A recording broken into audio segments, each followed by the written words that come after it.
Well, good morning, everybody. This is Pastor Hugh again, and here we are on day 2 of our Bible reading marathon. And we have made it to the book of Judges, and I'm excited about what the Lord has got for us today. Well, good morning, everybody. And so if you're joining us this morning, you're more than welcome to join us in the book of Judges. And we'll get started here in just a second, but let's pray. And let's ask God's blessings upon this day. Father, in the name of Jesus, God, we just are thankful that we can come and read your word. Lord, what a holy word it is. What a great word it is. What a relevant word it is. I pray that you would be with all those who will be reading today. And God, I pray that that word, this word, your word, would really touch hearts. And Father, people will be tuning in. And God, those who do not know Jesus would come to know Christ as Savior and Lord. And I pray, Father, that these words would really, really minister to the hearts of those who listen in today. So God, thy will be done. I pray it in Jesus' name. Amen. Judges, chapter 1. After the death of Joshua, the Israelites asked the Lord which tribe should go first to attack the Canaanites. The Lord answered, Judah, for I have given them victory over the land. The men of Judah said to their relatives from the tribe of Simeon, join with us to fight against the Canaanites living in the territory allotted to us. Then we will help you conquer your territory. So the men of Simeon went with Judah. When the men of Judah attacked, the Lord gave them victory over the Canaanites and the Perizzites, and they killed 10,000 enemy warriors at the town of Bezek. While at Bezek, they encountered King Adoni-Bezek and fought against him, and the Canaanites and the Perizzites were defeated. Adoni-Bezek escaped, but the Israelites soon captured him and cut off his thumbs and big toes. Adoni-Bezek said, I once had 70 kings with their thumbs and big toes cut off, eating scraps from under my table. Now God has paid me back for what I did to them. They took him to Jerusalem, and he died there. The men of Judah attacked Jerusalem and captured it, killing all its people and setting the city on fire. Then they went down to fight the Canaanites living in the hill country, the Negev, and the western foothills. Judah marched against the Canaanites in Hebron, formerly called Kiriath Arba, defeating their forces of Shishai, Ahiman, and Lamai. From there we went to fight against the people living in the town of Debir, formerly called Kiriath Sephar. Caleb said, I will give my daughter Aksa in marriage to the one who attacks and captures Kiriath Sephar. Othniel, the son of Caleb's younger brother Kenaz, was one who conquered it. So Aksa became Othniel's wife. When Aksa married Othniel, she urged him to ask her father for a field. As she got down off her donkey, Caleb asked her, what's the matter? She said, let me have another gift. You have already given me land in the Negev. Now please give me springs of water too. So Caleb gave her the upper and lower springs. When the tribe of Judah left Jericho, the city of palms, the Kenites, who were descendants of Moses, his father-in-law, traveled with them into the wilderness of Judah. They settled among the people there, near the town of Arad in the Negev. Then Judah joined with Simeon to fight against the Canaanites living in Zephath, and they completely destroyed the town. So the town was named Hormah. In addition, Judah captured the towns of Gaza, Askelon, and Ekron, along with their surrounding territories. The Lord was with the people of Judah, and they took possession of the hill country, but they failed to drive out the people living in the plains who had iron chariots. The town of Hebron was given to Caleb as Moses had promised, and Caleb drove out the people living there, who were descendants of the 3 sons of Anak. The tribe of Benjamin, however, failed to drive out the Jebusites who were living in Jerusalem. So to this day, the Jebusites live in Jerusalem among the people of Benjamin. The descendants of Joseph attacked the town of Bethel, and the Lord was with them. They sent men to scout out Bethel, formerly known as Luz. They confronted a man coming out of the town and said to him, show us a way into the town, and we will have mercy on you. So he showed them a way in, and And they killed everyone in the town except the man and his family. Later the man moved to the land of the Hittites, where he built a town. He named it Luz, which is its name to this day. The tribe of Manasseh failed to drive out the people living in Bethshan, Tanakh, Dor, Ibleam, Megiddo,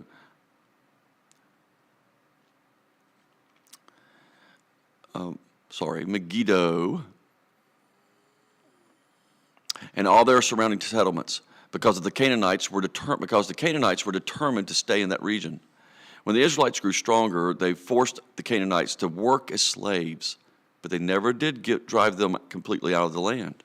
The tribe of Ephraim failed to drive out the Canaanites living in Gezer, so the Canaanites continued to live there among them. The tribe of Zebulun failed to drive out the residents of Kitron and Mahalal, so the Canaanites continued to live among them. But the Canaanites were forced to work as slaves for the people of Zebulun. The tribe of Asher failed to drive out the residents of Akko, Sidon, Alab, Akzib, Helba, Afik, and Rehob.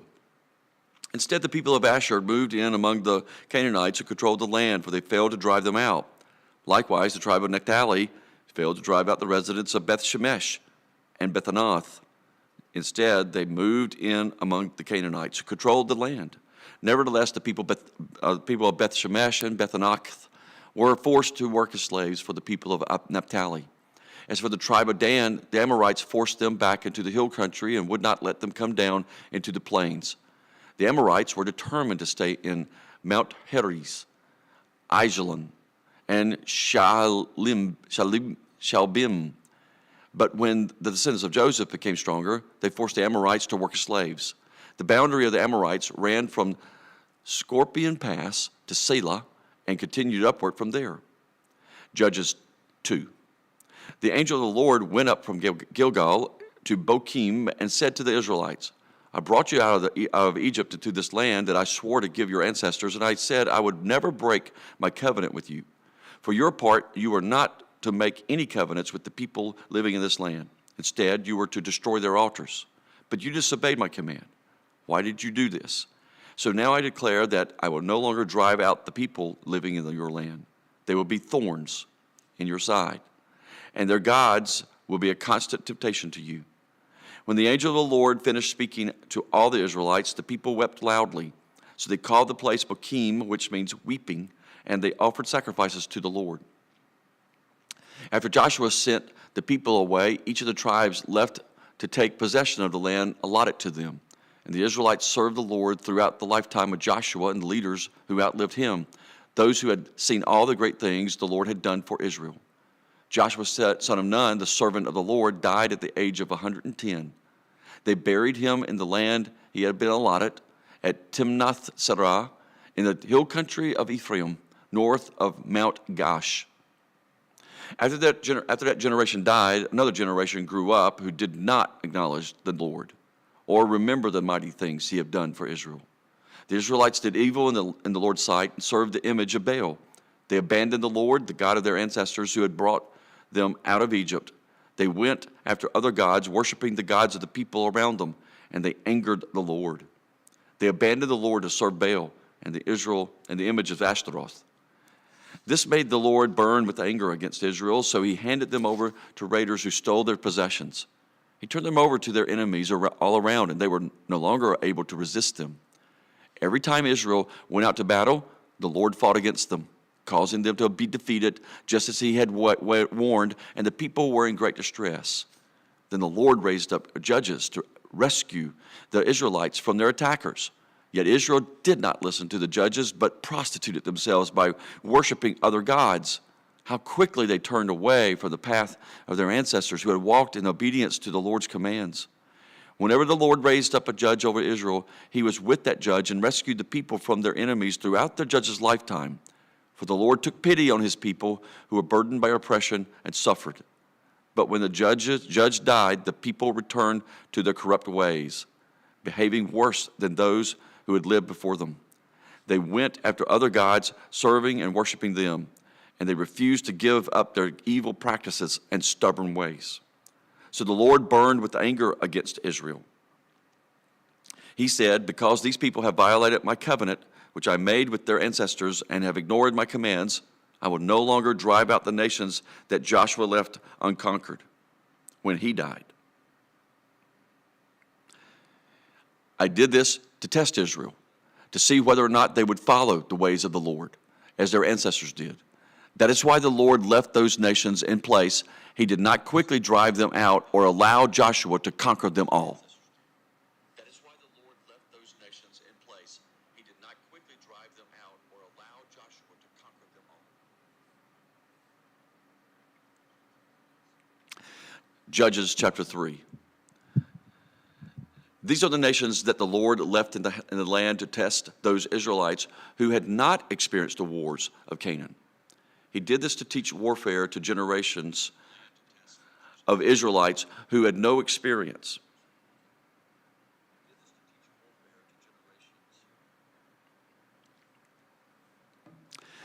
Who had no experience in battle. These are the nations, the Philistines, those living under the 5 Philistine rulers, all the Canaanites, the Sidonians, and the Hivites living in the mountains of Lebanon, from Mount Baal Hermon to Lebahomath. These people were left to test the Israelites to see whether they would obey the commands the Lord had given to their ancestors through Moses. So the people of Israel lived among the Canaanites, Hittites, and Amorites, Perizzites, Hivites, and Jebusites, and they intermarried with them. Israelite sons married their daughters, and Israelite daughters were given in marriage to their sons. And the Israelites served their gods. The Israelites did evil in the Lord's sight. They forgot about the Lord their God, and they served the images of Baal and Asherah poles, and the Asherah poles. Then the Lord burned with anger against Israel, and he turned them over to King Cushan Rishathaim of Aram Naharaim. And the Israelites served Cushan Rishathaim for 8 years. But when the people of Israel cried out to the Lord for help, the Lord raised up a rescuer to save them. His name was Othniel, the son of Caleb's younger brother Kenaz. The Spirit of the Lord came upon him, and he became Israel's judge. He went to war against King Cushan Rishathaim of Aram, and the Lord gave Othniel victory over him. So there was peace in the land for 40 years. Then Othniel, son of Kenaz, died. Once again, the Israelites did evil in the Lord's sight, and the Lord gave King Eglon of Moab control over Israel because of their evil. Eglon enlisted the Ammonites and the Amalekites as allies, and then he went out and defeated Israel, taking possession of Jericho, the city of palms. And the Israelites served Eglon of Moab for 18 years. But when the people of Israel cried out to the Lord for help, the Lord raised up a rescuer to save them. His name was Ehud, son of Gerah, a left-handed man of the tribe of Benjamin. The Israelites sent Ehud to deliver their tribute money to King Eglon of Moab. So Ehud made a double-edged dagger that was about a foot long. He strapped it to his right thigh, keeping it hidden under his clothing. He brought the tribute money to Eglon, who was very fat. After delivering the payment, Ehud started home with those who had helped carry the tribute. But when Ehud reached the stone idols near Gilgal, he turned back. He came to Eglon and said, I have a secret message for you. So the king commanded his servants, be quiet, and sent them all out of the room. Ehud walked over to Eglon, who was sitting alone in a cool upstairs room, and Ehud said, I have a message from God for you. As King Eglon rose from his seat, Ehud reached with his left hand, pulled out the dagger strapped to his right thigh, and plunged it into the king's belly. The dagger went so deep that the handle disappeared beneath the king's fat. So Ehud did not pull out the dagger, and the king's bowels emptied. Then Ehud closed and locked the doors of the room and escaped down the latrine. After Ehud was gone, the king's servants returned and found the doors to the upstairs room locked. They thought he might be using the latrine in the room. So they waited. But when the king didn't come out after a long delay, they became concerned and got a key. And when they opened the doors, they found their master dead on the floor.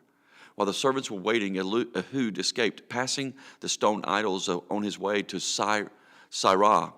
When he arrived in the hill country of Ephraim, Ehud sounded a call to arms. Then he led a band of Israelites down from the hills. Follow me, he said, for the Lord has given you victory over Moab, your enemy."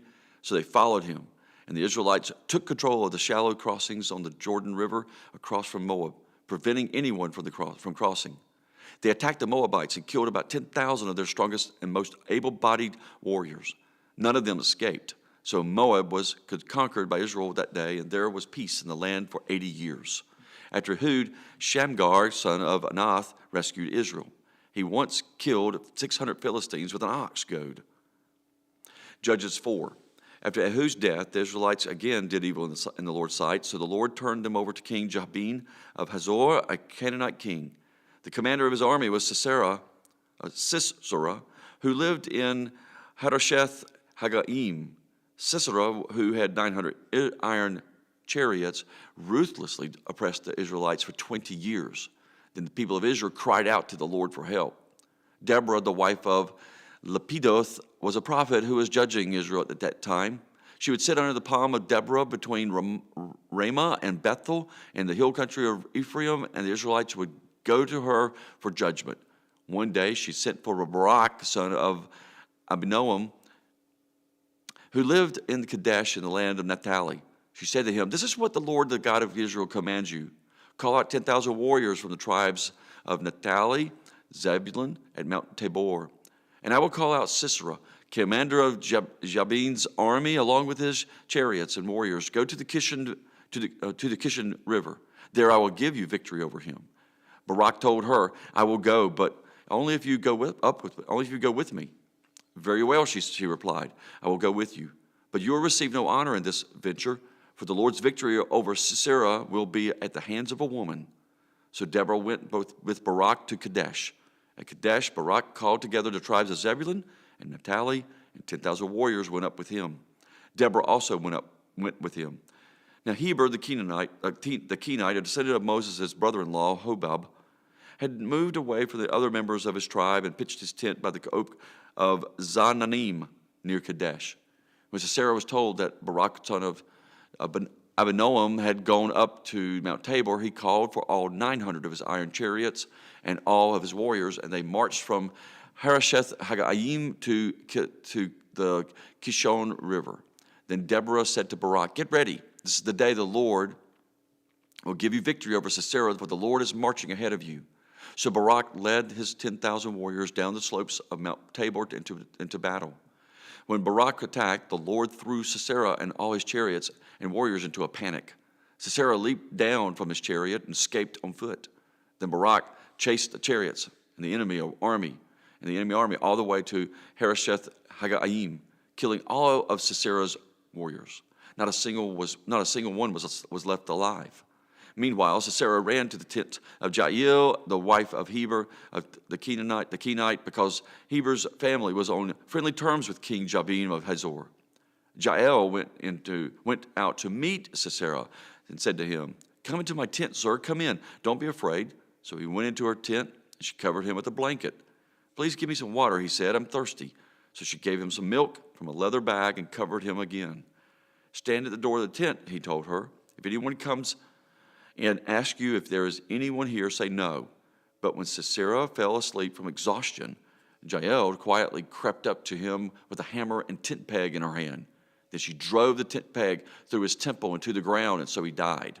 When Barak came looking for Sisera, Jael went out to meet him. She said, "Come, and I will show you the man you're looking for."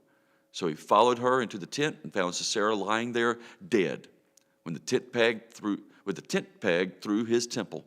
So on that day, Israel saw God defeat Jabin, the Canaanite king, and from that time on, Israel became stronger and stronger against King Jabin until they finally destroyed him.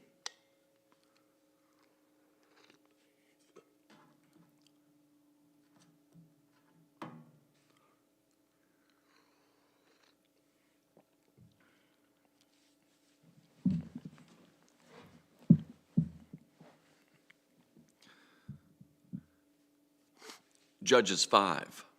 On that day, Deborah and Barak, son of Abinoam, sang this song. Israel's leaders took charge, and the people gladly followed. Praise the Lord. Listen, you kings. Pay attention, you mighty rulers. For I will sing to the Lord. I will make music to the Lord, the God of Israel. Lord, When you set up from Seir and marched across the fields of Edom, the earth trembled and the cloudy skies poured down rain. The mountains quaked in the presence of the Lord, the God of Mount Sinai, in the presence of the Lord, the God of Israel. In the days of Shamgar, son of Anath, and in the days of Jael, people avoided the main roads and travelers stayed on winding pathways. There were few people left in the villages of Israel until Deborah arose as a mother for Israel. When Israel chose new gods, war erupted at the city gates. Yet not a shield or spear could be seen among 40,000 warriors in Israel. My heart is with the commanders of Israel, with those who volunteered for war. Praise the Lord. Consider this, you who ride on fine donkeys, you who sit on fancy saddle blankets, and you who walk along the road. Listen to the village musicians gathered at the watering holes. They recount the righteous victories of the Lord and the victories of his villagers in Israel. Then the people of the Lord marched down to the city gates.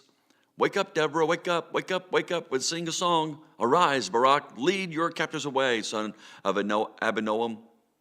Down from Tabor marched the few against the nobles. The people of the Lord marched down against the mighty warriors. They came down from Ephraim, a land that once belonged to the Amalekites. They followed you, Benjamin, with your troops. From Machir, the commanders marched down. From Zebulun came those who carry a commander's staff. The princes of Issachar were with Deborah and Barak. They followed Barak, rushing into the valley. But in the tribe of Reuben, there was great indecision. Why did you sit at home among the sheepfolds to hear the shepherds whistle of their flock? For their flock? Yes, in the tribe of Reuben, there was great indecision. Gilead remained east of the Jordan. And why did Dan stay home? Asher sat unmoved at the seashore, remaining at his harbors. But Zebulun risked his life, as did Naphtali, on the heights of the battlefield. The kings of Canaan came and fought at Tanakh near Megiddo's springs, but they carried off no silver or treasures. The stars fought from heaven. The stars in the orbits fought against Sisera. The Kishon River swept them away. That ancient torrent, the Kishon, march on with courage, my soul. Then the horses' hooves hammered the ground, the galloping of Sisera's mighty steeds. Let the people of Meroz be cursed, said the angel of the Lord. Let them be utterly cursed, because they did not come to help the Lord against the mighty warriors. Most blessed among women is Jael, the wife of Heber the Canaanite. May she be blessed among all women who live in tents. Sisera asked for water, and she gave him milk. In a bowl fit for nobles, she brought him yogurt. Then with her left hand she reached for a tent peg, and with her right hand the workman's hammer. She struck Sisera with the hammer, crushing his head. With a shattering blow she pierced his temples. He sank, he fell, he lay still at her feet, and where he sank, there he died. From the window Sisera's mother looked out. Through the window she watched for his return, saying, why is his chariot so long in coming? Why don't we hear the sound of his chariot wheels? Her wise women answered, and she repeats these words to herself. They must be dividing the captured plunder with a woman or two for every man. There will be colorful robes for Sisera, colorful embroidered robes for me. Yes, the plunder will include colorful robes embroidered on both sides. Lord, may all your enemies die like Sisera, but may those who love you rise like the sun in all its power. Then there was peace in the land for 40 years.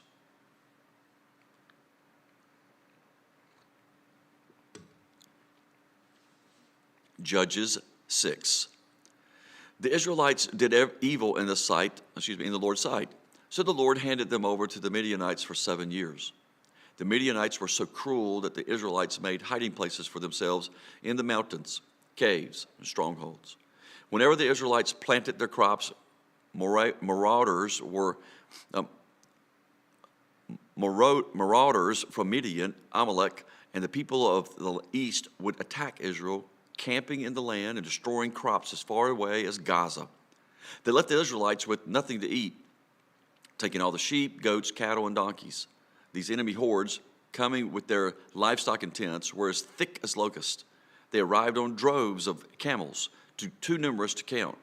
And they stayed until the land was stripped bare. So Israel was reduced to starvation by the Midianites. Then the Israelites cried out to the Lord for help. When they cried out to the Lord because of Midian, the Lord sent a prophet to the Israelites. He said, This is what the Lord, the God of Israel, says. I brought you up out of slavery in Egypt. I rescued you from the Egyptians and from all who oppressed you. I drove out your enemies and gave you their land. I told you, I am the Lord your God. You must not worship the gods of the Amorites in whose land you now live, but you have not listened to me. Then the angel of the Lord came and sat beneath the great tree of Ophrah, which belonged to Joash, the clan of Abiezer. Gideon, son of Joash, was threshing wheat at the bottom of a winepress to hide the grain for the Midianites. The angel of the Lord appeared to him and said, Mighty hero, the Lord is with you. Sir, Gideon replied, if the Lord is with us, why has all this happened to us? And where are all the miracles our ancestors told us about? Didn't they say the Lord brought us up out of Egypt? But now the Lord has abandoned us and handed us over to the Midianites. Then the Lord turned to him and said, Go with the strength you have and rescue Israel for the Midianites. I am sending you. But Lord, Gideon replied, how can I rescue Israel? My clan is the weakest in the whole tribe of Manasseh, and I am the least in my entire family. The Lord said to him, I will be with you, and you will destroy the Midianites as if you were fighting against one man. Gideon replied, if you are truly going to help me, show me a sign to prove that it's really the Lord speaking to me. Don't go away until I come back and bring my offering to you. He answered, I will stay here until you return. Gideon hurried home. He cooked a young goat, and with a basket of flour, he baked some bread without yeast. Then carrying the meat in a basket and booth in a pot, he brought them out and presented them to the angel who was under a great tree. The angel of the Lord, the angel of God, said to him, place the meat and the unleavened bread on this rock and pour the broth over it. And Gideon did as he was told. Then the angel of the Lord touched the meat and bread with the tip of the staff in his hand, and fire flamed up from the rock and consumed all he had brought. And the angel of the Lord disappeared. When Gideon realized that it was the angel of the Lord, he cried out, "O sovereign God, O sovereign Lord, I'm doomed. I have seen the angel of the Lord face to face." "It is all right," the Lord replied.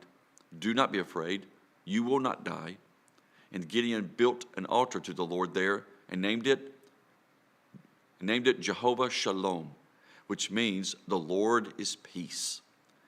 The altar remains in Ophrah in the land of the clan of Abiezer to this day. That night the Lord said to Gideon, "Take the second bull from your father's herd, the one that is 7 years old. Pull down your father's altar to Baal and cut down the Asherah pole standing beside it.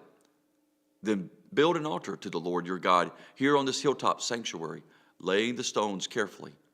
Sacrificing the bull as a burnt offering on this altar, using it as fuel to fuel the wood of the Asherah pole you cut down." So Gideon took 10 of his servants and did as the Lord had commanded. But he did it at night because he was afraid of the other members of his father's household and the people of the town. Early the next morning, as the people of the town began to stir, someone discovered that the altar of Baal had been broken down and that the Asherah pole beside it had been cut down. In their place, a new altar had been built, and on it were the remains of the bull that had been sacrificed. The people said to each other, "Who did this?" And after asking around and making a careful search, they learned that it was Gideon, the son of Joash. "Bring out your son," the men of the town demanded of Joash. "He must die for destroying the altar of Baal and for cutting down the Asherah pole." But Joash shouted to the mob that confronted him, "Why are you defending Baal? Will you argue his case? Whoever pleads his case will be put to death by morning. If Baal truly is a god, let him defend himself and destroy the one who broke down his altar." From then on, Gideon was called Jerubbaal, which means let Baal defend himself, because he broke down Baal's altar. Soon afterward, the armies of Midian, Amalek, and the people of the east formed an alliance against Israel and crossed Jordan, camping in the valley of Jezreel. Then the Spirit of the Lord clothed Gideon with power. He blew a ram's horn as a call to arms, and the men of the clan of Abiezer came to him. He also sent messengers throughout Manasseh, Asher, Zebulun, and Naphtali, summoning their warriors, and all of them responded. Then Gideon said to God, "If you are truly going to use me to rescue Israel as you promised, prove it to me in this way. I will put a wool fleece on the threshing floor tonight, If the fleece is wet with dew in the morning, but the ground is dry, then I will know that you are going to help me rescue Israel as you promised." And that is just what happened. When Gideon got up early in the next morning, he squeezed the fleece and wrung it out a whole bowl full of water.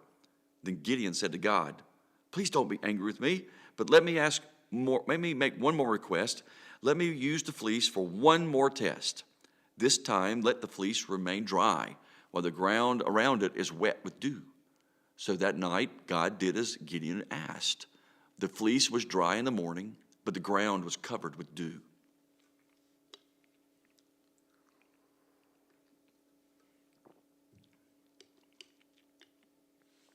Judges chapter 7.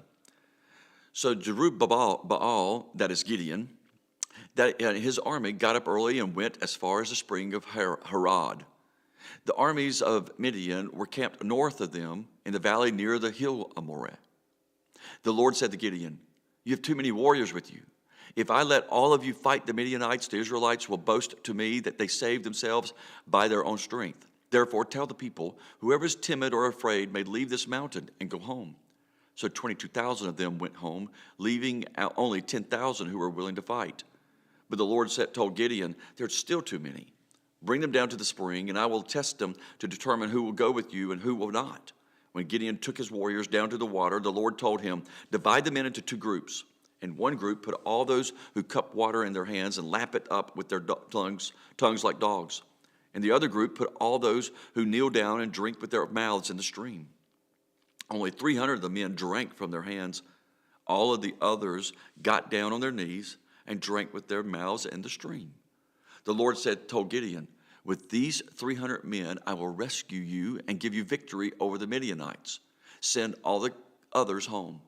So Gideon collected the provisions and ram's horns of the other warriors and sent them home, but he kept the 300 men with him. The Midianite camp was in the valley just below Gideon. That night the Lord said, "Go up, go down into the Midianite camp, for I have given you victory over them. But if you're afraid to attack, go down to the camp with your servant Purah. Listen to what the Midianites are saying, and you will be greatly encouraged. Then you will be eager to attack." So Gideon took Purah and went down to the edge of the enemy camp. The armies of Midian, Amalek, and the people of the east had settled in the valley like a swarm of locusts. Their camels were like grains of sand on the seashore, too many to count. Gideon crept up just as a man was telling his companion about a dream. The man said, "I had this dream, and in my dream a loaf of barley bread came tumbling down into the Midianite camp. It hit a tent, turned it over, and knocked it flat." His companion answered, "Your dream can mean only one thing. God has given Gideon, son of Joash, the Israelite, victory over Midian and all its allies." When Gideon heard the dream and its interpretation, he bowed in worship before the Lord. Then he returned to the Israelite camp and shouted, "Get up, for the Lord has given you victory over the Midianite hordes." He divided the 300 men into three groups and gave each man a ram's horn and clay jar with a torch in it. Then he said to them, "Keep your eyes on me. When I come to the edge of the camp, do just as I do. As soon as I and those with me blow the ram's horn, blow your horns too, all around the entire camp, and shout, 'For the Lord and for Gideon.'" It was just after midnight, after the changing of the guard, when Gideon and the 100 men who reached the edge of the Midianite camp. Suddenly they blew the ram's horn and broke their clay jars. Then all three groups blew their horns and broke their jars. They held the blazing torches in their left hands and the horns in their right hands, and they all shouted, "A sword for the Lord and for Gideon." Each man stood at his position around the camp and watched as all the Midianites rushed around in a panic, shouting as they ran to escape. When the 300 Israelites blew their ram's horns, the Lord caused the warriors in the camp to fight against each other with their swords. Those who were not killed fled to places as far away as Beth Shittah near Zerah and to the border of Abel Mahalah near Tabbath. Then Gideon sent for the warriors of Naphtali, Asher, and Manasseh, who joined in chasing the army of Midian. Gideon also sent messengers throughout the hill country of Ephraim, saying, "Come down to attack the Midianites." cut them off at the shallow crossings of the Jordan River at Beth Barah. So all the men of Ephraim did as they were told. They captured Oreb and Zeeb, the two Midianite commanders, killing Oreb at the rock of Oreb and Zeeb at the winepress of Zeeb. They continued to chase the Midianites. After the Israelites brought the heads of Oreb and Zeeb to Gideon, after the Israelites brought the heads of Oreb and Zeeb to Gideon, who was by the Jordan River.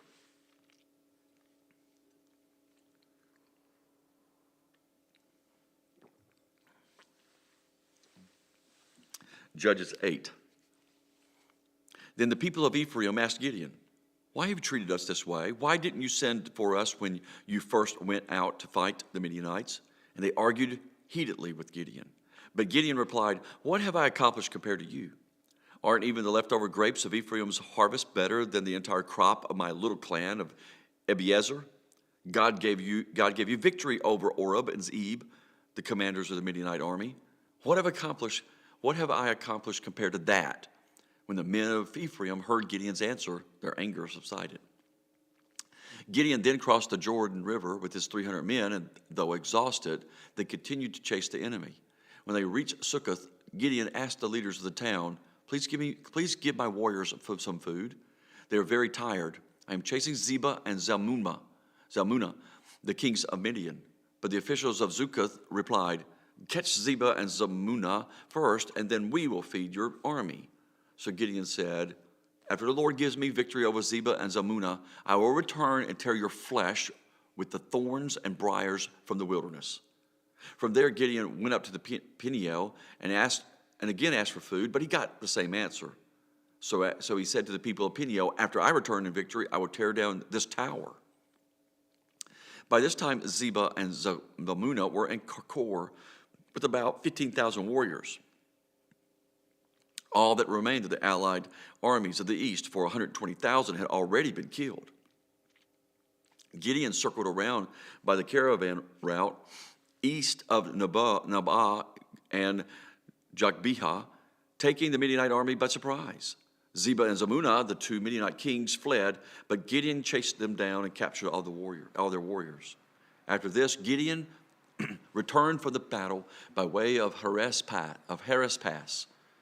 There he captured a young man from Succoth and demanded that he write down the names of all the 77 officials and elders in the town. Gideon then returned to Succoth and said to the leaders, "Here are Zebah and Zalmunna. When we were here before, you taunted me, saying, 'Catch Zebah and Zalmunna first, and then we will feed your exhausted army.'" Then Gideon took the elders of the town and taught them a lesson, punishing them with thorns and briars from the wilderness. He also tore down the tower of Peniel and killed all the men in the town. Then Gideon asked Zebah and Zalmunna, "The men you killed at Tabor, who were they like?" "Like you," they replied. "They all had the like look of a king's son." "They were my brothers, the sons of my own mother," Gideon exclaimed. "Surely as the Lord lives, I wouldn't kill you if you hadn't killed them." Turning to Jether, his oldest son, he said, "Kill them." But Jether did not draw his sword, for he was only a boy and was afraid. Then Zebah and Zalmunna said to Gideon, "Be a man, kill us yourself." So Gideon killed them both and took the royal ornaments from the necks of their camels. Then the Israelites said to Gideon, "Be our ruler. You and your son and your grandson will be our rulers, for you have rescued us from Midian." But Gideon replied, "I will not rule over you, nor will my son. The Lord will rule over you. However, I do have one request, that each of you give me an earring for the plunder you collected from your fallen enemies." The enemies, being Ishmaelites, all wore gold earrings. "Gladly," they replied. They spread out a cloak, and each one threw in a gold earring he had gathered from the plunder. The weight of the gold earrings was 43 pounds, not including the royal ornaments and pendants, the purple clothing worn by the kings of Midian, or the chains around the necks of their camels. Gideon made a sacred ephod from the gold and put it in Ophrah, his hometown. But soon all the Israelites prostituted themselves by worshiping it, and it became a trap for Gideon and his family. That is the story of how the people of Israel defeated Midian, which never recovered. Throughout the rest of Gideon's life, about 40 years, there was peace in the land. Then Gideon, son of Joash, returned home. He had 70 sons born to him, for he had many wives. He also had a concubine in Shechem, who gave birth to a son, whom he named Abimelech. Gideon died when he was very old, and he was buried in the grave of his father, Joash, at Ophrah, in the land of the clan of Abiezer. As soon as Gideon died, but the Israelites prostituted themselves by worshiping the images of Baal, making Baal Berith their god. They forgot the Lord their God, who had rescued them from their enemies surrounding them. Nor did they show any loyalty to the family of Jerubbaal, that is Gideon, despite all the good he had done for Israel. Judges chapter 9. One day Gideon's son Abimelech went to Shechem to visit his uncles, his mother's brothers. He said to them and to the rest of his mother's family, "Ask the leading citizens of Shechem whether they want to be ruled by all 70 of Gideon's sons or by one man. And remember that I am your own flesh and blood." So Abimelech's uncles gave his message to all the citizens of Shechem on his behalf. And after listening to the proposal, the people of Shechem decided in favor of Abimelech because he was their relative. They gave him 70 silver coins from the temple of Baal Berith, which he used to hire some reckless troublemakers who agreed to follow him. He went to his father's home at Ophrah, and there on one stone they killed all 70 of his half-brothers, the sons of Gideon. But the youngest brother, Jotham, escaped and hid. Then all the leading citizens of Shechem and Beth Millo called a meeting under the oak beside the pillar at Shechem and made Abimelech their king. When Jotham heard about this, he climbed to the top of Mount Gerizim and shouted, "Listen to me, citizens of Shechem. Listen to me if you want God to listen to you. Once upon a time, the trees decided to choose a king. First, they said to the olive tree, 'Be our king.' But the olive tree refused, saying, 'Should I quit producing the olive oil that blesses both God and people just to weigh back and forth over the trees?' Then they said to the fig tree, 'You be our king.' But the fig tree also refused, saying, 'Should I quit producing my sweet fruit just to weigh back and forth over the trees?' Then they said to the grapevine, 'You be our king.' But the grapevine also refused, saying, 'Should I quit producing the wine that cheers both God and people just to weigh back and forth over the trees?' Then all the trees finally turned to the thorn bush and said, 'Come, you be our king.' And the thorn bush replied to the trees, 'If you truly want me to be your king, or if you truly want to make me your king, come and take shelter in my shade. If not, let fire come out from me and devour the cedars of Lebanon.' Jotham continued, 'Now make sure you have acted honorably in good faith by making Abimelech your king, and that you have done right by Gideon and all of his descendants. Have you treated him with the honor he deserves for all he accomplished? For he fought for you and risked his life when he rescued you from the Midianites. But today you have revolted against my father and his descendants, killing his 70 sons on one stone. And you have chosen his slave woman's son, Abimelech, to be your king just because he is your relative. If you have acted honorably and in good faith toward Gideon and his descendants today, then may you find joy in Abimelech, and may he find joy in you. But if you have not acted in good faith, then may fire come out from Abimelech and devour the leading citizens of Shechem and Beth Millo. And may fire come out from the citizens of Shechem and Beth Millo and devour Abimelech.' Then Jotham escaped and lived in Beer because he was afraid of his brother Abimelech. After Abimelech had ruled over Israel for 3 years, God sent a spirit that stirred up trouble between Abimelech and the leading citizens of Shechem, and they revolted. God was punishing Abimelech for murdering Gideon's 70 sons, and the citizens of Shechem for supporting him in this treachery of murdering his brothers. The citizens of Shechem set an ambush at Abimelech on the hilltops and robbed everyone who passed that way. But someone warned Abimelech about their plot. One day, Gaal, son of Ebed, moved to Shechem with his brothers and gained the confidence of the leading citizens of Shechem. During the annual harvest festival at Shechem, held in the temple of the local god, the wine flowed freely, and everyone began cursing Abimelech. "Who is Abimelech?" Gaal shouted. "He's not a true son of Shechem, so why should we be his servants? He's merely the son of Gideon, and this Zebul is merely his deputy. Serve the true sons of Hamor, the founder of Shechem. Why should we serve Abimelech? If I were in charge here, I would get rid of Abimelech. I would say to him, get some soldiers and come out and fight. But when Zubal, the leader of the city, heard what Gaal was saying, he was furious. He sent messengers to Abimelech at Arumah, telling him, Gaal, son of Ebed, and his brothers have come to live in Shechem, and now they are inciting the city to rebel against you.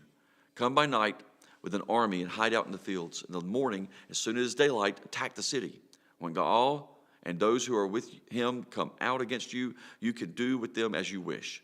So Abimelech and all his men went by night and split into 4 groups, stationing themselves around Shechem.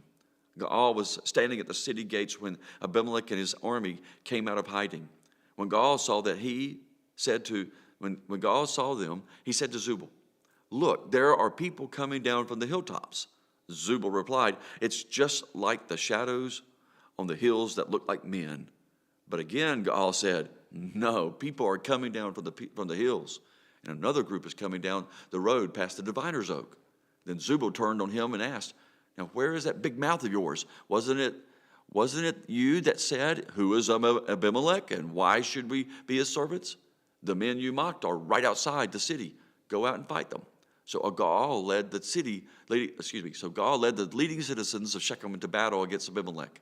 But Abimelech chased him, and many of Shechem's men were wounded and fell along the road as they retreated to the city gate. Abimelech returned to Arumah, and Zubal drove Gaal and his brothers out of Shechem. The next day, the people of Shechem went out into the fields to battle. When Abimelech heard about it, he divided his men into 3 groups and set an ambush in the fields. When Abimelech saw the people coming out of the city, he and his men jumped up from their hiding places and attacked them. Abimelech and his group stormed the city gates to keep the men in Shechem from getting back, while Abimelech's other 2 groups cut them down in the fields. The battle went on all day before Abimelech finally captured the city. He killed the people, leveled the city, scattered salt all over the ground. When the leading citizens who lived in the tower of Shechem heard what had happened, they ran and hid in the temple of Baal-berith. Someone reported to Abimelech that the citizens have gathered in the temple, so he led his forces to Mount Zalmon. He took an axe and chopped some branches from a tree, then put them on his shoulder. Quick, do as I have done, he told his men. So each of them cut down some branches, following Abimelech's example. They piled the branches against the walls of the temple and set them on fire. So all the people who had lived in the tower of Shechem died, about 1,000 men and women. Then Abimelech attacked the town of Thebez and captured it. But there was a strong tower inside the town, and all the men and women, the entire population, fled to it. They barricaded themselves in and climbed up to the roof of the tower. Abimelech followed them to attack the tower, but as he prepared to set fire to the entrance, a woman on the roof dropped a millstone that landed on Abimelech's head and crushed his skull. He quickly said to his young armor-bearer, draw your sword and kill me. Don't let it be said that a woman killed Abimelech. So the young man ran him through with his sword, and he died. When Abimelech's men saw that he was dead, they disbanded and returned to their homes.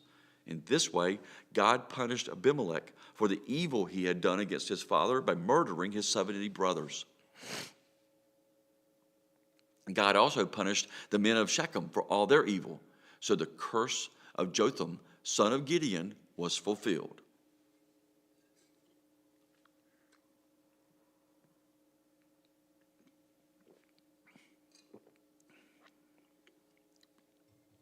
Judges chapter 10. After Abimelech died, Tola, son of Puah, son of Dodo, was the next person to rescue Israel. He was from the tribe of Issachar, but lived in the town of Shamir in the hill country of Ephraim. He judged Israel for 23 years. When he died, he was buried in Shamir. After Tola died, Jair from Gilead judged Israel for 22 years. His 30 sons rode around on 30 donkeys, and they owned 30 towns in the land of Gilead, which are still called towns of Jair. When Jair died, he was buried in Kamon. Again, the Israelites did evil in the Lord's sight. They served the images of Baal and Ashtaroth and the gods of Aram, Sidon, Moab, Ammon, and Philistia. They abandoned the Lord and no longer served him at all. So the Lord burned with anger against Israel, and he turned them over to the Philistines and the Ammonites, who began to oppress them that year. For 18 years they oppressed all the Israelites east of the Jordan River in the land of the Amorites, that is in Gilead. The Ammonites also crossed to the west side of the Jordan and attacked Judah, Benjamin, and Ephraim. The Israelites were in great distress. Finally, they cried out to the Lord for help, saying, "We have sinned against you because we have abandoned you as our God and have served the images of Baal." The Lord replied, "Did I not rescue you from the Egyptians, the Amorites, the Ammonites, the Philistines, the Sidonians, the Amalekites, and the Maonites? When they oppressed you, you cried out to me for help, and I rescued you. Yet you have abandoned me and served other gods. So I will not rescue you anymore. Go and cry out to the gods you have chosen. Let them rescue you in your hour of distress." But the Israelites pleaded with the Lord and said, "We have sinned. Punish us as you see fit. Only rescue us today from our enemies." Then the Israelites put aside their foreign gods and served the Lord, and he was grieved by their misery. At that time, the armies of Ammon had gathered for war and were camped at Gilead, and the people of Israel assembled and camped at Mizpah. The leaders of Gilead said to each other, "Whoever attacks the Ammonites will become ruler over all the people of Gilead." Judges 11. Now Jephthah of Gilead was a great warrior. He was the son of Gilead, but his mother was a prostitute. Gilead's wife also had several sons, and when these half-brothers grew up, they chased Jephthah off the land. "You will not get any of our father's inheritance," they said, "for you are the son of a prostitute." So Jephthah fled from his brothers and lived in the land of Tob. Soon he had a band of worthless rebels following him. At about this time, the Ammonites began the war against Israel. When the Ammonites attacked, the elders of Gilead sent for Jephthah in the land of Tob. The elders said, "Come and be our commander. Help to fight the Ammonites." But Jephthah said to them, "Aren't you the ones who hated me and drove me from my father's house? Why do you come to me now when you're in trouble?" "Because we need you," the elders replied. "If you lead us in battle against the Ammonites, we will make you ruler over all the people of Gilead." Jephthah said to the elders, "Let me get this straight. If I come with you and if the Lord gives me victory over the Ammonites, will you really make me ruler over all the people?" "The Lord is our witness," the elders replied. "We promise to do whatever you say."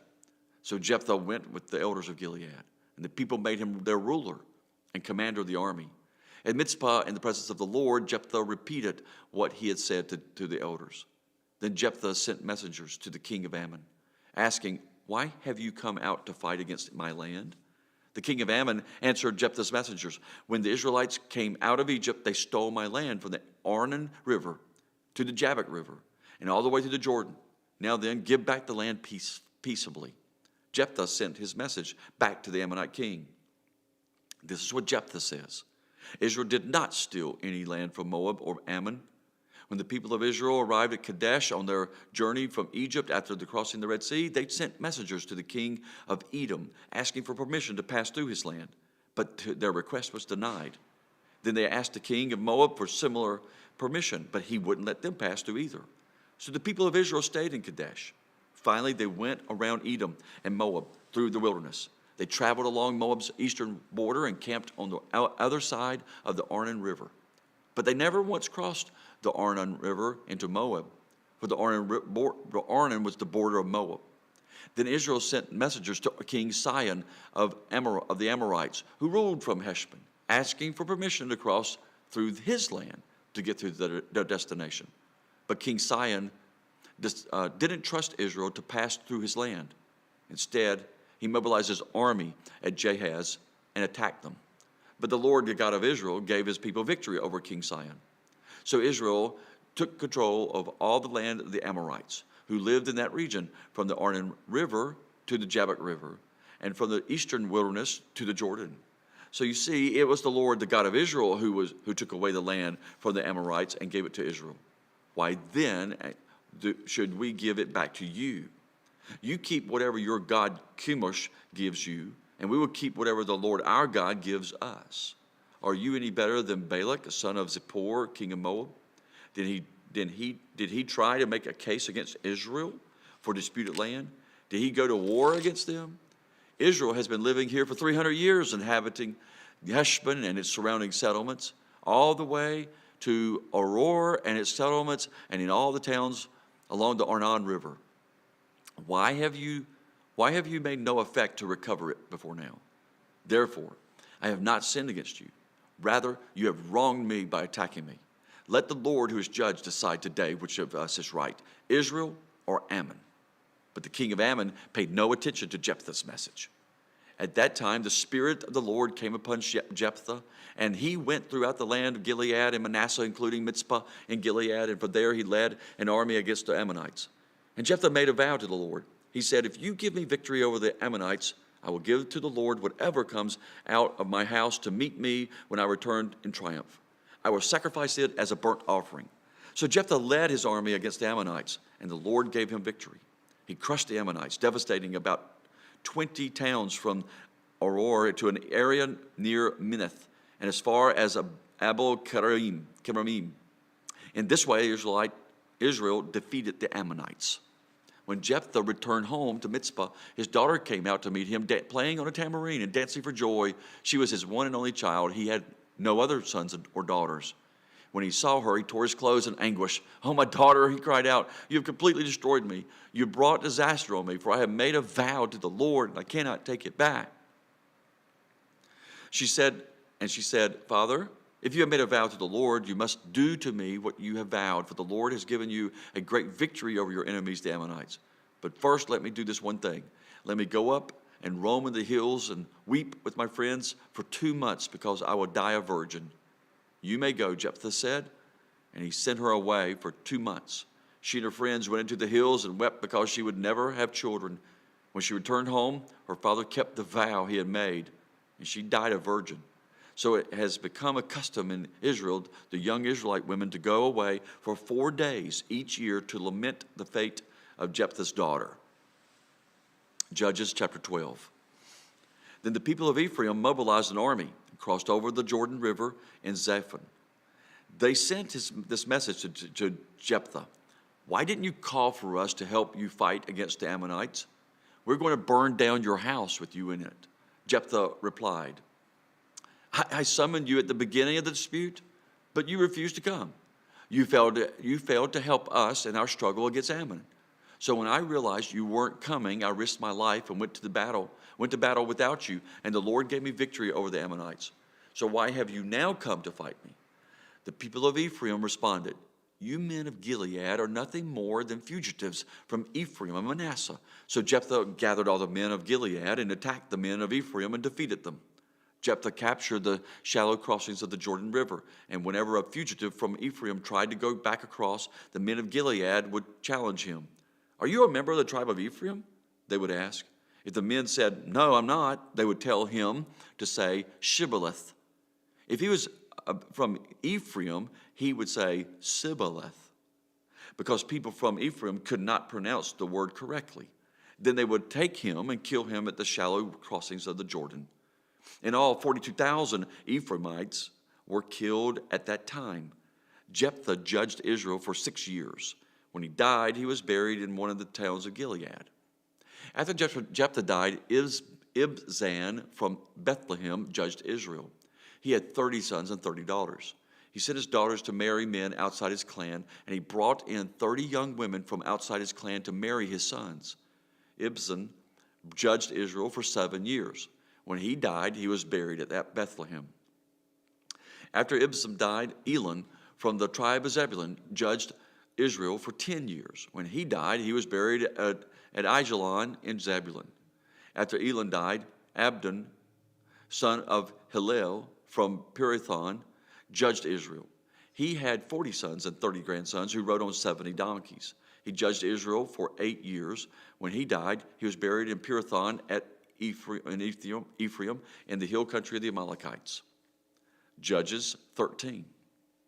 Again, the Israelites did evil in the Lord's sight, so the Lord handed them over to the Philistines, who oppressed them for 40 years.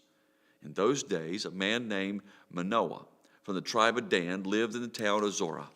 His wife was unable to become pregnant, and they had no children. The angel of the Lord appeared to Manoah's wife and said, "Even though you have been unable to have children, you will soon become pregnant and give birth to a son. So be careful. You must not drink wine or any other alcoholic drink, nor eat of any forbidden food. You will become pregnant and give birth to a son, and his hair must never be cut, for he will be dedicated to God as a Nazirite from birth. He will begin to rescue Israel from the Philistines." The woman ran and told her husband, "A man of God appeared to me.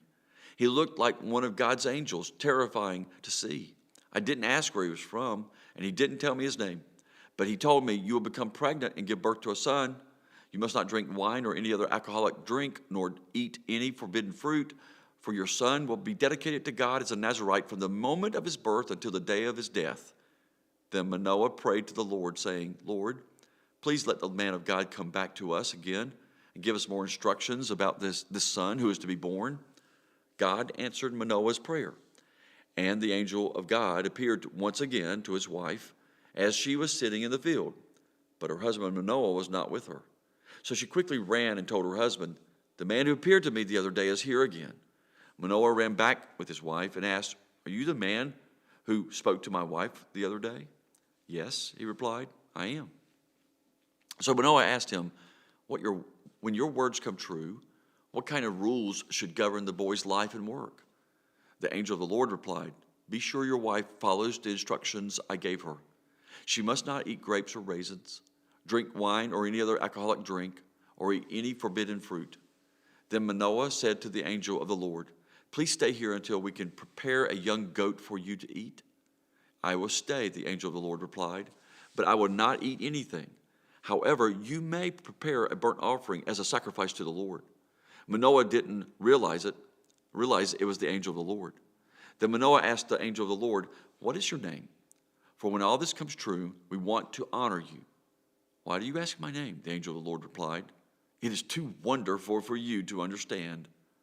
Then Manoah took a young goat and a grain offering and offered it on a rock as a sacrifice to the Lord. And as Manoah and his wife watched, the Lord did an amazing thing.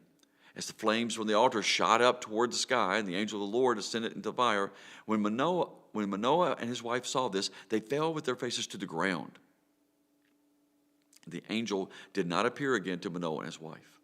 Manoah finally realized it was the angel of the Lord. And he said to his wife, 'We will certainly die, for we have seen God.' But his wife said, 'If the Lord weren't going to kill us, he wouldn't have accepted our burnt offering and grain offering. He wouldn't have appeared to us and told us this wonderful thing and done these miracles.' When her son was born, she named him Samson. And the Lord blessed him as he grew up. And the Spirit of the Lord began to stir him while he lived in Mahane Dan, which is located between the towns of Zorah and Eshtaol.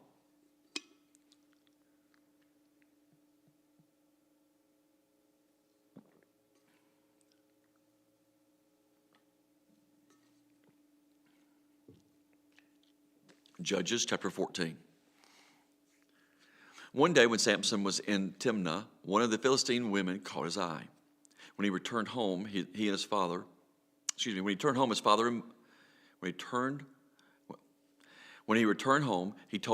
and mother, 'A young Philistine woman in Timnah caught my eye. I want to marry her. Get her for me.' His father and mother objected. 'Is there even one woman in our tribe or among all the Israelites you can marry?' they asked. 'Why must you go to the pagan Philistines to find a wife?' But Samson told his father, 'Get her for me. She looks good to me.' His father and mother didn't realize the Lord was at work in this, creating an opportunity to work against the Philistines, who ruled over Israel at that time. As Samson and his parents were going down to Timnah, a young lion suddenly attacked Samson near the vineyards of Timnah. At that moment, the Spirit of the Lord came powerfully upon him, and he ripped the lion's jaws apart with his bare hands. He did it as easily as if it were a young goat, but he didn't tell his father or mother about it. When Samson arrived in Timnah, he talked with the woman and was very pleased with her. Later, when he returned to Timnah for the wedding, he turned off the path to look at the carcass of the lion. And he found that a swarm of bees had made some honey in the carcass. He scooped some of the honey into his hand and ate it along the way. He also gave some to his father and mother, and they ate it, but he didn't tell them he had taken the honey from the carcass of the lion. As his father was making final arrangements for the marriage, Samson threw a party at Timnah, as was the custom for elite young men. When the bride's parents saw him, they selected 30 young men from the town to be his companions. Samson said to them, let me tell you a riddle. If you solve my riddle during these 7 days of the celebration, I will give you 30 fine linen robes and 30 sets of festive clothing. But if you can't solve it, then you must give me 30 fine linen robes and 30 sets of festive clothing. All right, they agreed. Let's hear your riddle. So he said, out of the one who eats came something to eat. Out of the strong came something sweet. 3 days later, they were still trying to figure it out. On the 4th day, they said to Samson's wife, entice your husband to explain the riddle for us, or we will burn down your father's house with you in it. Did you invite us to this party just to make us poor? So Samson's wife came to him in tears and said, you don't love me, you hate me. You have given my people a riddle, but you haven't told me the answer. I haven't even given the answer to my father or mother, he replied. Why should I tell you? So she cried whenever she was with him and kept it up for the rest of the celebration.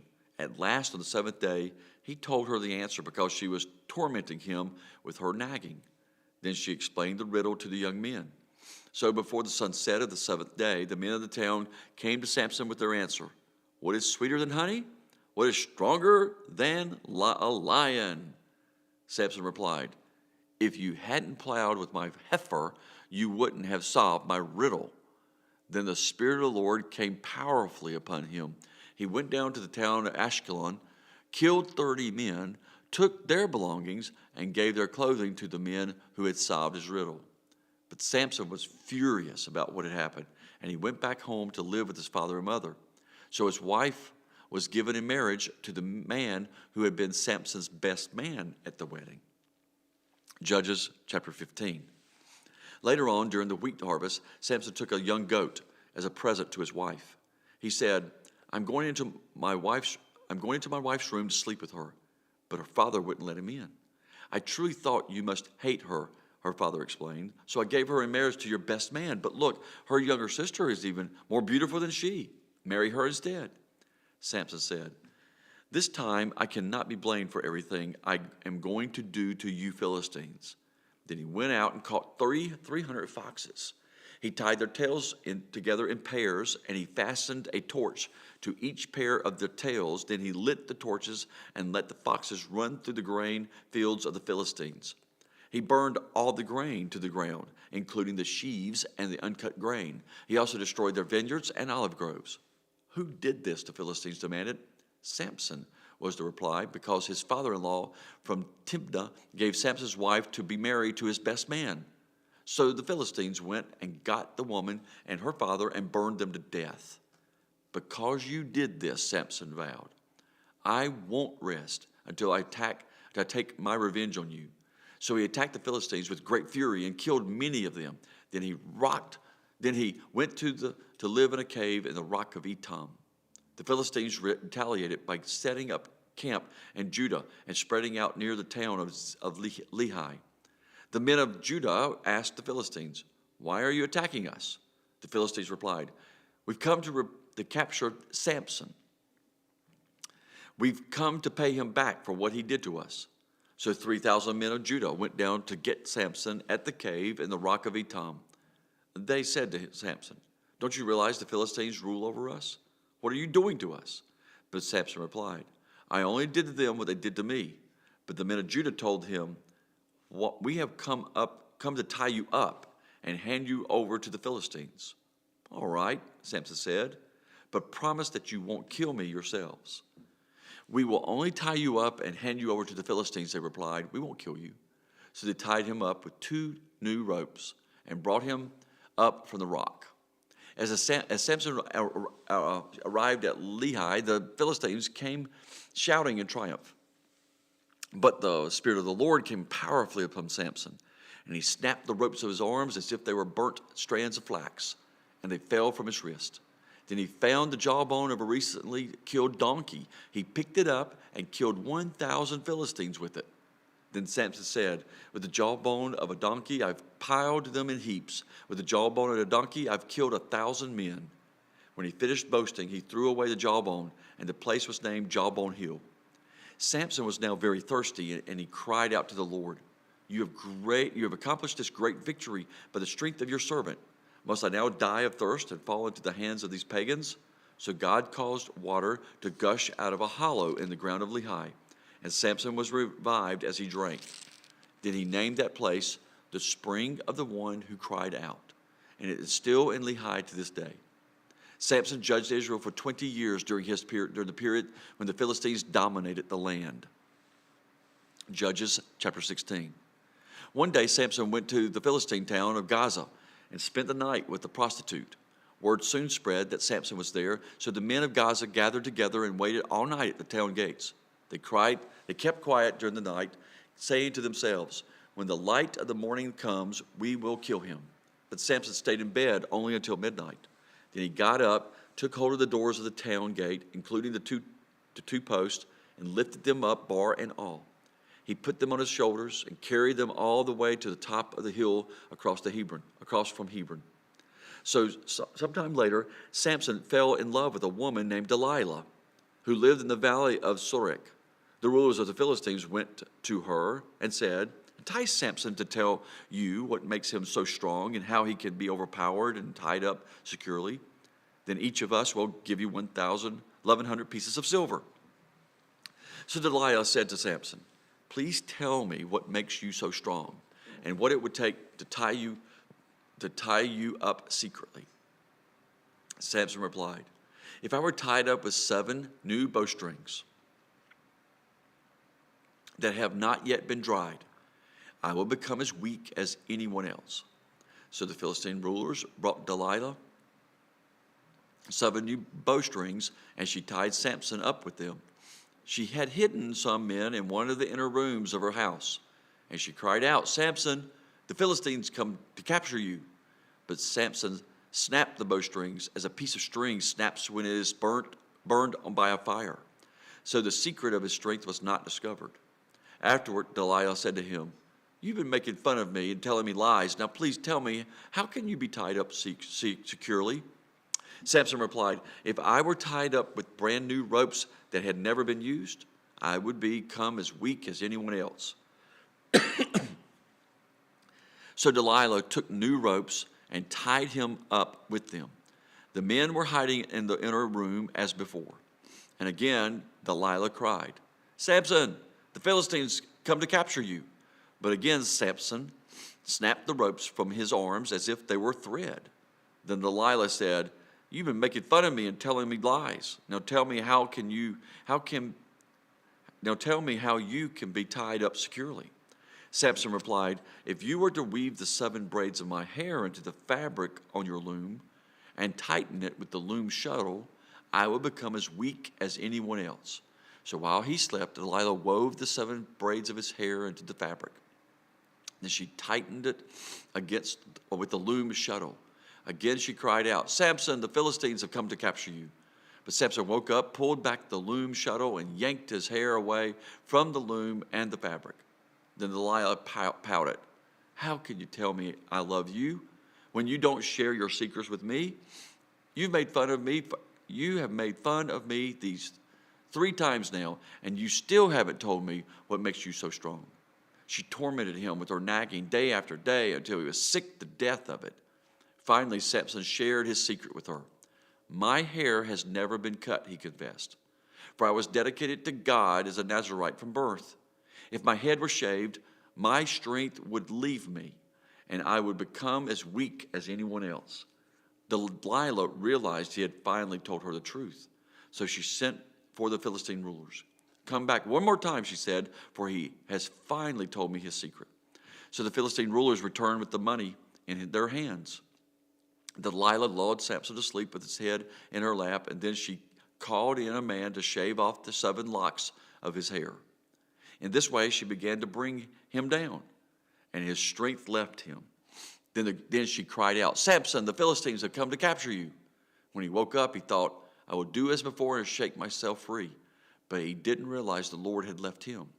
So the Philistines captured him and gouged out his eyes. They took him to Gaza, where he was bound with bronze chains and forced to grind grain in the prison. But before long, his hair began to grow back. The Philistines' rulers held a great festival, offering sacrifices and praising their god Dagon. They said, "Our God has given us victory over our enemy Samson." When the people saw him, they praised their God, saying, "Our God has delivered our enemy to us, the one who killed so many of us and is now in our power." Half drunk by now, the people demanded, "Bring out Samson so he can amuse us." So he was brought out from the prison to amuse them, and they had him stand between the pillars supporting the roof. Samson said to the young son servant who was leading him by the hand, "Place my hand against the pillars that hold up the temple. I want to rest against them." Then the temple was completely filled with people. All the Philistine rulers were there, and there were about 3,000 men and women on the roof who were watching as Samson ruled them. Then Samson prayed to the Lord, "Sovereign Lord, remember me again. Oh God, please strengthen me just one more time. With one blow, let me pay back the Philistines for the loss of my 2 eyes." Then Samson put his hands on the 2 center pillars that held up the temple. Pushing against them with both hands, he prayed, "Let me die with the Philistines." And the temple crashed down on the Philistine rulers and all the people. So he killed more people when he died than he had during his lifetime. Later, his brothers and other relatives went down to get his body. They took him back home and buried him between Zorah and Eshtaol, where his brother Manoah was buried. Samson had judged Israel for 20 years.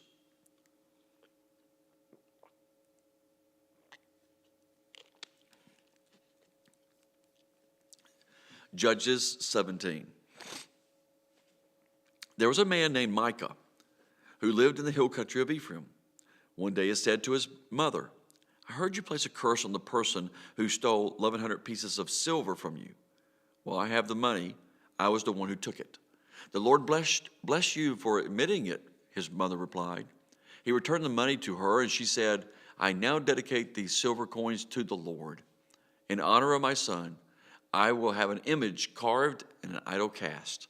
So when he returned the money to his mother, she took 200 silver coins and gave them to a silversmith who made them into an image and an idol. And they were placed in Micah's house. Micah set up a shrine for the idol, and he made a sacred ephod and some household idols. Then he installed one of his sons as his personal priest. In those days, Israel had no king. All the people did whatever seemed right in their own eyes.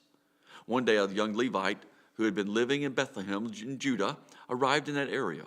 He had left Bethlehem in search of another place to live, and as he traveled, he came to the hill country of Ephraim. He happened to stop at Micah's house as he was traveling through. "Where are you from?" Micah asked him. He replied, "I am a Levite from Bethlehem in Judah, and I am looking for a place to live." "Stay here with me," Micah said, "and you can be a father and priest to me. I will give you 10 pieces of silver a year, plus a change of clothes and your food." The Levite agreed to this, and the young man became like one of Micah's sons. So Micah installed the Levite as his personal priest, and he lived in Micah's house. "I know the Lord will bless me now," Micah said, "because I have a Levite serving as my priest." Judges 18. Now in those days, Israel had no king, and the tribe of Dan was trying to find a place where they could settle, for they had not yet moved into the land assigned to them when the land was divided among the tribes of Israel. So the men of Dan chose from their clans 5 capable warriors from the towns of Zorah and Eshtaol to scout out a land for them to settle in. When these warriors arrived in the hill country of Ephraim, they came to Micah's house and spent the night there. While at Micah's house, they recognized the young Levite's accent, so they went over and asked him, "Who brought you here, and what are you doing in this place? Why are you here?" He told them about his agreement with Micah and that he had been hired as Micah's personal priest. Then they said, "Ask God whether or not our journey will be successful." "Go in peace," the priest replied, "for the Lord is watching over your journey." So the 5 men went on to the town of Laish, where they noticed the people living carefree lives like the Sidonians. They were peaceful and secure. The people were also wealthy because their land was very fertile, and they lived a great distance from Sidon and had no allies there, and no allies nearby. When the men returned to Zorah and Eshtaol, their relatives asked them, "What did you find?" The men replied, "Come on, let's attack them. We have seen the land, and it is very good. What are you waiting for? Don't hesitate to go and take possession of it. When you get there, you will find the people living carefree lives. God has given us a spacious and fertile land, lacking in nothing."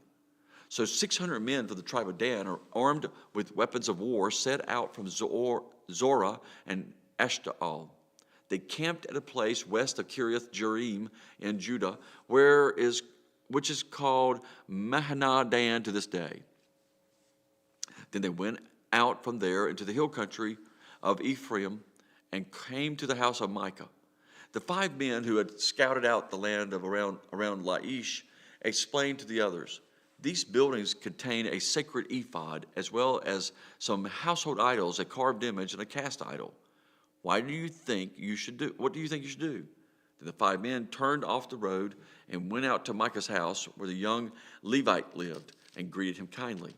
As the 600 armed warriors from the tribe of Dan stood at the entrance of the gate, the 5 scouts entered the shrine and removed the carved image, the sacred ephod, the household idols, and the cast idol. Meanwhile, the priest was standing at the gate with the 600 armed warriors. When the priest saw the men carrying out all the sacred objects out of Micah's shrine, he said, "What are you doing?" "Be quiet and come with us," they said. "Be a father and priest to all of us. Isn't it better to be a priest for an entire tribe and clan of Israel than for the household of just one man?"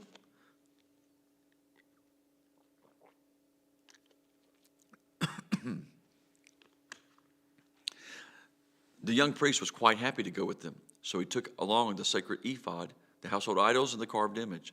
They turned and started on their way, placing their children, livestock, and possessions in front of them. When the people from the tribe of Dan were quite a distance from Micah's house, the people who lived near Micah came chasing after him. They were shouting as they caught up with them. The men of Dan turned around and said to Micah, "What's the matter? Why have you called these men together and chased after us like this?" Excuse me. "What do you mean? What's the matter?" Micah replied, "You've taken away all the gods I have made and my priest, and I have nothing left." The men of Dan said, "Watch what you say. There are some short-tempered men around here who might get angry and kill you and your family." So the men of Dan continued on their way.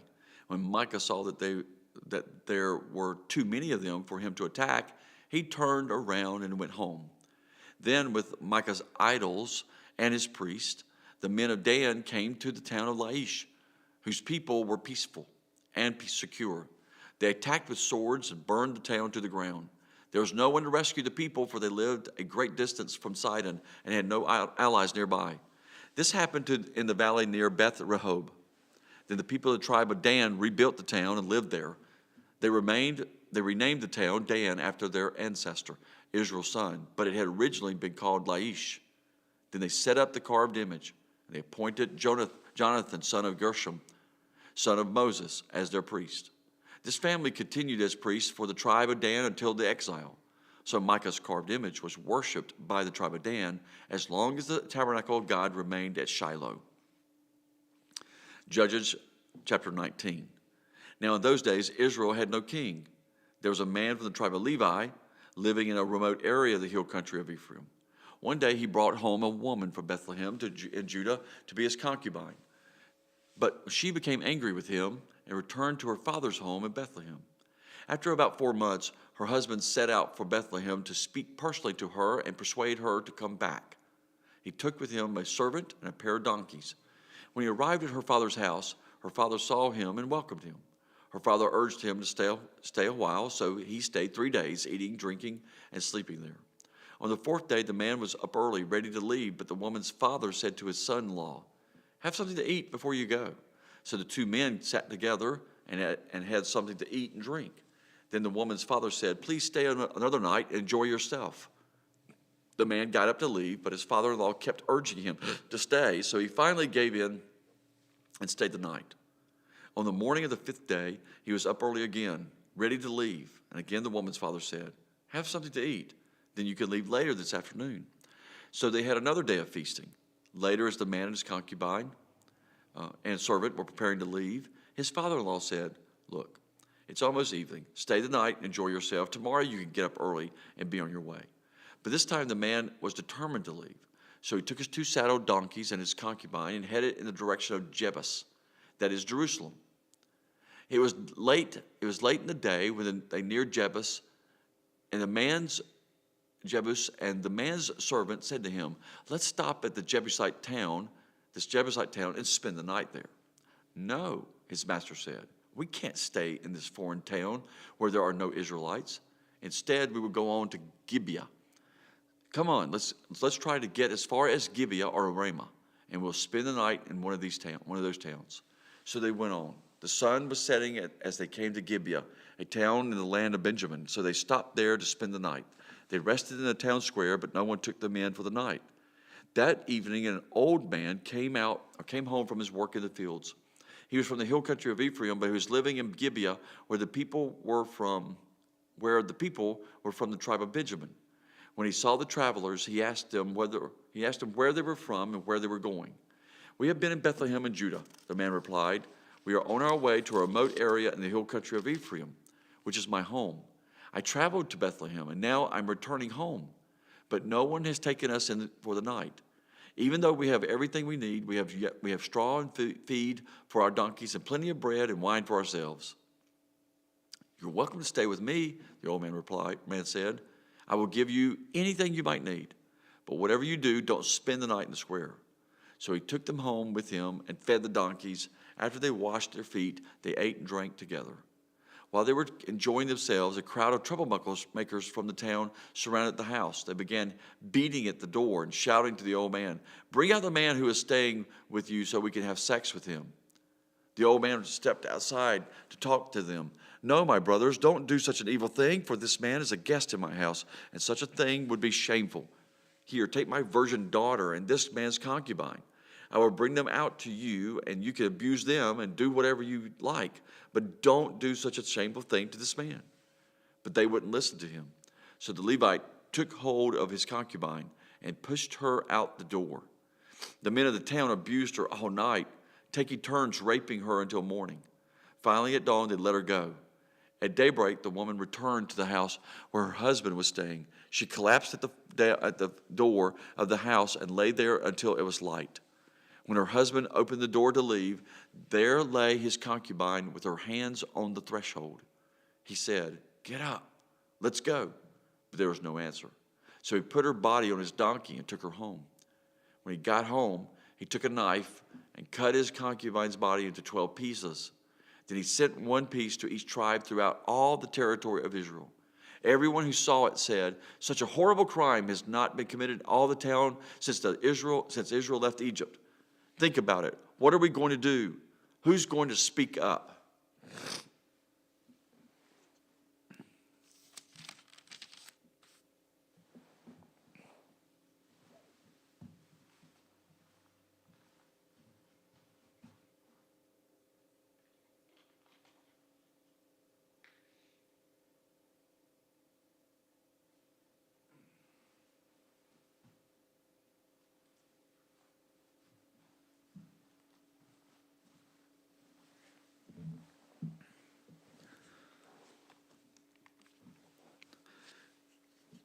Judges chapter 20.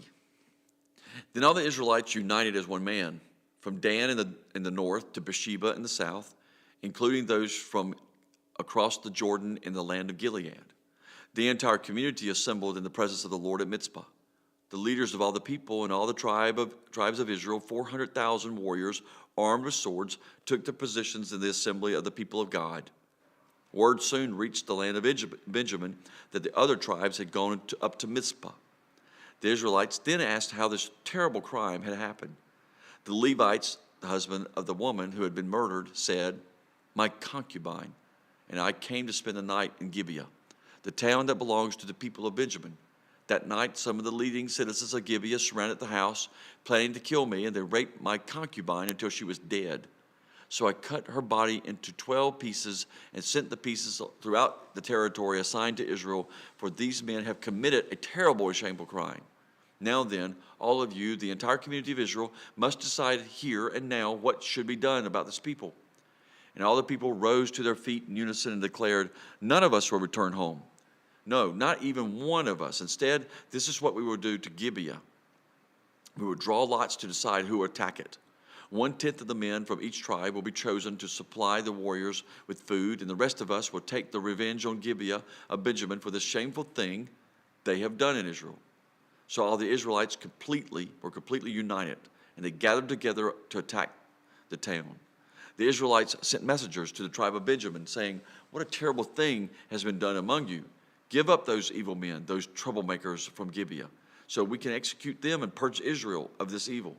But the people of Benjamin would not listen. Instead, they came from their towns and gathered at Gibeah to fight the Israelites. In all, 26,000 of their warriors, armed with swords, arrived in Gibeah to join the 700 elite troops with elite troops who lived there. Among Benjamin's elite troops, 700 were left-handed, and each of them could sling a rock and hit a target within a hair's breadth without missing. Israel had 400,000 experienced soldiers armed with swords, not counting Benjamin's warriors. Before the battle, the Israelites went to Bethel and asked God, which tribe should go first to attack the people of Benjamin? The Lord answered, "Judah is to go first." So the Israelites left early the next morning and camped near Gibeah. Then they advanced toward Gibeah to attack the men of Benjamin. But Benjamin's warriors, who were defending the town, came out and killed 22,000 Israelites on the battlefield that day. But the Israelites encouraged each other and took their positions at the same place they had fought the previous day, for they had gone up to Bethel.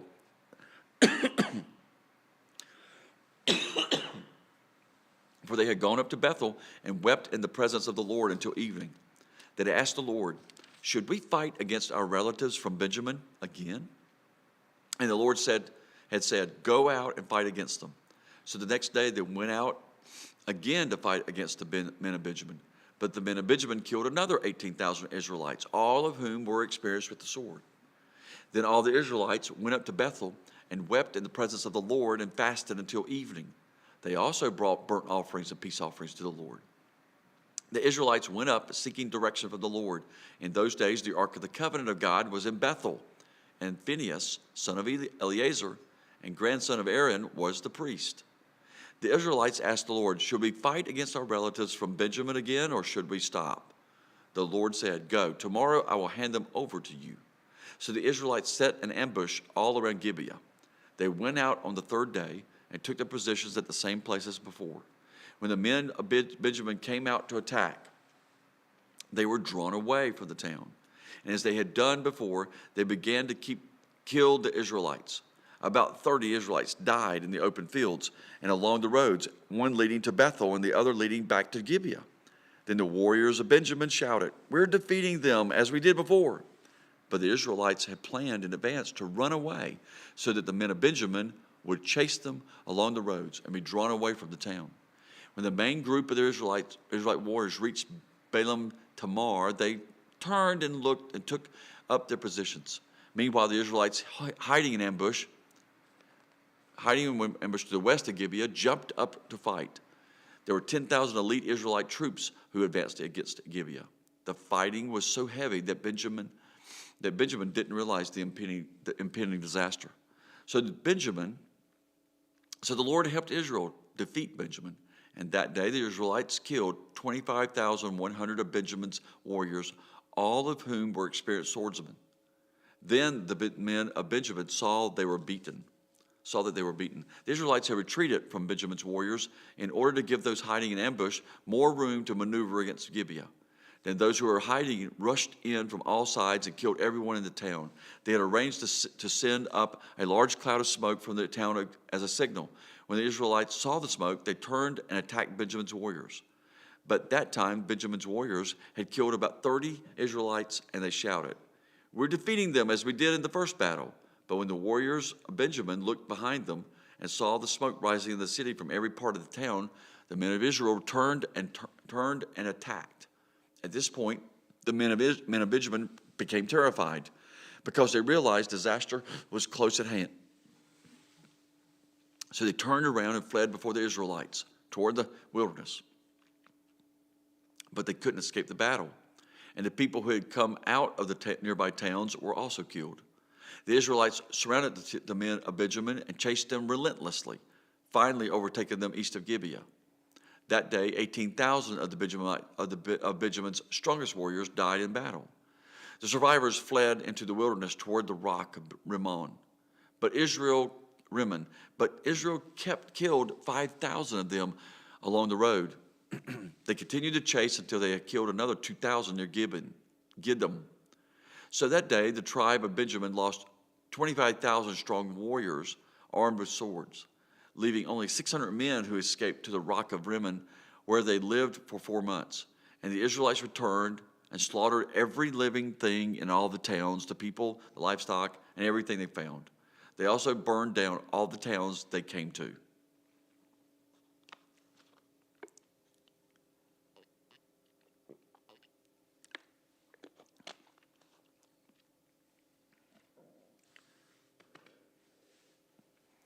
Judges 21. The Israelites had vowed at Mizpah, "We will never give our daughters in marriage to a man from the tribe of Benjamin." Now the people went to Bethel and sat in the presence of God until evening, weeping loudly and bitterly. "O Lord God of Israel," they cried out, "why has this happened in Israel? Now one of our tribes is missing from Israel." Early the next morning, the people built an altar and presented their offerings, burnt offerings, and peace offerings on it. Then they said, "Who among the tribes of Israel did not join us at Mizpah when we held our assembly in the presence of the Lord?" At that time they had taken a solemn oath in the Lord's presence, vowing that anyone who refused to come would be put to death. The Israelites felt sorry for their brother Benjamin and said, "Today one of the tribes of Israel has been cut off. How can we find wives for the few who remain, since we have sworn by the Lord not to give them our daughters in marriage?" So they asked, "Who among the tribes of Israel did not join us in Mizpah when we assembled in the presence of the Lord?" And they discovered that no one from Jabesh Gilead had attended the assembly. For after they counted all the people, no one from Jabesh Gilead was present. So the assembly sent 12,000 of their best warriors to Jabesh Gilead with orders to kill everyone there, including women and children. "This is what you are to do," they said, "completely destroy all the males and every woman who is not a virgin." Among the residents of Jabesh Gilead, they found 400 young virgins who had never slept with a man, and they brought them to the camp at Shiloh in the land of Canaan. The Israelite assembly sent a peace delegation to the remaining people of Benjamin who were living at the rock of Rimmon. Then the men of Benjamin returned to their homes, and 400 women of Jabesh Gilead who had been spared were given to them as wives. But there were not enough women for all of them. The people felt sorry for Benjamin because the Lord had made this gap among the tribes of Israel. So the elders of the assembly asked, "How can we find wives for the few who remain, since the women of the tribe of Benjamin are dead? There must be heirs for the survivors, so that an entire tribe of Israel is not wiped out."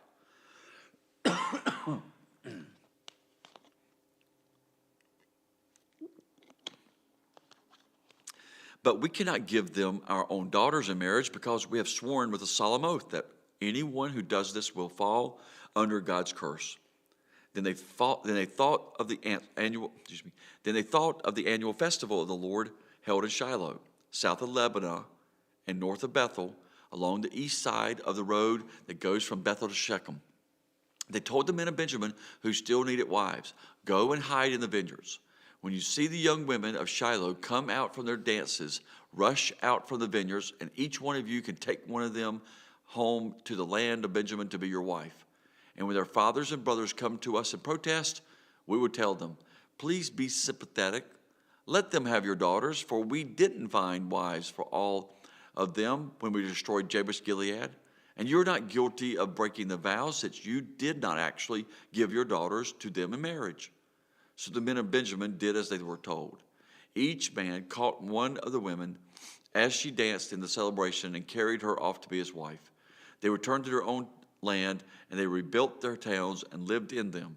Then the people of Israel departed by tribes and families, and they returned to their own homes. In those days, Israel had no king. All the people did whatever seemed right in their own eyes.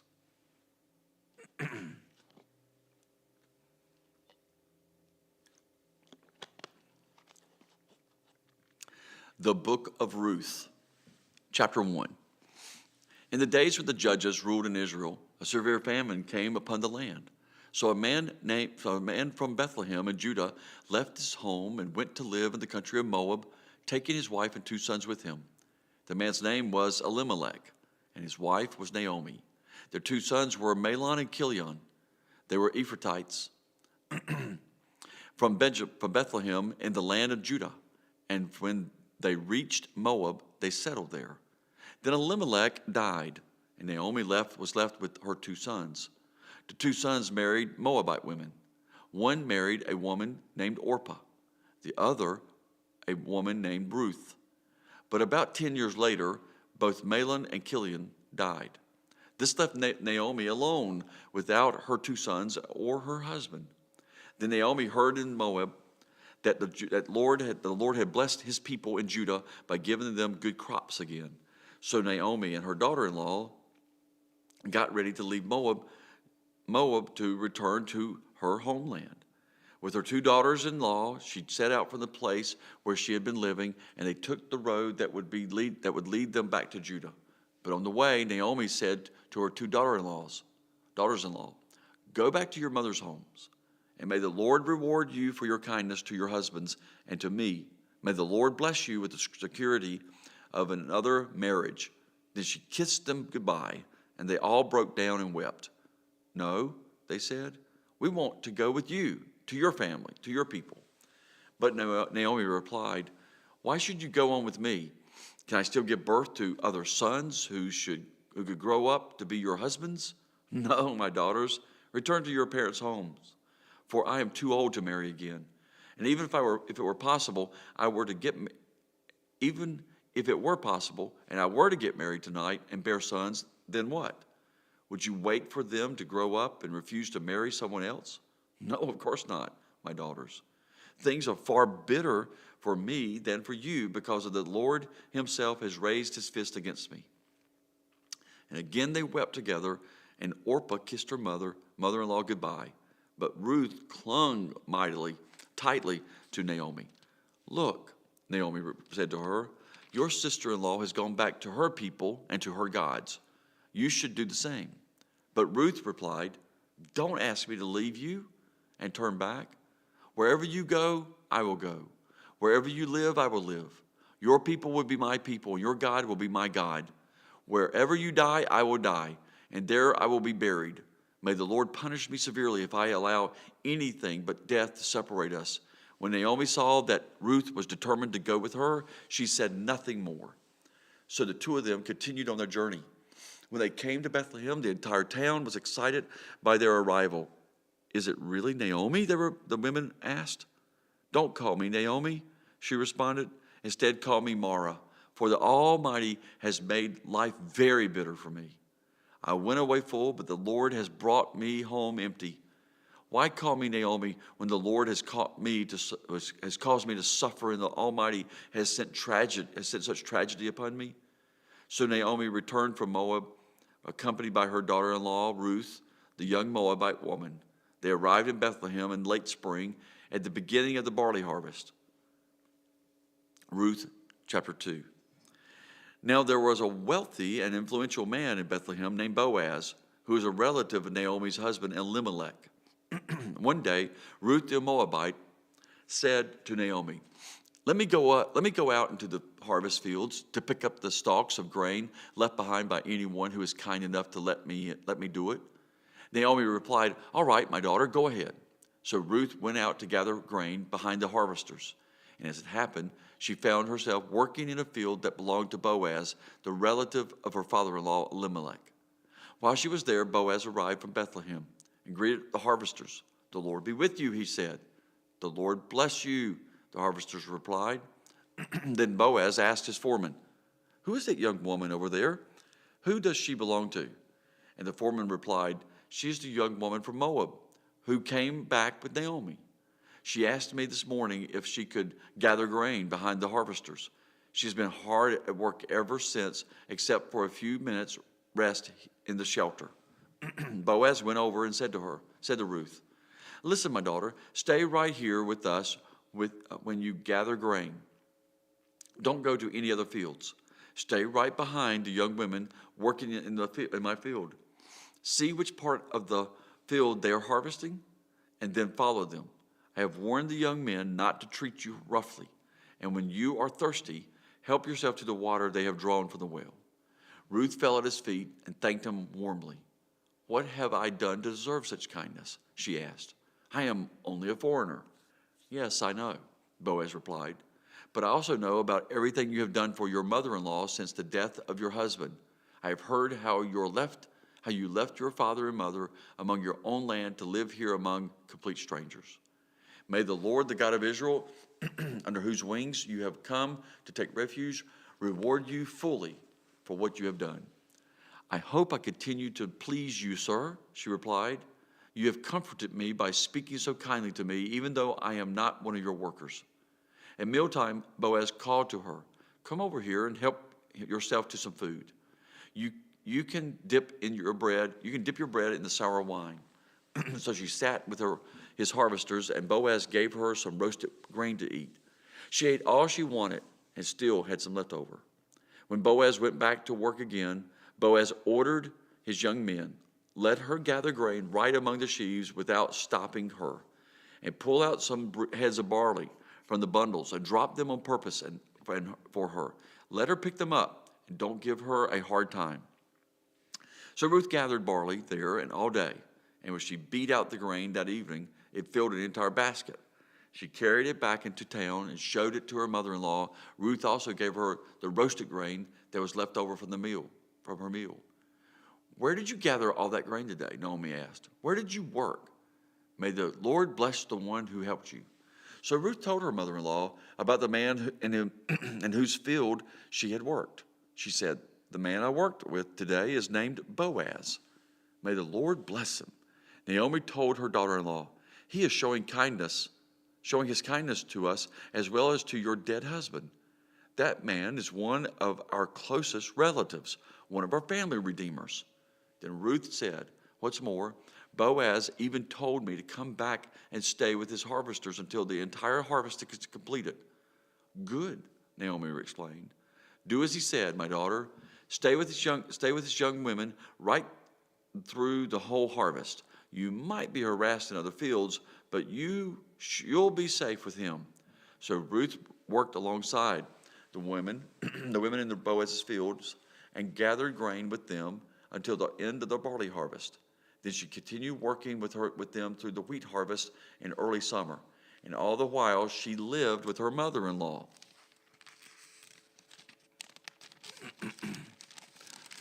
Ruth chapter 3. One day Naomi said to Ruth, "My daughter, it's time that I found a permanent home for you, so that you'll be provided for. Boaz is a close relative of ours, and he's been very kind by letting you gather grain with his young women. Tonight, he will be winnowing barley at the threshing floor. Now do as I tell you. Take a bath and put on perfume and dress in your nicest clothes.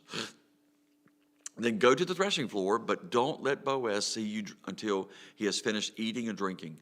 Be sure to notice where he lies down. Then go and uncover his feet and lie down there. He will tell you what to do." "I will do everything you say," Ruth replied. So she went down to the threshing floor that night and followed the instructions of her mother-in-law. After Boaz had finished eating and drinking and was in good spirits, he lay down at the far end of the pile of grain and went to sleep. Then Ruth came quietly, uncovered his feet, and lay down. Around midnight, Boaz suddenly woke up and turned over. He was surprised to find a woman lying at his feet. "Who are you?" he asked. "I am your servant Ruth," she replied. "Spread the corner of your covering over me, for you are my family redeemer." "The Lord bless you, my daughter," Boaz exclaimed. "You are showing even more family loyalty now than you did before, for you have not gone after a younger man, whether rich or poor. Now don't worry about a thing, my daughter. I will do what is necessary. For everyone in town knows you are a virtuous woman. But while it's true that I am one of your family redeemers, there's another man who is more closely related to you than me, or than I am. Stay here tonight, and in the morning I will talk to him. If he is willing to redeem you, very well, let him marry you. But if he's not willing, then as surely as the Lord lives, I will redeem you myself. Now lie down here until morning. So Ruth lay at Boaz's feet until the morning, but she got up before it was light enough for people to recognize each other. For Boaz had said, no one must know that a woman was here at the threshing floor. Then Boaz said to her, bring your cloak and spread it out. He measured 6 scoops of barley into the cloak and placed it on her back. Then he returned to the town. When Ruth went back to her mother-in-law, Naomi asked, what happened, my daughter? Ruth told Naomi everything Boaz had done for her. And she added, he gave me these 6 scoops of barley and said, don't go back to your mother-in-law empty-handed. Then Naomi said to her, just be patient, my daughter, until we hear what happens. The man won't rest until he has settled things today. Ruth chapter 4. Boaz went to the town gate and took a seat there. Just then the family redeemer he mentioned came by, so Boaz called out to him, come over here and sit down, friend. I want to talk to you. So they sat down together. Then Boaz called 10 leaders from the town and asked them to sit as witnesses. And Boaz said to the family redeemer, you know Naomi, who came back from Moab. She is selling the land that belonged to our relative Elimelech. I thought I should speak to you about it so that you can redeem it if you wish. If you want the land, then buy it here in the presence of these witnesses. But if you don't want it, let me know right away, because I am next in line to redeem it after you. The man replied, all right, I'll redeem it. Then Boaz told him, of course, your purchase of the land from Naomi also requires that you marry Ruth, the Moabite widow. That way she can have children who will carry on her husband's name and keep the land in the family. Then I can't redeem it, the family redeemer replied, because this might endanger my own estate. You redeem the land, I cannot do it. Now in those days it was custom in Israel for anyone transferring a right of purchase to remove a sandal and hand it to the other party. This publicly validated the transaction. So the other family So the other family redeemer drew off his sandal, and he said to Boaz, you buy the land. Then Boaz said to the elders and to the crowd standing around, you're witness that today I have bought from Naomi all the property of Elimelech, Kilion, and Mahlon. And with the land I have required Ruth, the Moabite widow of Mahlon, to be my wife. This way she can have a son to carry on his family name, to carry on the family name of her dead husband, and to inherit the family property here in his hometown. You're all witnesses today. Then the elders and all the people standing in the gate replied, we are witnesses. May the Lord make this woman who is coming into your home like Rachel and Leah, from whom all the nations of Israel descended. May you prosper in Ephrathah and be famous in Bethlehem. And may the Lord give you descendants by this young woman who will be like those of our ancestor Perez, the son of Tamar and Judah. So Boaz took Ruth into his home, and she became his wife. When he slept with her, the Lord enabled her to become pregnant, and she gave birth to a son. Then the women of the town said to Naomi, praise the Lord, who has now provided a redeemer for your family. May this child be famous in Israel. May he restore your youth and care for you in your old age. For he is the son of your daughter-in-law, who loves you and has been better to you than 7 sons. Naomi took the baby and cuddled him to her breast, and she cared for him as if he were her own. The neighbor women said, now at last Naomi has a son again, and they named him Obed. He became the father of Jesse and the grandfather of David. This is the genealogical record of their ancestor Perez.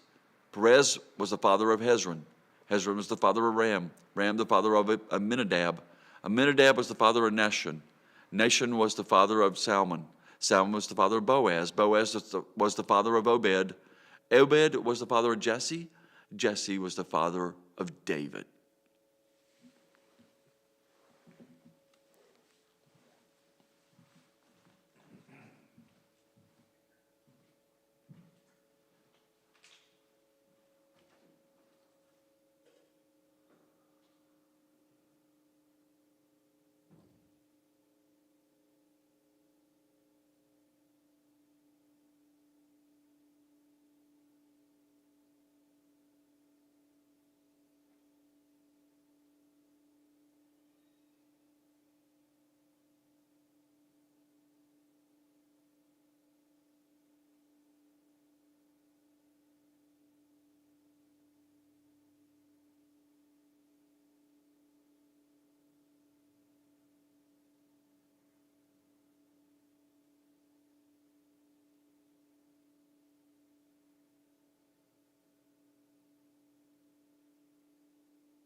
The book of 1 Samuel, chapter 1. There was a man named Elkanah who lived in Ramah in the region of Zuph in the hill country of Ephraim. He was the son of Jeroram, son of Elihu, son of Tohu, son of Zuph of Ephraim. Elkanah had two wives, Hannah and Peninnah. Peninnah had children, but Hannah did not. Each year, Elkanah would travel to Shiloh to worship and sacrifice to the Lord of heaven's armies at the tabernacle. The priests of the Lord at that time were the two sons of Eli, Hophni and Phinehas. On the days Elkanah presented his sacrifice, he would give portions of the meat to Peninnah and each of her children. And though he loved Hannah, he would give her only one choice portion because the Lord had given her no children. So Peninnah would taunt Hannah and make fun of her because the Lord had kept her from having children. Year after year, it was the same. Peninnah would taunt Hannah as they went to the tabernacle. Each time, Hannah would be reduced to tears and would not even eat. "Why are you crying, Hannah?" Elkanah would ask. "Why aren't you eating? Why be downhearted just because you have no children? You have me. Isn't that better than having 10 sons?" Once after a sacrificial meal at Shiloh, Hannah got up and went to pray. Eli, the priest, was sitting at his customary place beside the entrance of the tabernacle. Hannah was in deep anguish, crying bitterly as she prayed to the Lord. And she made this vow: "O Lord of heaven's armies, if you will look upon my sorrow and answer my prayer and give me a son, then I will give him back to you. He will be yours for his entire lifetime. And as a sign that he has been dedicated to the Lord, his hair will never be cut." And as she was praying to the Lord, Eli watched her. Seeing her lips moving but hearing no sound, he thought she had been drinking. "Must you come here drunk?" he demanded. "Throw away your wine." "Oh, no, sir," she replied. "I haven't been drinking wine or anything stronger, but I am very discouraged, and I was pouring out my heart to the Lord. Don't think I am a wicked woman, for I have been praying out of the great anguish and sorrow." In that case, Eli said, "Go in peace. May the God of Israel grant the request you have asked of him." Oh, thank you, sir," she exclaimed. Then she went back and began to eat again, and she was no longer sad. The entire family got up early the next morning and went to worship the Lord once more. Then they returned home to Ramah. When Elkanah slept with Hannah, the Lord remembered her plea, and in due time she gave birth to a son. She named him Samuel, for she said, I asked the Lord for him. The next year, Elkanah and his family went on their annual trip to offer a sacrifice to the Lord and to keep his vow. But Hannah did not go. She told her husband, "Wait until the boy is weaned. Then I will take him to the tabernacle and leave him there with the Lord permanently." "Whatever you think is best," Elkanah agreed. "Stay here for the now, and may the Lord help you keep your promise." So she stayed home and nursed the boy until he was weaned. When the child was weaned, Hannah took him to the tabernacle in Shiloh. They brought along a 3-year-old bull for the sacrifice and a basket of flour and some wine. After sacrificing the bull, they brought the boy to Eli. "Sir, do you remember me?" Hannah asked. "I'm the very woman who stood here several years ago praying to the Lord. I asked the Lord to give me this boy, and he has granted my request. Now I am giving him to the Lord, and he will belong to the Lord his whole life." And they worshiped the Lord there. Then Hannah, chapter 2, 1 Samuel chapter 2. Then Hannah prayed, "My heart rejoices in the Lord. The Lord has made me strong. Now I have an answer for my enemies. I rejoice because you rescued me. No one is holy like the Lord. There is no one besides you. There is no rock like our God. Stop acting so proud and haughty. Don't speak with such arrogance, for the Lord is a God who knows what you have done. He will judge your actions. The bow of the mighty is now broken, and those who stumbled are now strong. Those who were well fed are now starving, and those who were starving are now full. The childless woman now has 7 children, and the woman with many children wastes away. The Lord gives both death and life. He brings some down to the grave, but raises others up. The Lord makes some poor and others rich. He brings some down and lifts others up. He lifts the poor from the dust and the needy from the garbage dump. He sets them among princes, places them in seats of honor. For all the earth is the Lord's, and he has set the world in order. He will protect his faithful ones, but the wicked will disappear in darkness. No one will succeed by strength alone. Those who fight against the Lord will be shattered. He shudders against them from heaven. The Lord judges throughout the earth. He gives power to his king. He increases the strength of his anointed one. Then Elkanah returned home to Ramah without Samuel, and the boy served the Lord by assisting Eli the priest. Now the sons of Eli were scoundrels who had no respect for the Lord or for the duties as priest. Whenever anyone offered a sacrifice, Eli's sons would send over a servant with a 3-pronged fork. While the meat of the sacrificed animal was still boiling, the servant would stick the fork into the pot and demand that whatever it brought up be given to Eli's sons. All the Israelites who came to worship at Shiloh were treated this way. Sometimes the servant would come even before the animal's fat and had been burned on the altar. He would demand raw meat before it had been boiled so that it could be used for roasting. The man offering the sacrifice might reply, "Take as much as you want, but the fat must be burned first." Then the servant would demand, "No, give it to me now, or I'll take it by force." So the sin of these young men was very serious in the Lord's sight, for they treated the Lord's offerings with contempt. But Samuel, though he was only a boy, served the Lord. He wore a linen garment like that of a priest. Each year his mother made a small coat for him and brought it to him when she came with her husband for the sacrifice. Before they returned home, Eli would bless Elkanah and his wife and say, "May the Lord give you and other children to take the place of this one she gave to the Lord." And the Lord blessed Hannah, and she conceived, and she gave birth to 3 sons and 2 daughters.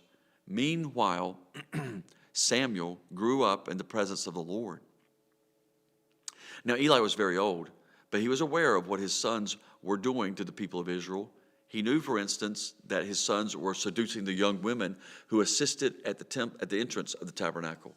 Eli said to them, I have been hearing reports from all the people about the wicked things you are doing. Why do you keep sinning?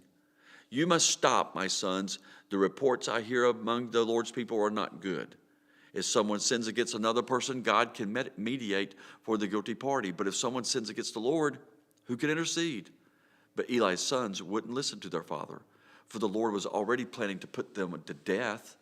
Meanwhile, the boy Samuel grew taller and grew in favor with the Lord and with the people. One day a man of God came to Eli and gave this message from the Lord. I revealed myself to your ancestors when they were Pharaoh's slaves in Egypt.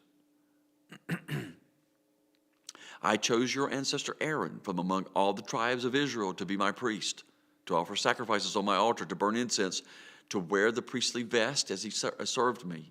And I assigned the sacrificial offerings to you, priest. So why do you scorn my sacrifice and offerings? Why do you give your sons more honor than you give me? For you and they have become fat from the best offerings of my people Israel. Therefore, the Lord, the God of Israel, says, I promised that your branch of the tribe of Levi would always be my priest. But I will honor those who honor me, and I will despise those who think lightly of me. The time is coming when I will put an end to your family, so it will no longer serve as my priest. All the members of your family will die before their time. None will reach old age. You will watch with envy as I pour out prosperity on the people of Israel. But no members of your family will ever live out their days.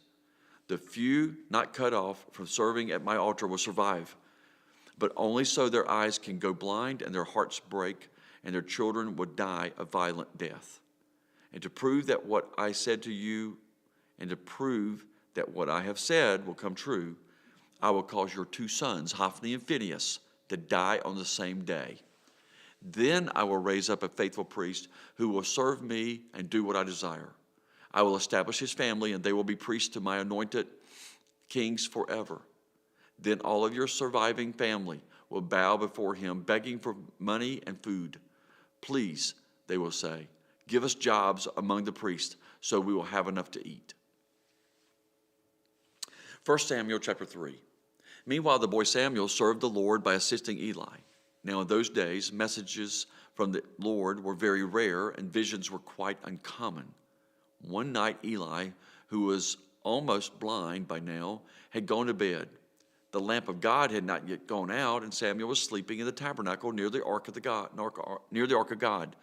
Suddenly the Lord called out, Samuel. Yes, Samuel replied. What is it? He got up and ran to Eli. Here I am. Did you call me? I didn't call you, Eli replied. I didn't call you, Eli replied. Go back to bed. So he did. Then the Lord God called out again, Samuel. Again, Samuel got up and went to Eli. Here I am. Did you call me? I didn't call you, my son. Eli said, go back to bed. Samuel did not yet know the Lord, because he had never had a message from the Lord before. So the Lord called us a third time. And once more Samuel got up and went to Eli. Here I am. Did you call me? Then Eli realized it was the Lord who was calling the boy. So he said to Samuel, go and lie down again, and if someone calls you again, say, speak, Lord, your servant is listening. So Samuel went back to the bed. And the Lord came and called as before, Samuel, Samuel. And Samuel replied, speak, your servant is listening. Then the Lord said to Samuel, I am about to do a shocking thing in Israel. I am going to carry out all my threats against Eli and his family from beginning to end. I have warned him that judgment is coming upon his family forever, because his sons are blaspheming God, and he hasn't disciplined them. So I have vowed that the sins of Eli and his sons will never be forgiven by sacrifices or offerings. Samuel stayed in bed until morning, then got up and opened the doors of the tabernacle as usual. He was afraid to tell Eli what the Lord had said to him, but Eli called out to him, Samuel, my son. Here I am, replied Samuel. What did the Lord say to you? Tell me everything, and may God strike you and even kill you if you hide anything from me. So Samuel told Eli everything. He didn't hold anything back. It is the Lord's will, Eli replied. Let him do what he thinks is best. as Samuel grew up, the Lord was with him, and everything Samuel said proved to be reliable. And all Israel from Dan in the north to Beersheba in the south knew that Samuel was confirmed as a prophet of the Lord. The Lord continued to appear at Shiloh and gave messages to Samuel there at the tabernacle, and Samuel's words went out to all the people of Israel. 1 Samuel chapter 4. At that time, Israel was at war with the Philistines. The Israelite army was camped near Ebenezer, and the Philistines were at Aphek. The Philistines attacked and defeated the army of Israel, killing 4,000 men. After the battle was over, the troops retreated to their camp, and the elders of Israel asked, "Why did the Lord allow us to be defeated by the Philistines?" Then they said, "Let's bring the Ark of the Covenant of the Lord from Shiloh. It will carry it, if we carry it into battle with us, it will save us from our enemies." So they sent men to Shiloh to bring the Ark of the Covenant of the Lord of the heaven's armies, who is enthroned between the cherubim. Hophni and Phinehas, the sons of Eli, were also there with the Ark of the Covenant of God. When all the Israelites saw the Ark of the Covenant of the Lord coming into the camp, their shout of joy was so loud it made the ground shake. "What's going on?" the Philistines asked. "What's all the shouting about in the Hebrew camp?" When they were told it was because the ark of the Lord had arrived, they panicked. "The gods have come into the camp," they cried. "This is a disaster. We have never had to face anything like this. Help!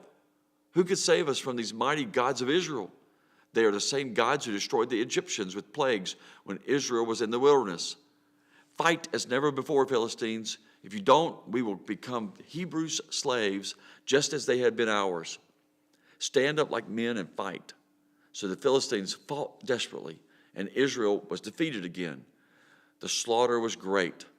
30,000 Israelite soldiers died that day. The survivors turned and fled to their tents. The ark of God was captured, and Hophni and Phinehas, the two sons of Eli, were killed. A man from the tribe of Benjamin ran from the battlefield and arrived at Shiloh later that same day. He had torn his clothes and put dust on his head to show his grief. Eli was waiting beside the road to hear the news of the battle, for his heart trembled for safety of the ark of God. When the messenger arrived and told what had happened, an outcry resounded throughout the town. "What is all the noise about?" Eli asked. The messenger rushed over to Eli, who was 98 years old and blind. He said to Eli, "I have just come from the battlefield. I was there this very day." "What happened, my son?" Eli demanded. "Israel has been defeated by the Philistines," the messenger replied. "The people have been slaughtered, and your two sons, Hophni and Phinehas, were also killed, and the ark of God has been captured." When the messenger mentioned what had happened to the ark of God, Eli fell backward from his seat beside the gate. He broke his neck and died, for he was old and overweight. He had been Israel's judge for 40 years. Eli's daughter-in-law, the wife of Phinehas, was pregnant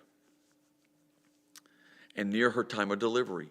When she heard that the ark of God had been captured and her father-in-law and husband were dead, she went into labor and gave birth. She died in childbirth. But before she passed away, the midwives tried to encourage her. "Don't be afraid," they said. "You have a baby boy." But she did not answer or pay attention to them. She named the child Ichabod, which means, "Where is the glory?" For she said, Israel's glory is gone. She named him this because the ark of God had been captured and because her father-in-law and husband were dead. Then she said, "The glory has departed from Israel, for the ark of God has been captured."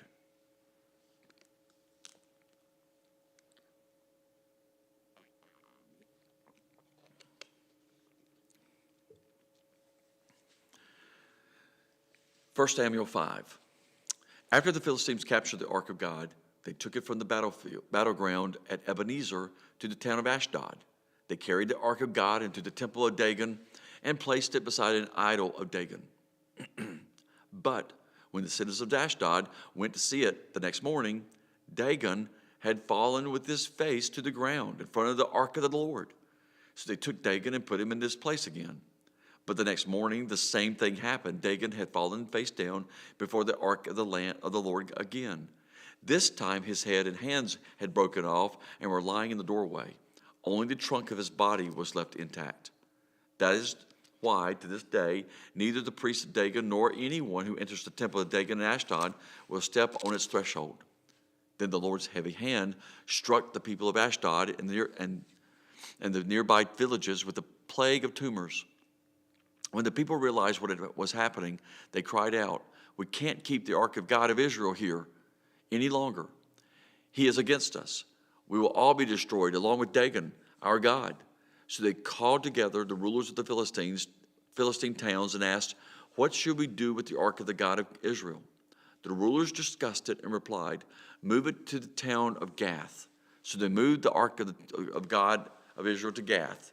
But when the ark arrived at Gath, the Lord's heavy hand fell on its men, and young and old. He struck them with a plague of tumors, and there was a great panic.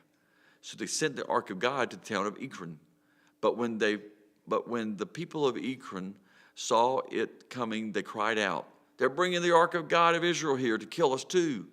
The people summoned the Philistine rulers again and begged them, "Please send the ark of God of Israel back to its own country, or it will kill us all."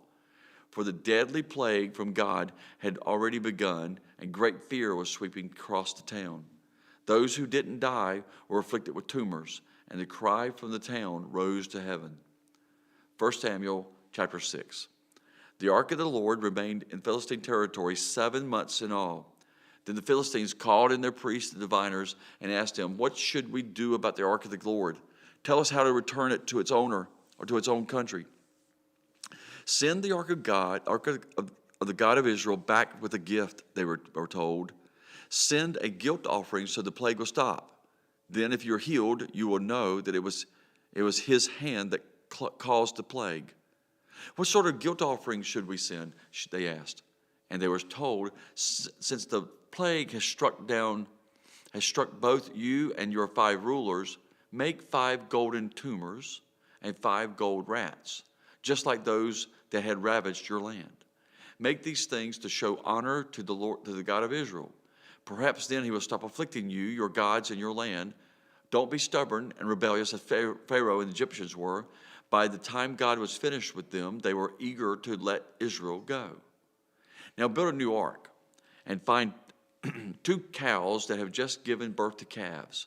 Make sure the cows have never been yoked to a cart. Hitch the cows to the cart, but shut the calves away from them in a pen. Put the ark of the Lord on the cart, and beside it place a chest containing the gold rats and gold tumors you are sending as a guilt offering. Then let the cows go wherever they want. If they cross the border of our land and go to Beth-Shemesh, we will know it was the Lord who brought this great disaster upon us. If they don't, we will know it was not his hand that caused this plague. It came simply by chance." So these instructions were carried out. 2 cows were hitched to the cart, and their newborn calves were shut up in the pen. Then the ark of the Lord, the chest containing the golden rats and gold tumors, were placed on the cart. And sure enough, without veering off in other directions, the cows went straight along the road toward Beth-Shemesh, lowing as they went. The Philistine rulers followed them as far as the border of Beth-Shemesh. The people of Beth-Shemesh were harvesting wheat in the valley, and when they saw the ark, they were overjoyed. The ark came into the field of a man named Joshua and stopped beside a large rock. So the people brought up the wood of the cart for a fire and killed the cows and sacrificed them to the Lord as a burnt offering. Several men of the tribe of Levi lifted the ark of the Lord and the chest containing the gold rats and gold tumors from the cart and placed them on the large rock. Many sacrifices and burnt offerings were offered to the Lord that day by the people of Beth-Shemesh. The 5 Philistine rulers watched all this and then returned to Ekron that same day. The five gold tumors sent by the Philistines as a guilt offering to the Lord were gifts from the rulers of Ashdod, Gaza, Ashkelon, Gath, and Ekron. The 5 gold rats represented the 5 Philistine towns and their surrounding villages, which were controlled by the 5 rulers. The large rock at Beth-Shemesh, where they set the Ark of the Covenant, still stands in the field of Joshua as a witness to what happened there. But the Lord killed 70 men from Beth Shemesh because they looked into the ark of the Lord. And the people mourned greatly because of what the Lord had done. Who is able to stand in the presence of the Lord, this holy God? They cried out. Where can we send the ark from here? So they sent messengers to the people of Kiriath Jearim and told them, the Philistines have returned the ark of the Lord. Come here and get it.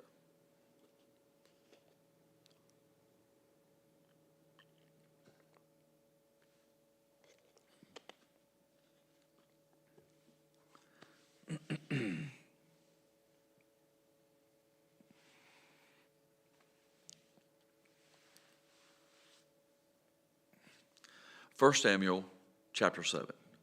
So the men of Kiriath Jearim came to get the ark of the Lord. They took it to the hillside, home of Abinadab, and ordained Eleazar his son to be in charge of it. The ark remained in Kiriath Jearim for a long time, 20 years in all. During that time, all Israel mourned because it seemed the Lord had abandoned them. Then Samuel said to all the people of Israel, if you want to return to the Lord with all your hearts, get rid of your foreign gods and your images of Ashtoreth. Turn your hearts to the Lord and obey him alone. Then he will rescue you from the Philistines. So the Israelites got rid of their images of Baal and Ashtoreth, and worshipped only the Lord. Then Samuel told them, gather all of Israel to Mizpah, and I will pray to the Lord for you. So they gathered at Mizpah, and in a great ceremony drew water from a well and poured it out before the Lord. They also went without food all day and confessed that they had sinned against the Lord. It was at Mizpah that Samuel became Israel's judge. When the Philistine rulers heard that Israel had gathered at Mizpah, they mobilized their army and advanced. The Israelites were badly frightened when they learned that the Philistines were approaching. Don't stop pleading with the Lord your God to save us from the Philistines, they begged Samuel. So Samuel took a young lamb and offered it to the Lord as a whole burnt offering. He pleaded with the Lord to help Israel, and the Lord answered him. Just as Samuel was sacrificing the burnt offering, the Philistines arrived to attack Israel. But the Lord spoke with a mighty voice of thunder from heaven that day, and the Philistines were thrown into confusion that the Israelites, into such confusion that the Israelites defeated them. The men of Israel chased them from Mizpah to a place below Beth-kar, slaughtering them all along the way. Samuel then took a large stone and placed it between the towns of Mizpah and Jeshanah. He named it Ebenezer, which means the stone of help, for he said, up to this point, the Lord has helped us. So the Philistines were subdued and didn't invade Israel again for some time. And throughout Samuel's lifetime, the Lord's powerful hand was raised against the Philistines. The Israelite villages near Ekron and Gath that the Philistines had captured were restored to Israel, along with the rest of the territory that the Philistines had taken. And there was peace between Israel and the Amorites in those days. Samuel continued as Israel's judge for the rest of his life. Each year he traveled about, setting up his court first at Bethel, then at Gilgal, and then at Mizpah. He judged the people of Israel at each of these places. Then he would return to his home at Ramah, and he would hear cases there too. And Samuel built an altar to the Lord at Ramah.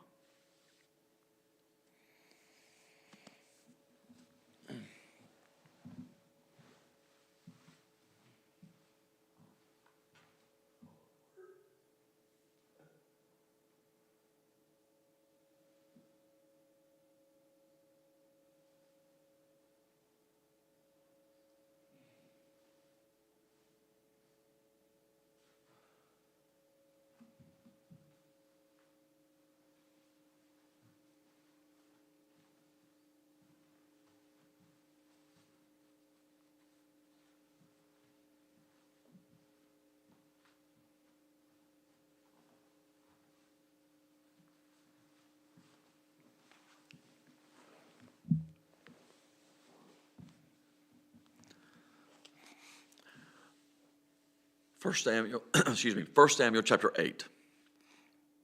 As Samuel grew old, he appointed his sons to be judges over Israel.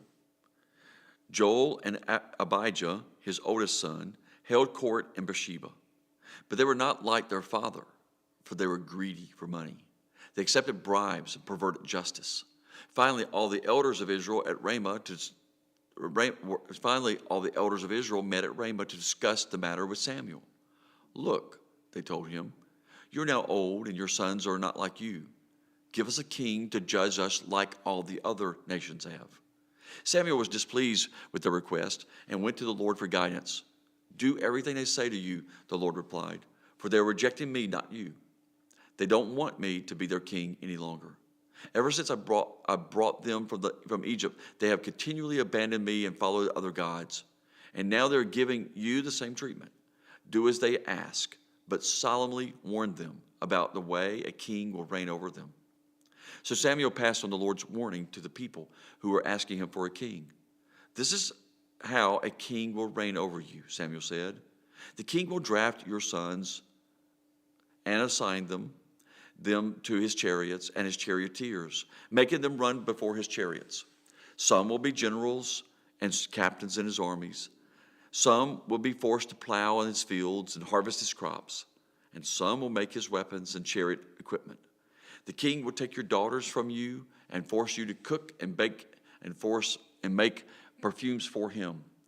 He will take away the best of your fields and vineyards and olive groves and give them to his own officials. He will take a tenth of your grain and your grape harvest and distribute it among his officers and attendants. He will take your male and female slaves and demand the finest of your cattle and donkeys for his own use. He will demand a tenth of your flocks, and you will be his slaves. When that day comes, you will beg for relief from this king you are demanding, but then the Lord will not help you."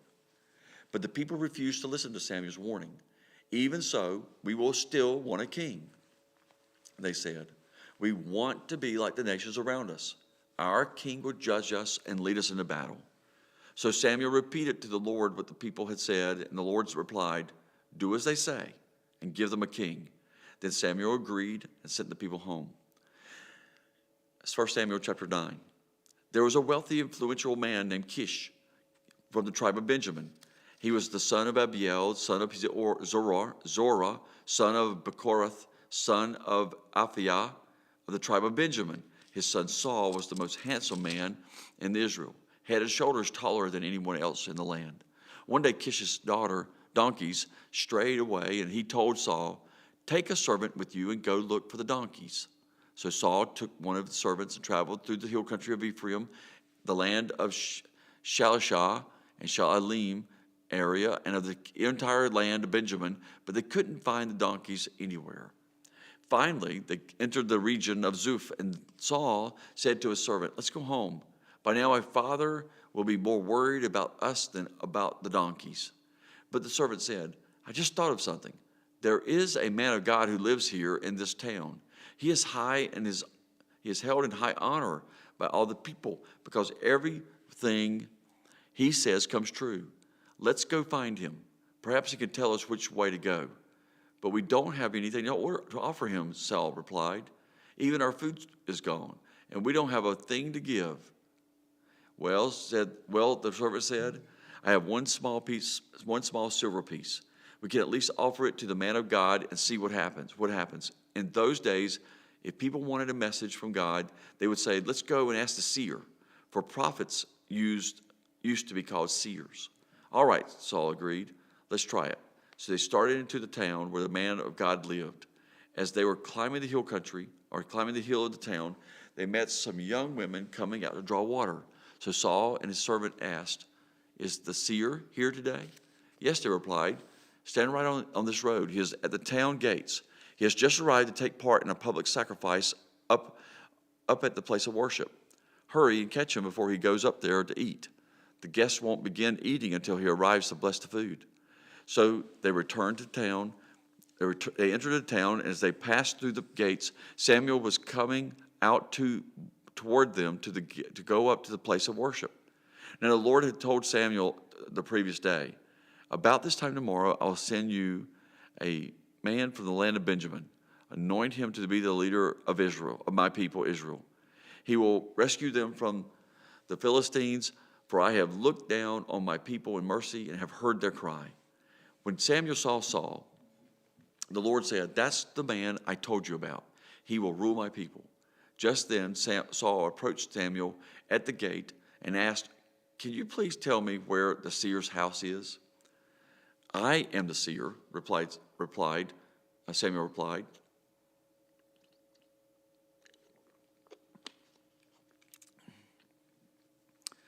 Go up to the place of worship ahead of me. We will eat there together, and in the morning I'll tell you what you want to know and send you on your way. And don't worry about those donkeys that were lost 3 days ago, for they have been found. And I am here to tell you that you and your family are the focus of all Israel's hopes. Saul replied, but I'm only from the tribe of Benjamin, the smallest tribe in Israel, and my family is the least important of the families of that tribe. Why are you talking like this to me? Then Samuel brought Saul and his servant into the hall and placed them at the head of the table, honoring them above 30 special guests. Samuel then instructed the cook to bring Saul the finest cut of meat, the piece that had been set aside to the guest of honor. So the cook brought in the meat and placed it before Saul. So go ahead and eat it, Samuel said. I was saving it for you even before I invited these others. So Saul ate with Samuel that day. When they came down from the place of worship and returned to town, Samuel took Saul up to the roof of the house and prepared a bed for him there. At daybreak the next morning, Samuel called to Saul, get up, it's time you're on your way. So Saul got ready, and he and Samuel left the house together. When they reached the edge of town, Samuel told Saul to send his servant on ahead. After the servant was gone, Samuel said, stay here, for I have received a special message for you from God.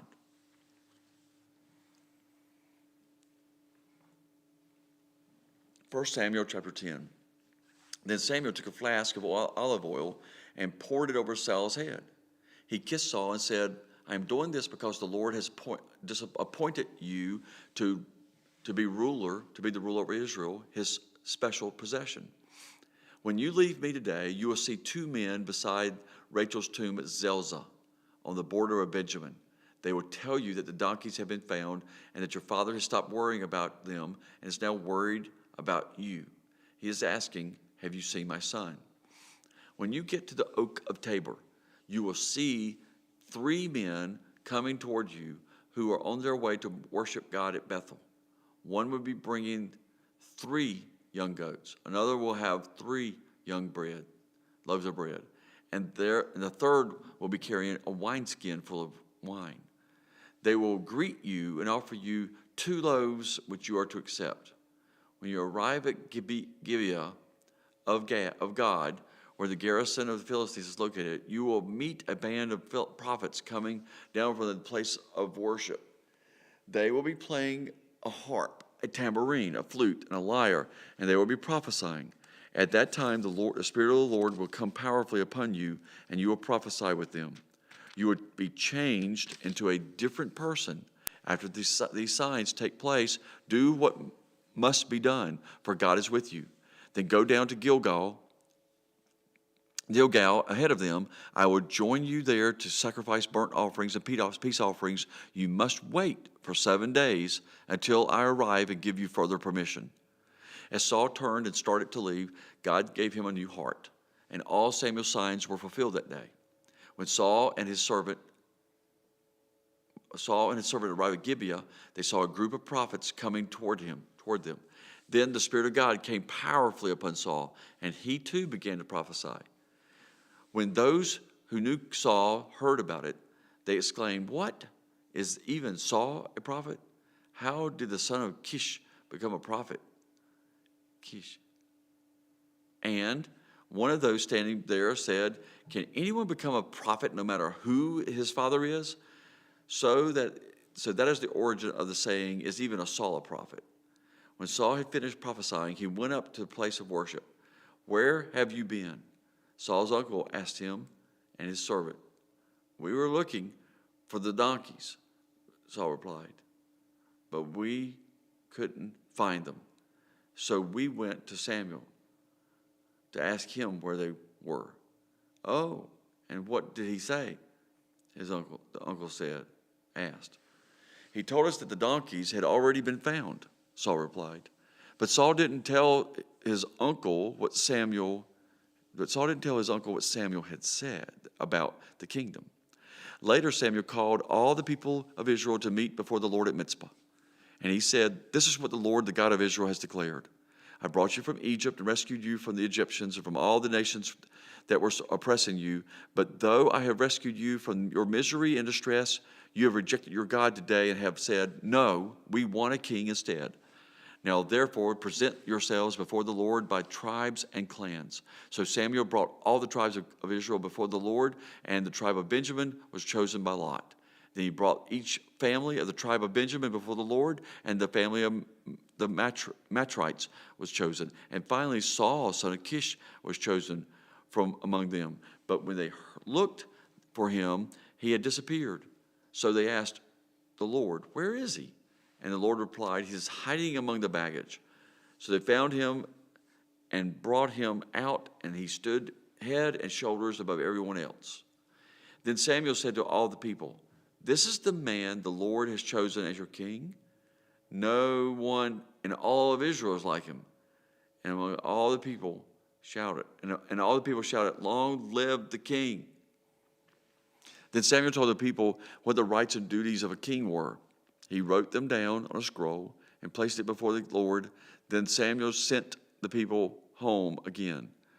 When Saul returned to his home at Gibeah, a group of men whose hearts God had touched went with them. But there were some scoundrels who complained, "How could this man save us?" And they scorned him and refused to bring him gifts, but Saul ignored them.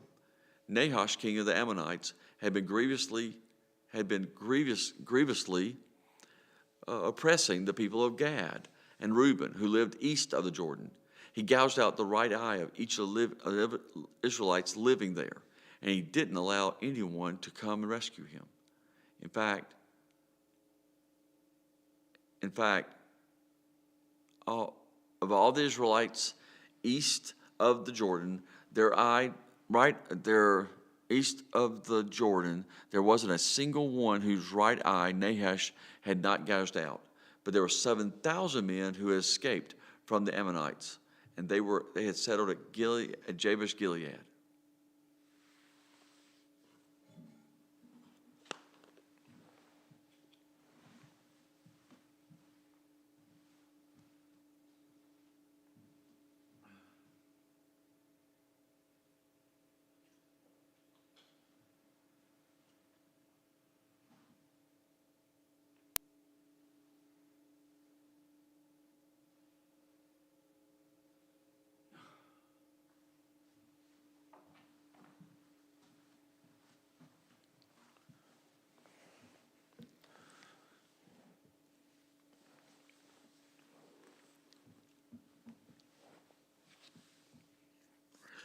First Samuel chapter 11.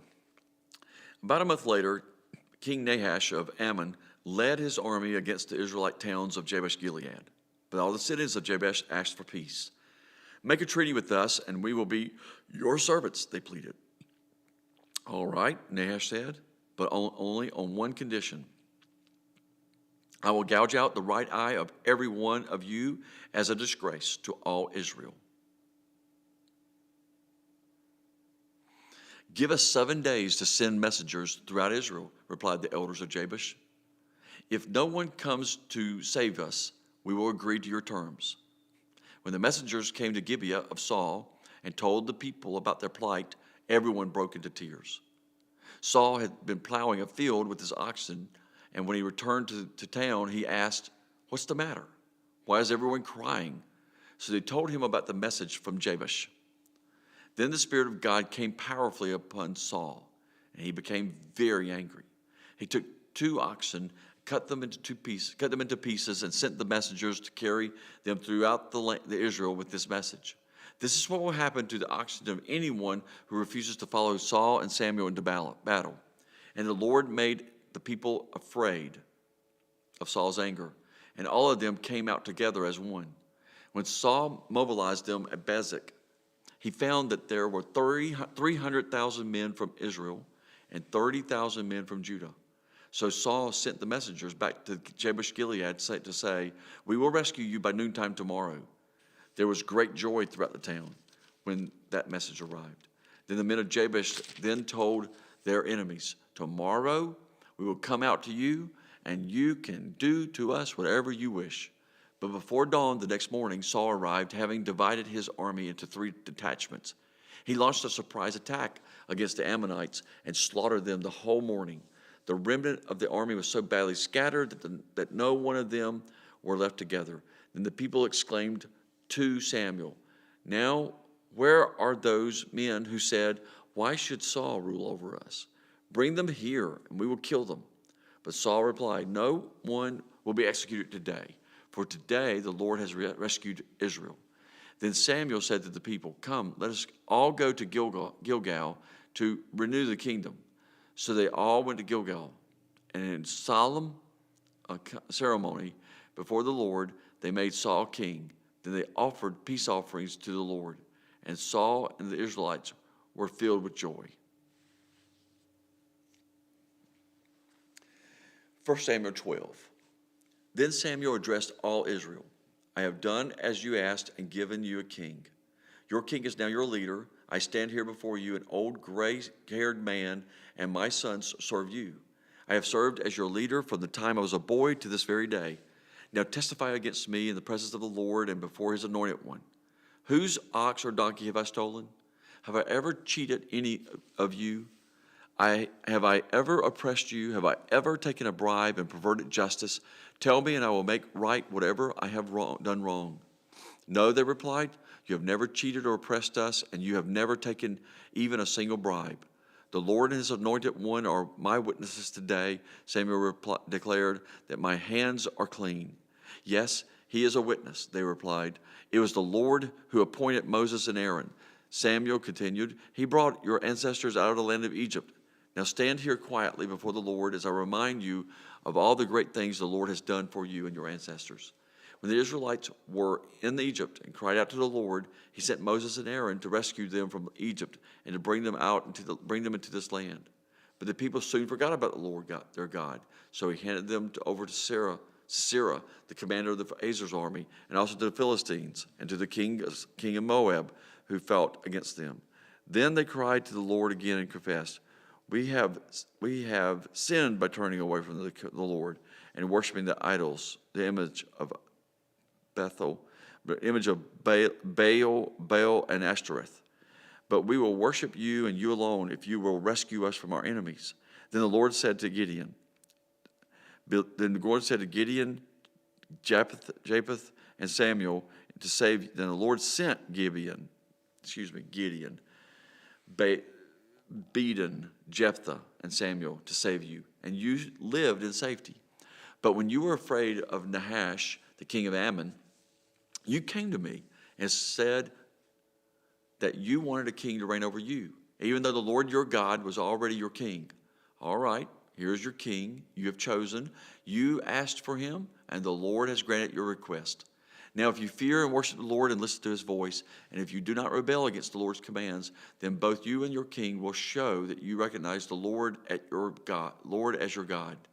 But if you rebel against the Lord's commands and refuse to listen to him, then his hand will be as heavy upon you as it was upon your ancestors. Now stand here and see the great things God, the Lord, is about to do. You know that it does not rain at this time of the year during the wheat harvest. I will ask the Lord to send thunder and rain today. Then you will realize how wicked you have been in asking the Lord for a king. So Samuel called to the Lord, and the Lord sent thunder and rain that day. And after the people were terrified of the Lord and of Samuel, and all the people were terrified of the Lord and of Samuel. "Pray to the Lord your God for us, or we will die," they said to Samuel. "For now we have added to our sins by asking for a king." "Don't be afraid," Samuel reassured them. "You have certainly done wrong, but make sure now that you worship the Lord with all your heart and with all your heart, and don't turn don't turn your back on him. Don't go back to worshiping worthless idols that cannot help or rescue you. They're totally useless. The Lord will not abandon his people because that would dishonor his great name, for it has pleased the Lord to make you his very own people.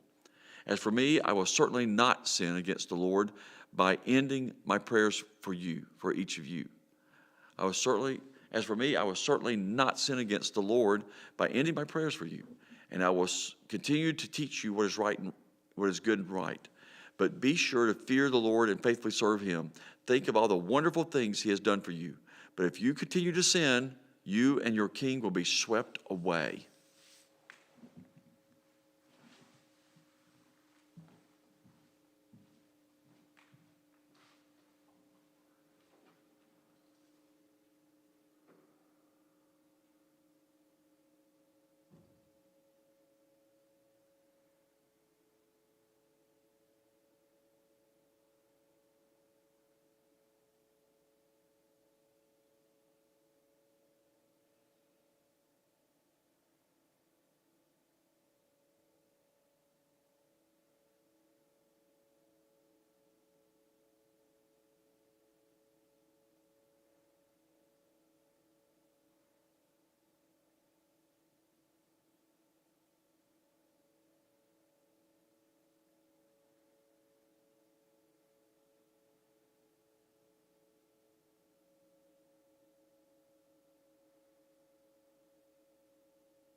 First Samuel 13.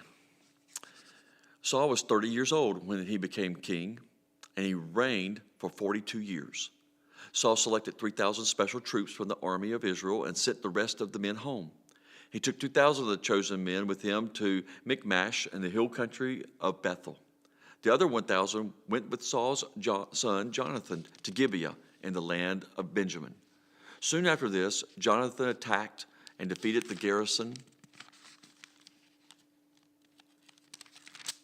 of Philistines at Geba.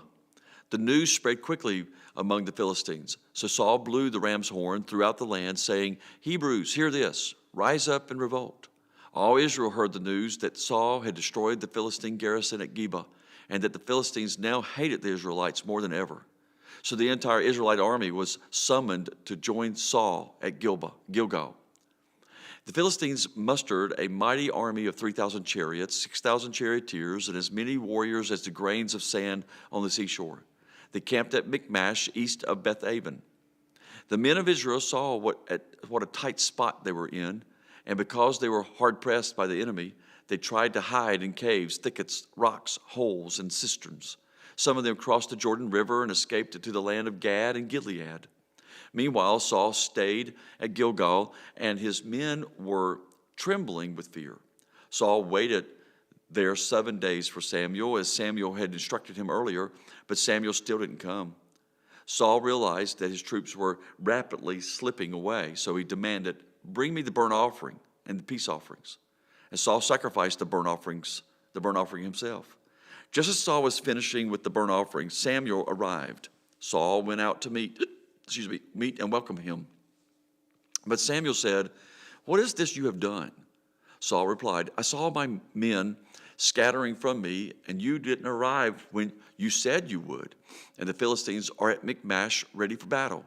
So I said, the Philistines are ready to march against us at Gilgal, and I haven't even asked for the Lord's help. So I felt compelled to offer the burnt offering myself before you came." "How foolish," Samuel exclaimed. "You have not kept the command the Lord your God gave you. Had you kept it, the Lord would have established your kingdom over Israel forever. But now your kingdom must end, for the Lord has sought out a man after his own heart. The Lord has already appointed him to be the leader of his people, because you have not kept the Lord's command." Samuel then left Gilgal and went on his way, but the rest of the troops went with Saul to meet the army. They went up from Gilgal to Gibeah in the land of Benjamin. When Saul counted the men who were still with him, he found only 600 were left. Saul and Jonathan and the troops with them were staying at Gibeah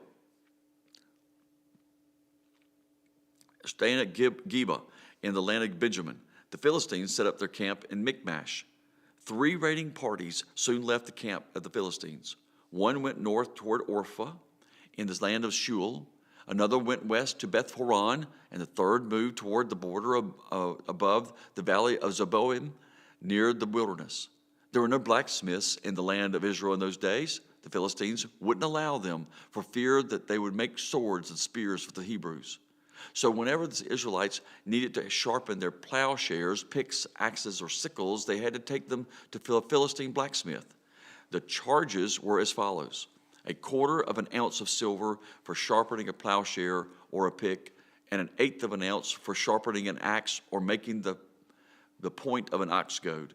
So on the day of the battle, none of the people of Israel had a sword or spear, except for Saul and Jonathan. The pass at Michmash had meanwhile been secured by a contingent on the Philistine army. Great. Come on. I'm so glad you're here. I figured you look like you're getting a little tired. I was getting tired. I found this in my house, and I think it's There yours. it is. That was it. Where'd you leave off here? We're on 14, 1 Samuel 14. Okay. Read By the way, if you probably are doing it, just announce the book and chapter. Okay. Okay, I'm only here till 8:30 too. Perfect. Okay. I'll be back. Okay. 1 Samuel 14. One day Jonathan said to his armor-bearer, "Come on and let us go over where the Philistines have their outpost." But Jonathan did not tell his father what he was doing. Meanwhile, Saul and his 600 men were camped on the outskirts of Gilgal, around the pomegranate tree at Migron. Among Saul's men was Elijah the priest, who was wearing the ephod, the priestly vest. Ahijah was the son of Ichabod's brother, Antibub, son of the Phinehas, son of Eli, and the priest of the Lord, who had served at Shiloh. No one realized that Jonathan had left the Israelite camp. To reach the Philistine outpost, Jonathan had to go down between 2 rocky cliffs that were called Boaz and Sinan. The cliff to the north was in front of Michmash, and the one to the south was in front of Gibeah. "Let's go across to the outpost of those pagans," Jonathan said to his armor-bearer. "Perhaps the Lord will help us, for nothing can hinder the Lord. He can win a battle whether he has many warriors or only a few." "Do what you think is best," the armor-bearer replied. "I'm with you completely, whatever you decide." "All right, then," Jonathan told him. "We will cross over and let them see us. If they say to us, 'Stay where you are, or we will kill you,' then we will stop and not go up to them. But if they say, 'Come on up and fight,' then we will go up. That will be the Lord's sign that he will help us to defeat them." When the Philistines saw them coming, they shouted, "Look, the Hebrews are crawling out of their holes." Then the men from the outpost shouted to Jonathan, "Come on up here and we'll teach you a lesson." "Come on, climb right behind me," Jonathan said to his armor-bearer, "for the Lord will help us defeat them." So they climbed up using both hands and feet, and the Philistines fell before Jonathan, and his armor-bearer killed those who came up behind him. They killed some 20 men in all, and their bodies were scattered over and about a half an acre. Suddenly panic broke out in the Philistine army, both in the camp and in the field, including even the outposts and the raiding parties. And just then, an earthquake struck, and everyone was terrified. Saul's lookouts at Gibeah of Benjamin saw a strange sight. A vast army of Philistines began to melt away in every direction. "Call the roll and find out who was missing," Saul ordered. And when they checked, they found that Jonathan and his armor-bearer were gone. Then Saul shouted to Ahijah, "Bring the ephod here," for at that time Ahijah was wearing the ephod in the front of the Israelites. But when Saul was talking to the priest, the confusion in the Philistine camp grew louder and louder. So Saul said to the priest, "Never mind, let's just get going." Then Saul and all his men rushed out of the battle and found the Philistines killing each other. There was terrible confusion everywhere. Even the Hebrews who had previously gone over to the Philistine army revolted and joined in with Saul, Jonathan, and the rest of the Israelites. Likewise, the men of Israel, who were hiding in the hill country of Ephraim, joined the chase when they saw the Philistines running away.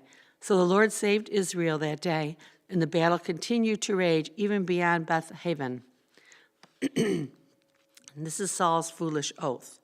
Now the men of Israel were pressed to exhaustion that day, because Saul had placed them under an oath, saying, "Let a curse fall on anyone who eats before evening, for I have full revenge on my enemies." So no one ate anything all that day, even though they had found honeycombs on the ground in the forest. They didn't dare touch the honey because they feared the oath that they had taken. But Jonathan had not heard his father's command, and he dipped the end of his stick into a piece of honeycomb and ate the honey. After he had eaten it, he felt refreshed. But one of the men saw him and said, "Your father made the army take a strict oath that no one would eat any food today, or they will be cursed, and that is why everyone is weary and faint." "My father has made trouble for all of us," said Jonathan. "A command like that only hurts us. See how refreshed I am now that I have eaten, and this little bit of honey. If the men had been allowed to eat freely from the food they found among our enemies, think how many more Philistines we could have killed." They chased and killed the Philistines all that day, from Michmash to Eljon, growing more and more faint. That evening, they rushed for battle plunder and butchered the sheep, goats, cattle, and calves, but they ate them without draining the blood.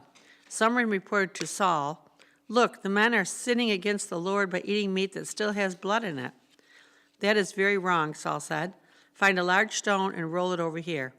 Then go out among the troops and tell them, 'Bring the cattle, the sheep, and the goats here to kill. Kill them here and drain the blood before you eat any more. Do not sin against the Lord by eating meat with blood still in it.'" So that night all the troops brought their animals and slaughtered them there. Then Saul built an altar to the Lord. It was the first time the altar he built to the Lord.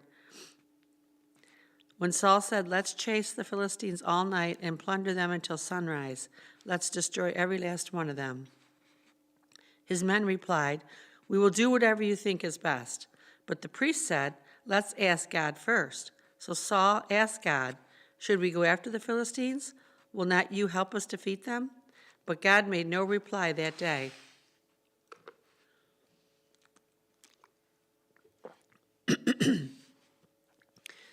Then Saul said to the leaders, "Something's wrong. I want all my army commanders to come here. We must find out what sin was committed today. I vow by the name of the Lord, who rescued Israel, that the sinner will surely die, even if it's my own son Jonathan." But no one would tell him what the trouble was. Then Saul said, "Jonathan and I will stand over here, and all of you stand over there." And the people responded, "Whatever you think is best," they said to Saul. Then Saul prayed, "O Lord, God of Israel, please show us who is guilty and who is innocent." Then they cast sacred lots, and Jonathan and Saul were chosen as the guilty ones, and the people were declared innocent. Then Saul said, "Now cast lots again and choose between me and Jonathan." And Jonathan was shown to be the guilty one. "Tell me what you have done," Saul demanded of his son. "I tasted a little honey," Jonathan admitted. "It was only a little bit on the end of a stick. Does that deserve death?" "Yes, Jonathan, you must die. May God strike me and..."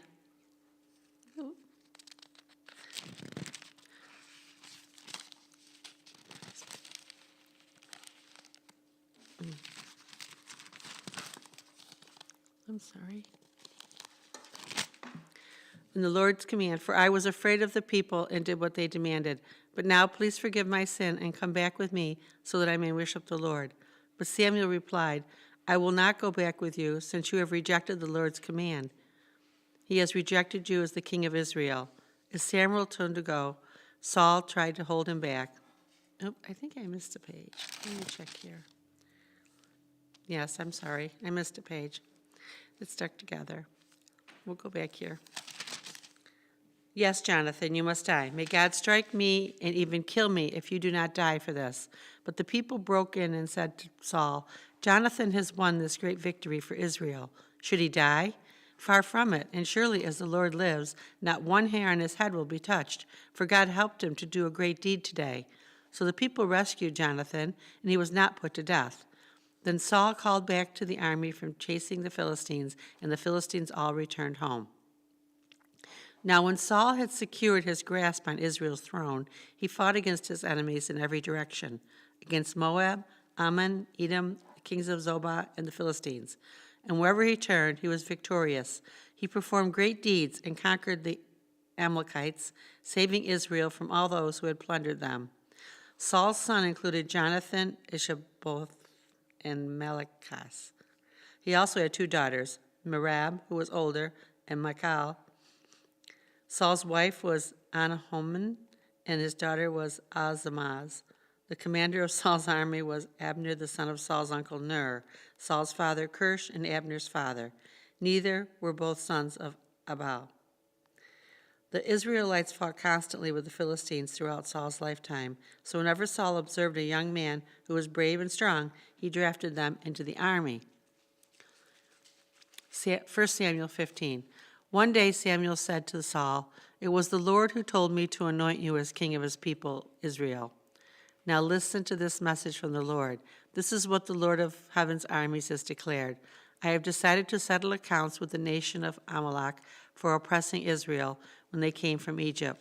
Now go and completely destroy the entire Amalekite nation, men, women, children, babies, cattle, sheep, goats, camels, and donkeys." So Saul mobilized his army at Tilam. There were 200,000 soldiers from Israel, 10,000 men from Judah. And Saul and his army went to town of Amalekites and lay in wait in the valley. Saul sent this warning to the Kenites, "Move away from where the Amalekites live, or you will die with them. For you showed kindness to all the people of Israel when they came up from Egypt." So the Kenites packed up and left. Then Saul slaughtered the Amalekites from Hablon all the way to Shur, east of Egypt. They captured Agag, an Amalekite king, but completely destroyed everyone else. Saul and his men spared Agag's and kept the best of the sheep and the goats and the cattle and all the fat calves and the lambs and everything, in fact, that appeared to them. They destroyed only what was worthless or of poor quality. Then the Lord rejects Saul.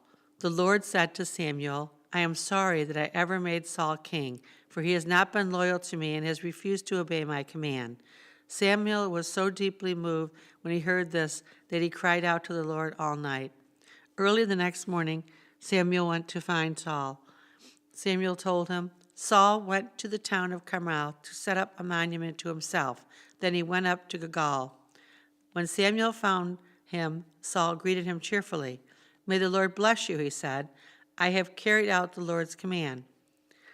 "Then what is all the bleating of the sheep and the goats and the lowing of the cattle that I hear?" said Samuel.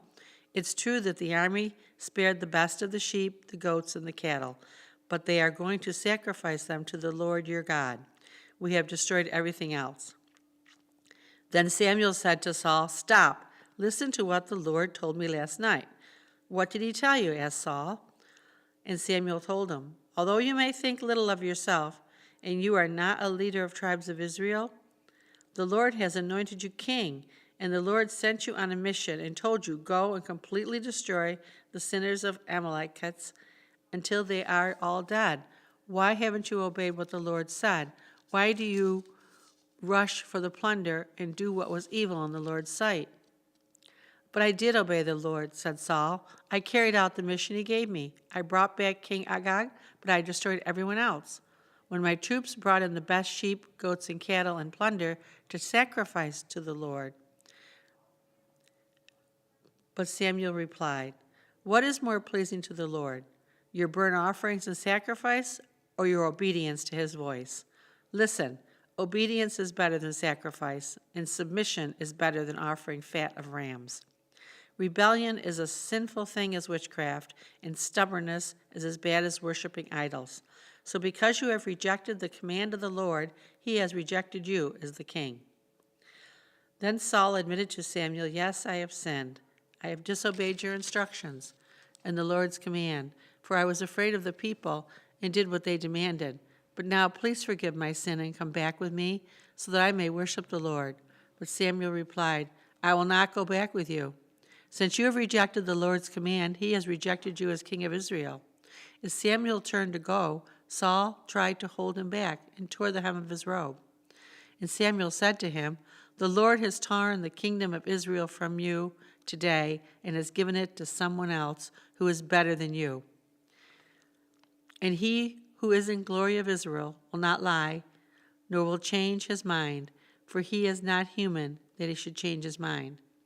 Then Saul pleaded again, "I know I have sinned, but please at least honor me before the elders of my people, before Israel, by coming back with me, so that I may worship the Lord your God." So Samuel finally agreed and went back with him and Saul and worshiped the Lord. Then Samuel said, "Bring King Agag to me." Agag arrived full of hope, for he thought, "Surely the worst is over and I have been spared." But Samuel said, "As your sword has killed the sons of many mothers, now your mother will be childless." And Samuel cut Agag to pieces before the Lord at Gilgal. Then Samuel went to Ramah, and Saul returned to his house in Gabath. Samuel never went to meet with Saul again, but he mourned constantly for him, and the Lord was sorry he had ever made Saul king of Israel. 1 Samuel 16. Now the Lord said to Samuel, "You have mourned long enough for Saul. I have rejected him as king of Israel, so fill your flask with olive oil and go to Bethlehem. Find a man named Jesse who lives there, for I have selected one of his sons to be my king." But Samuel asked, "How can I do it? If Saul hears about it, he will kill me." "Take a heifer with you," said the Lord, "and say that you have come to make a sacrifice to the Lord. Invite Jesse to the sacrifice, and I will show you which of his sons to anoint for me." So Samuel did as the Lord instructed, and when he arrived at Bethlehem, the elders of the town came trembling to meet him. "What's wrong?" they asked. "Why do you come in peace?" "Yes," said Samuel, "I have come to sacrifice to the Lord. Purify yourselves and come with me to the sacrifice." Then Samuel performed the purification rite for Jesse and his sons, and invited them to the sacrifice too. When they arrived, Samuel took one look at Eliab and thought, "Surely this is the one Lord will have anointed."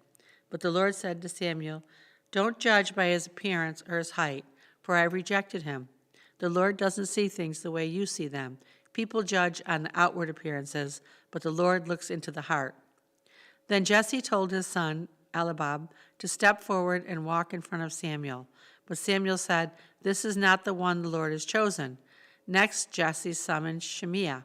But Samuel said, "Neither is this the one the Lord has chosen." In the same way, all 7 of Jesse's sons were presented to Samuel. But Samuel said to Jesse, "The Lord has not chosen any of these." "Are these all the sons you have?" asked Samuel. "There is still the youngest," Jesse replied, "but he's out in the fields watching the sheep and the goats." "Send for him at once," said Samuel. "We will not sit down to eat until he arrives." So Jesse sent for him. He was dark and handsome with beautiful eyes. And the Lord said, "This is the one, anoint him." So as David stood there among his brothers, Samuel took the flask of olive oil he had brought and anointed David with the oil. The Spirit of the Lord came powerfully upon David from that day on. Then Samuel returned to Ramah. David serves in Saul's court. Now the Spirit of the Lord has left Saul, and the Lord has sent a tormenting spirit that filled him with depression and fear. Some of Saul's servants said to him, "A tormenting spirit from God is troubling you. Let's find a good musician to play the harp, and wherever the tormenting spirit troubles you, he will play soothing music, and you will be very well again soon." "All right," said Saul, "find me someone who plays well and bring him here." One of the servants said to Saul, "One of Jesse's sons from Bethlehem is a talented harp player. Not only that, he is a brave warrior, a man of war, and has good judgment. He's also a fine-looking young man, and the Lord is with him." So Saul sent messages to Jesse to say, "Send me your son David the shepherd." Jesse responded by sending David to Saul, along with a young goat, a donkey loaded with bread, and a wineskin full of wine. So David went to Saul and began serving him. Saul loved David very much, and David became his armor-bearer. Then Saul sent word to Jesse, asking, "Please let David remain in my service, for I am very pleased with him."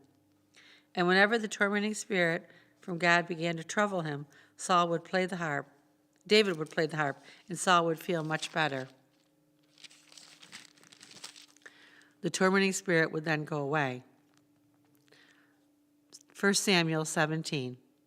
The Philistines now mustered their army for battle and camped between Soka and Judah and Azekah and Ephraim. Saul countered by gathering his Israelite troops near the valley of Elah. So the Philistines and the Israelites faced each other on opposite hills with the valley between them. Then Goliath, a Philistine champion from Gath, came out of the Philistine ranks to face the forces of Israel. He was over 9 feet tall. He wore a bronze helmet, a bronze coat of maul weighing 125 pounds. He also wore bronze leg armor, and he carried a bronze javelin on his shoulder. The shaft of his spear was as heavy and thick as a weaver's beam, tipped with an iron spearhead that weighed 15 pounds. His armor-bearer walked ahead of him carrying a shield. Goliath stood and shouted a taunt across to the Israelites. "Why are you calling out this fight?" he said. "I am a Philistine champion, but you are only the servants of Saul. Choose one man to come down here and fight. If he kills me, then we will be your slaves. But if I kill him, you will be our slaves. I defy the armies of Israel today. Send me a man who will fight me." When Saul and the Israelites heard this, they were terrified and deeply shaken. Now David was the son of a man named Jesse, an Ephraite from Bethlehem, in the land of Judah. Jesse was an old man at that time, and he had 8 sons. Jesse's 3 oldest sons, Eliab, Abinadab, and Shimea, had already joined Saul's army to fight the Philistines. David was the youngest son. David's 3 oldest brothers stayed with Saul's army, but David went back and forth so he could help his father with all the sheep back in Bethlehem. After 40 days, every morning and evening, the Philistines' champion strutted in front of the Israelite army. One day Jesse said to David, "Take this basket of roasted grain and these 10 loaves of bread and carry them quickly to your brothers." And he gave these 10 cuts of 10 cuts of cheese to their captain. "See how your brothers are getting along and bring back a report on how they're doing." David's brothers were with Saul and the Israelite army at the valley of Elah, fighting against the Philistines. So David left the sheep with another shepherd and set out early the next morning with the gifts, as Jesse has directed him. He arrived at the camp just as the Israelite army was leaving for the battlefield with shouts and battle cries. Soon the Israelites and the Philistine forces stood facing each other, army against army. David left his things with the keeper of supplies and hurried out to the ranks to greet his brothers. As he was talking with them, Goliath, the Philistine champion from Gath, came out from the Philistine ranks. Then David heard him shout his usual taunt at the army of Israel. As soon as the Israelite army saw him, they began to run away in fright. "Have you seen the giant?" the men said. "He comes out each day just to defy Israel. The king has offered a huge reward to anyone who kills him. He will give that man one of his daughters for a wife, and the man's entire family will be exempt from paying taxes." David asked the soldiers standing nearby, "What will a man get for killing this Philistine and ending his defiance of Israel? Who is this pagan Philistine anyway, that he is allowed to defy the armies of the living God?" And these men gave David the same reply: "Yes, that is a reward for killing him." But then David's oldest brother, Eliab, heard David talking to the men, and he was angry. "What are you doing around here anyway?" he said. "What about those few sheep you're supposed to be taking care of? I know about your pride and deceit. You just want to see the battle." "What have I done now?" said David. "I was only asking a question." He walked over to some others and asked them the same thing and received the same answer. Then David's questioning was reported to King Saul, and the king sent for David. "Don't worry about this Philistine," David told Saul. "I will go fight him." "Don't be ridiculous," Saul replied. "There's no way you can fight this Philistine and possibly win. You're only a boy, and he has been a man of war since his youth." But David persisted. "I have been taking care of my father's sheep and goats. When a lion or a bear comes to steal a lamb from the flock, I go after him with a club and rescue the lamb from his very mouth. If the animal turns on me, I catch it by the jaw and club it to death. I have done this to both lions and bears. I'll do it to this pagan Philistine too, for he has defiled the armies of the living God. The Lord who rescued me from the claws of the lion and the bear will rescue me from this Philistine." So Saul finally consented. "All right, go ahead, and may the Lord be with you." Then Saul gave David his own armor, a bronze helmet and a coat of mail. David put it on, strapped the sword over it, and took a step or two to see what it was like, for he had never worn anything like that before. "I can't go in these," he protested. "I'm not used to them." So he took it all off. He picked up 5 smooth stones from a stream and put them in his shepherd's bag. Then, armed only with a shepherd's staff and a sling, he started across the valley to fight the Philistine. Goliath walked out toward David with his shield bearer ahead of him, sneering in contempt at the ruddy-faced little boy. "Am I a dog," he roared at David, "that you come after me with just a stick?" And he cursed David by the names of his gods. "Come over here, and I'll give your flesh to the birds and the wild animals," Goliath yelled at him. David replied to the Philistines, "You come to me with a sword, a spear, and a javelin, but I come to you in the name of the Lord of the heaven of armies, the God of armies of Israel, whom you have defied. Today the Lord will conquer you. I will kill you and cut off your head. And then I will give the dead bodies of your men to the birds and the wild animals, and the whole world will know that there is a God in Israel. And everyone assembled here will know that the Lord rescued his people, but not with a sword and spear. For the Lord's battle he will give us to you." As Goliath moved closer to the attack, David quickly ran out to meet him. Reaching into his shepherd's bag and taking out a stone, he hurled it with his sling and hit the Philistine right in the forehead. The stone sank in, and Goliath stumbled and fell face down to the ground. So David triumphed over the Philistine with just one sling and a stone, for he had no sword.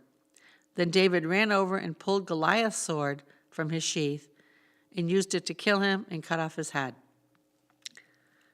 When the Philistines saw that their champion was dead, they turned and ran. Then the men of Israel and Judah gave a great shout of triumph and rushed after the Philistines, chasing them as far as Gath and the gates of Ekron. The bodies of the dead and the wounded Philistines were strewn all along the road from Shaaraman as far as Gath and Ekron.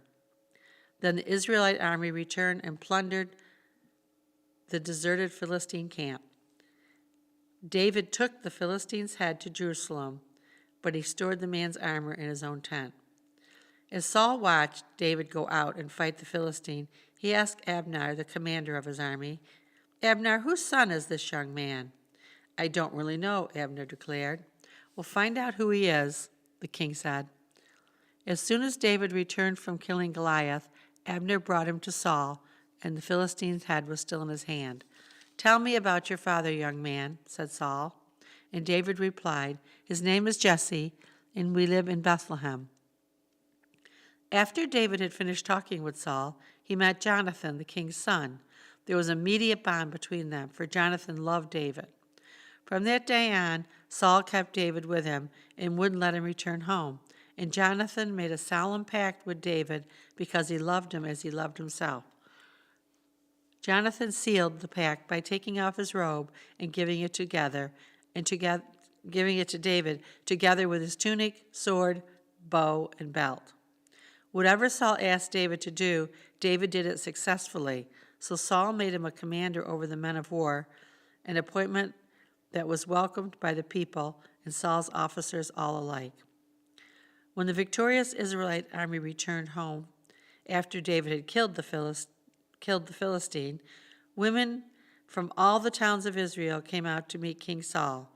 They sang and danced for joy with tambourines and cymbals, and this was their song. David killed his thousands, and David his 10,000s. This made Saul very angry. "What's this?" he said. "They credit David with 10,000 and me with only 1,000? Next, they'll be making him the king." So Saul, from that time on, kept a jealous eye on David. The very next day, a tormenting spirit from God overwhelmed Saul. He began to rave in his house like a madman. David was playing the harp, as he did each day, but Saul had a spear in his hand, and he suddenly hurled it at David, intending to pin him to the wall. But David escaped him twice. Saul was then afraid of David, for the Lord was with David and had turned away from Saul. Finally, Saul sent him away and appointed him the commander over 1,000 men, and David faithfully led the troops into battle. David continued to succeed in everything he did, for the Lord was with him. When Saul recognized this, he became even more afraid of David. But all Israel and Judah loved David because he was so successful in leading the troops in battle.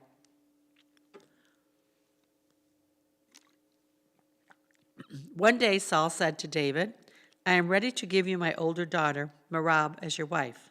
But first you must prove yourself to be a real warrior by fighting the Lord's battles." For Saul had thought, "I'll send him out against the Philistines and let them kill him rather than me doing it myself. Who am I and what is my family in Israel that I should be a king's son-in-law?" said David. "My father's family is nothing."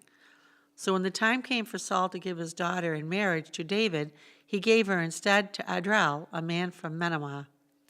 In the meantime, Saul's daughter, Michal, had fallen in love with David, and Saul was delighted when he heard about it. "Here's another chance to see him killed by a Philistine," Saul said to himself. But to David he said, "Today you have a second chance to become my son-in-law." Then Saul told his men to say to David, "The king really likes you, and so do we. Why don't you accept the king's offer and become his son-in-law?" When Saul's men said these things to David, he replied, "How can a poor man from a humble family afford the bride price for the daughter of a king?" When Saul's men reported this back to the king, he told them, "Tell David all I want for my bride is 100 Philistine foreskins. Vengeance on my enemies is all I really want." But what Saul had in mind was that David would be killed during this fight. David was delighted to accept the offer before the time limit was expired, and he and his men went out and killed 200 Philistines. Then David fulfilled the king's requirement by presenting them all their foreskins. So Saul gave his daughter Michal to David to be his wife. Michal, not Michael. When Saul realized that the Lord was with David and how much his daughter Michal loved him, Saul became even more afraid of him, and he remained David's enemy for the rest of his life. Every time the commanders of Philistines attacked, David was more successful against them than all the rest of Saul's officers. So David's name became very famous. 1 Samuel 19. Saul now urged his servants and his sons, Jonathan, to assassinate David. But Jonathan, because of his strong affection for David, told him what his father was planning. "Tomorrow morning," he warned him, "you must find a hiding place out in the fields. I'll ask my father to go out there with me, and I'll talk to him about you. Then I will tell everyone. Then I'll tell you everything I can find out." The next morning, Jonathan spoke with his father about David, saying many good things. "The king must not sin against his servant David," Jonathan said. "He's never done anything to harm you. He has always helped you in any way he could. Have you forgotten about the time he risked his life to kill that Philistine giant, and how the Lord brought a great victory to all Israel as a result? You were certainly happy about it back then. Why would you murder an innocent man like David? There's just no reason for it." So Saul listened to Jonathan and vowed, "As surely as the Lord lives, David will not be killed." Afterward, Jonathan called David and told him what had happened. Then he brought David to Saul, and David served in the court as he was before. War broke out again after that, and David led his troops against the Philistines. He attacked them with such fury that they all ran away. But one day, when Saul was sitting at home with spear in hand, the tormenting spirit from the Lord suddenly came upon him. As David played his harp, Saul hurled the spirit at David, and David dodged out of the way, and leaving the spear stuck in the wall, he fled and escaped into the night. Then Saul sent troops out to watch David's house. They were told to kill David when he came out the next morning. But Michal, David's wife, warned him, "If you don't escape tonight, you will be dead by morning." So she helped him climb out through a window, and he fled and escaped. Then she took an idol and put it in his bed, covered it with blankets, and put a cushion of goat's hair where the head should be. When the troops came to arrest David, she told him he was sick and couldn't get out of bed. But Saul sent the troops back to get David. He said, "Bring him to me in his bed so I can kill him." But when they came to carry David out, they discovered it was only an idol in the bed with a cushion of goat's hair for the head. "Why have you betrayed me like this and let my enemy escape?" Saul demanded of his daughter. "I had to," Michal replied. "He threatened to kill me if I didn't help him." So David escaped and went to Ramah to see Samuel, and he told him all that Saul had done to him. Then Samuel took David with him to live in Naioth. When the report reached Saul that David was in Naioth in Ramah, he sent troops to capture him. But when they arrived and saw Samuel leading a group of prophets who were prophesying, the Spirit of God came upon Saul's men, and they also began to prophesy. When Saul heard what had happened, he sent other troops, but they too prophesied. The same thing happened a third time. Finally, Saul himself went to Ramah and arrived at the great well in Succoth. "Where are Samuel and David?" he demanded. "They are at Naioth and Ramah," someone told him. But on the way to Naioth and Ramah, the Spirit of God came upon Saul, and he too began to prophesy all the way to Naioth. He tore off his clothes and lay naked on the ground all day and night, prophesying in the presence of Samuel. The people who were watching exclaimed, "What is even Saul? What is even Saul a prophet?" 1 Samuel 20. David now fled from Naioth to Ramah and found Jonathan. "What have I done?" he exclaimed. "What is my crime? How have I offended your father that he is also determined to kill me?" "That's not true," Jonathan protested. "You're not going to die. He always tells me everything he's going to do, even the little things. I know my father wouldn't hide something like this from me. It just isn't so." Then David took an oath before Jonathan and said, "Your father knows perfectly well about our friendship, so he has said to himself, 'I'm not going to tell Jonathan why I should hurt him, but I swear to you that I'm only a step away from death. I swear it to the Lord and by my own soul.'" "Tell me what I can do to help," said Jonathan. David replied, "Tomorrow we celebrate the New Moon Festival. I've always eaten with the king on this occasion, but tomorrow I will hide in the field and stay there until the evening of the third day. If your father asks where I am, tell him I asked permission to go home to Bethlehem for an annual family sacrifice. If he says fine, you will know all is well, but if he's angry and loses his temper, you will know he's determined to kill me." Show me this loyalty as my sworn friend, for we made a solemn pact before the Lord. Or kill me yourself if I have sinned against your father, but please don't betray me to him." "Never," said Jonathan. "You know that if I had the slightest notion my father was planning to kill you, I would tell you at once." Then David asked, "How will I know whether or not your father is angry?" "Come out to the field with me," Jonathan replied, and they went out there together. Then Jonathan told David this, "I promise by the Lord, the God of Israel, that by this time tomorrow of the next day, at the latest, I will talk to my father and let you know at once how he feels about you. If he speaks favorably about you, I will let you know. But if he is angry and wants to kill you, and may the Lord strike me and even kill me if I don't warn you so you can escape and live. May the Lord be with you as he used to be with my father, and may you treat me with the faithful love of the Lord as long as I live. But if I die, treat my family with the faithful love, even when the Lord destroys all the enemies from the face of the earth." So Jonathan made a solemn pact with David, saying, "May the Lord destroy all my enemies, all your enemies." And Jonathan made David reaffirm his vow of friendship again, for Jonathan loved David as he loved himself. Then Jonathan said, "Tomorrow we celebrate the new moon festival. You will be missed when your place at the table is empty. The day after tomorrow, toward evening, go to the place where you will hide and wait by the stone pile. I will come out and shoot 3 arrows to the side of the stone pile as though I were shooting at a target. Then I will send a boy to bring the arrows back. If you hear me tell them they're on this side, then you will know as surely as the Lord lives that all is well and there is no trouble. But if I tell him go farther, the arrows are still ahead of you, then it will mean that you must leave immediately, for the Lord is sending you away. And may the Lord make us keep our promises to each other, for he has witnessed all of them." So David hid himself in the field, and when the new moon festival began, the king sat down to eat. He sat in his usual place against a wall, with Jonathan sitting opposite him and Abner beside him. But David's place was empty. Saul didn't say anything about it that day, for he said to himself, "Something must have made David ceremonially unclean." But when David's place was empty the next day, Saul asked Jonathan, "Why hasn't the son of Jesse been here for the meal either yesterday or today?" Jonathan replied, "David earnestly asked me if he could go to Bethlehem. He said, 'Please let me go, for we're having a family sacrifice.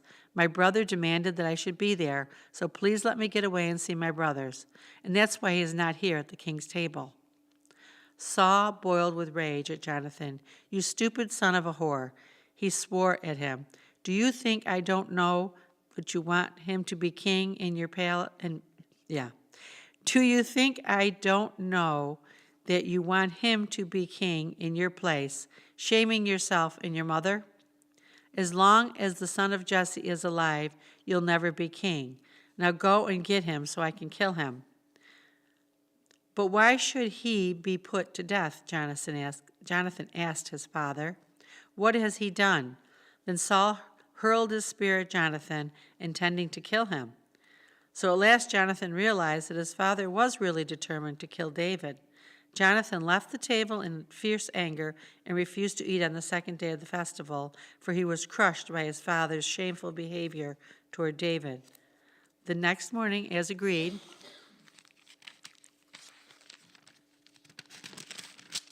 Jonathan went out to the field and took a young boy with him to gather his arrows. "Start running," he told the boy, "so you can find the arrows, and I'll shoot as I shoot them." So the boy ran, and Jonathan shot an arrow beyond the boy. When the boy had almost reached the arrow, Jonathan said, "The arrow is still ahead of you. Hurry, hurry, don't wait." So the boy quickly gathered up the arrows and ran back to his master. He, of course, suspected nothing. Only Jonathan and David understood the signal. Then Jonathan gave his bow and arrow to the boy and told him to go back to town. As soon as the boy was gone, David came out of hiding where he had been hiding near the stone pile. Then David bowed 3 times to Jonathan with his face to the ground. Both of them were in tears as they embraced each other and said goodbye, especially David. At last, Jonathan said to David, "Go in peace, for we have sworn loyalty to each other. to the Lord's name. The Lord is a witness of a bond between us as our children and our children forever." Then David left, and Jonathan returned to the town. Are you ready? Okay.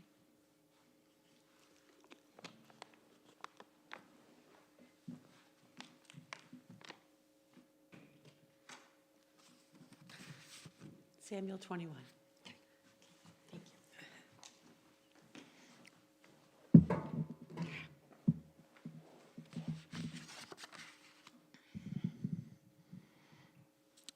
1 Samuel 21. David went to the town of Moab to see Amalek the priest. Amalek trembled when he saw him. "Why are you alone?" he asked. "Why is no one with you?" "The king has sent me on a private matter," David said. "He told me not to tell anyone why I'm here. I have told my men where to meet me later. Now what is there to eat? Give me 5 loaves of bread or something else you have." "We don't have any regular bread," the priest replied, "but there is the holy bread, which you can have if your young men have not slept with any women recently." "Don't worry," David replied. "I never allow my men to be with women when we are on a campaign. And since they stay clean even on ordinary trips, how much more on this one?" Since there was no other food available, the priest gave him the holy bread, the bread of the presence that was placed before the Lord in the tabernacle.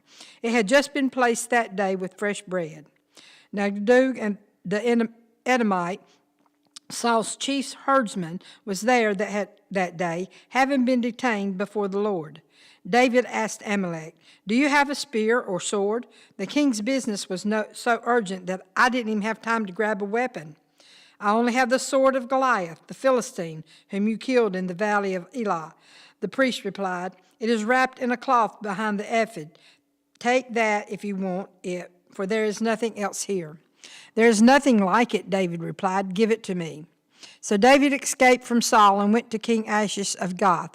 But the officers of Achish were unhappy about his being there. "Isn't this David, the king of the land?" they asked. "Isn't he the one the people honor with dances and singing? Saul has killed his 10,000 and David his thousands, and David his 10,000s. David heard these comments and was very afraid of what King Achish of Gath might do to him. So he pretended to be insane, scratching on doors and drooling down his beard. Finally, King Achish said to his men, "Must you bring me a madman? We already have enough of them around here. Why should I let someone like this be my guest?" 1 Samuel 22. So David left Gath and escaped to the cave of Adullam. Soon his brothers and all the other relatives joined him there. Then others began coming, men who were in trouble or in debt or who were just discontented, until David was the captain of about 400 men. Later David went to Mespheth in Moab, where he asked the king, "Please allow my father and mother to live here with you until I know what God is going to do for me." So David's parents stayed in Moab with the king during the entire time David was living in his stronghold.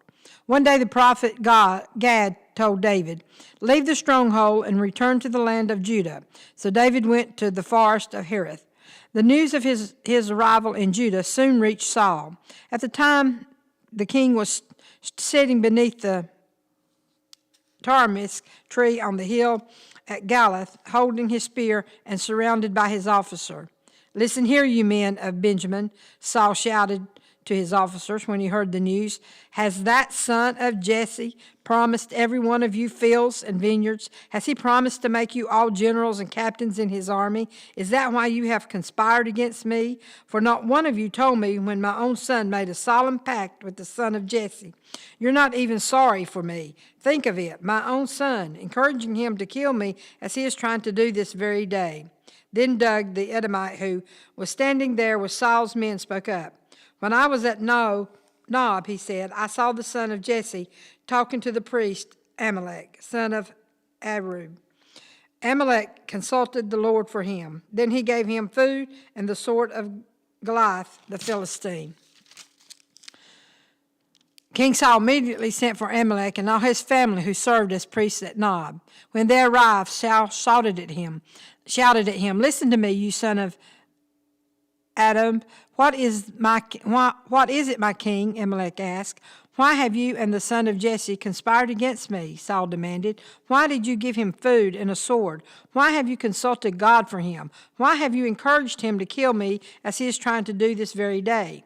But, sir, Amalek replied, is anyone among all your servants as faithful as David, your son-in-law? Why is he the captain of your bodyguard and a highly honored member of your household? This was certainly not the first time I had consulted God for him. May the king not accuse me and my family in this matter, for I knew nothing at all of any plot against you. You will surely die, Amalek, along with your entire family, the king shouted, and he ordered his bodyguards, kill the priests of the Lord, for they are allies and conspirators with David. They knew he was running away from me, but they didn't tell me. But Saul's men refused to kill the Lord's priest. Then the king said to Doeg, You do it. So Doeg the Edomite turned on them and killed them. That day, 85 priests in all, still wearing their priestly garments. Then he went to Nob, the town of the priest, and killed the priests' families, men, women, children, and babies, and all the cattle, donkeys, sheep, and goats. Only Abiathar, one of the sons of Amalek, escaped and fled to David. When he told David that Saul had killed the priest of the Lord, David explained, I knew it. When I saw Doeg the Edomite that day, I knew he was sure to tell Saul. Now I have caused the death of all your father's family. Stay here with me, and don't be afraid. I will protect you with my own life, for the same person wants to kill us both. 1 Samuel 23. One day news came to David that the Philistines were at Keilah stealing grain from the threshing floors. David asked the Lord, should I go and attack them? Yes, go and save Keilah, the Lord told him. But David's men said, we're afraid. Even here in Judah, we certainly don't want to go to Keilah to fight the whole Philistine army. So David asked the Lord again, and again the Lord replied, go down to Keilah, for I will help you conquer the Philistines. So David and his men went to Keilah, and they slaughtered the Philistines and took all their livestock and rescued the people of Keilah. Now when Abiathar, son of Amalek, fled to David at Keilah, he brought the ephod with him. Saul soon learned that David was at Keilah. Good, he explained. We've got him now. God has handed him over to me, for he has trapped himself in a walled town. So Saul mobilized his entire army to march to Keilah and besiege David and his men. But David learned of Saul's plan and told Anabar the priest to bring the ephod and asked the Lord what he should do. Then David prayed, O Lord, God of Israel, I've heard that Saul is planning to come and destroy Keilah because I am here. Will the leaders of Keilah betray me to him? And will Saul actually come as I have heard? O Lord of Israel, please tell me. And the Lord said, he will come. Again David asked, will the leaders of Keilah betray me and my men to Saul? And the Lord replied, yes, they will betray you. So David and his men, about 600 of them now, left Keilah and began roaming the countryside. Word soon reached Saul that David had escaped, so he didn't go to Keilah after all. David now stayed in the stronghold of the wilderness in the hill country of Ziph. Saul hunted him down day after day, but God did not let Saul find him. One day near Horesh, David received the news that Saul was on his way to Ziph to search for him and kill him. Jonathan went to find David and encouraged him to stay strong in his faith in God. Don't be afraid, Jonathan reassured him. My father will never find you. You are going to be king of Israel, and I will be next to you, as my father Saul is well aware. So the two of them renewed their solemn pact before the Lord. Then Jonathan returned home while David stayed at Horesh. Now the men of Ziph went to Saul in Gilbeals and betrayed David to him. We know where David is hiding, they said. He is in the stronghold of Horesh on the hill of Hachilah, which is in the southern part of Jessamon. Come down wherever you're ready, O king, and we will catch him and hand him over to you. The Lord bless you, Saul said. At last someone is concerned about me. Go and check again to be sure of where he is staying and who has seen him there, for I know that he is very crafty. Discover his hiding places and come back when you are sure. Then I will go with you. And if he is in the area at all, I'll track him down, even if I have to search every hidden place in Judah. So the men of Ziph returned home ahead of Saul. Meanwhile, David and his men and moved into the wilderness of Moab, in the Arba Valley, south of Jessamon. When David heard that Saul and his men were searching for him, he went even further into the wilderness to the great rock, and he remained there in the wilderness of Maon, but Saul kept after him in the wilderness. Saul and David were now on opposite sides of a mountain. Just as Saul and his men began to close in on David and his men, an urgent message reached Saul that the Philistines were raiding Israel again. So Saul quit chasing David and returned to fight the Philistines. Ever since that time, the place where David was camped has been called the Rock of Escape. David then went to live in the strongholds of England. After Saul returned from fighting the Philistines, he was told that David had gone into the wilderness of En-Gedi. So Saul chose 3,000 elite troops from all Israel and went to search for David and his men near the rocks of the wild goats. At the place where the road passes some sheepfolds, Saul went into a cave to relieve himself. But as it happened, David and his men were hiding further back in the very cave. Now's your opportunity, David's men whispered to him. Today the Lord is telling you, I will certainly put your enemy into your power to do as you wish. So David crept forward and cut off a piece of the hem of Saul's robe. And then David's conscience began to bother him because he had cut Saul's robe. He said to his men, the Lord forbid that I should do this to my lord the king. I shouldn't attack the Lord's anointed one, for the Lord himself has chosen him. So David restrained his men and did not let them kill Saul. After Saul had left the cave and gone on his way, David came out and shouted after him, my lord, the king. And when Saul looked around, David bowed before him. Then he shouted to Saul, why do you listen to your people who say I am trying to harm you? This very day you can see with your own eyes it isn't true. For the Lord placed you at my mercy back there in the cave. Some of my men told me to kill you, but I spared you. For I said, I will never harm the king. He is the Lord's anointing one. Look, my father, at what I have in my hand. It is a piece of the hem of your robe. I cut it off, but I didn't kill you. This proves that I'm not trying to harm you and that I have not sinned against you, even though you have been hunting for me to kill me. May the Lord judge between us. Perhaps the Lord will punish you for what you're trying to do to me, but I will never harm you. As that old proverb says, from evil people come evil deeds, so you can be sure I will never harm you. Who is the king of Israel trying to catch anyway? Should he spend his time chasing one who is as worthless as a dead dog or a single flea? May the Lord therefore judge which of us is right and punish the guilty one. He is my advocate, and he will rescue me from your power. When David had finished speaking, Saul called back, is that really you, my son David? Then he began to cry, and he said to David, you are a better man than I am, for you have repaid me good for evil. Yes, you have been amazingly kind to me today. For when the Lord put me in a place where you could have killed me, you didn't do it. Who else would let his enemy get away when he had him in his power? May the Lord reward you well for the kindness you have shown me today. And now I realize that you are surely going to be king, and that the kingdom of Israel will flourish under your rule. Now swear to me by the Lord that when that happens, you will not kill my family and destroy my line of descendants. So David promised this to Saul with an oath. Then Saul went home, but David and his men went back to the stronghold. 1 Samuel 25. Now Samuel died, and all Israel gathered for his funeral. They buried him at his house in Ramah. Then David moved down to the wilderness of Maon. There was a wealthy man from Maon who owned property near the town of Carmel. He had 3,000 sheep and 1,000 goats, and it was his sheep shearing time. This man's name was Nabal, and his wife Abigail was a sensible and beautiful woman. But Nabal, a descendant of Caleb, was crude and mean in all his dealings.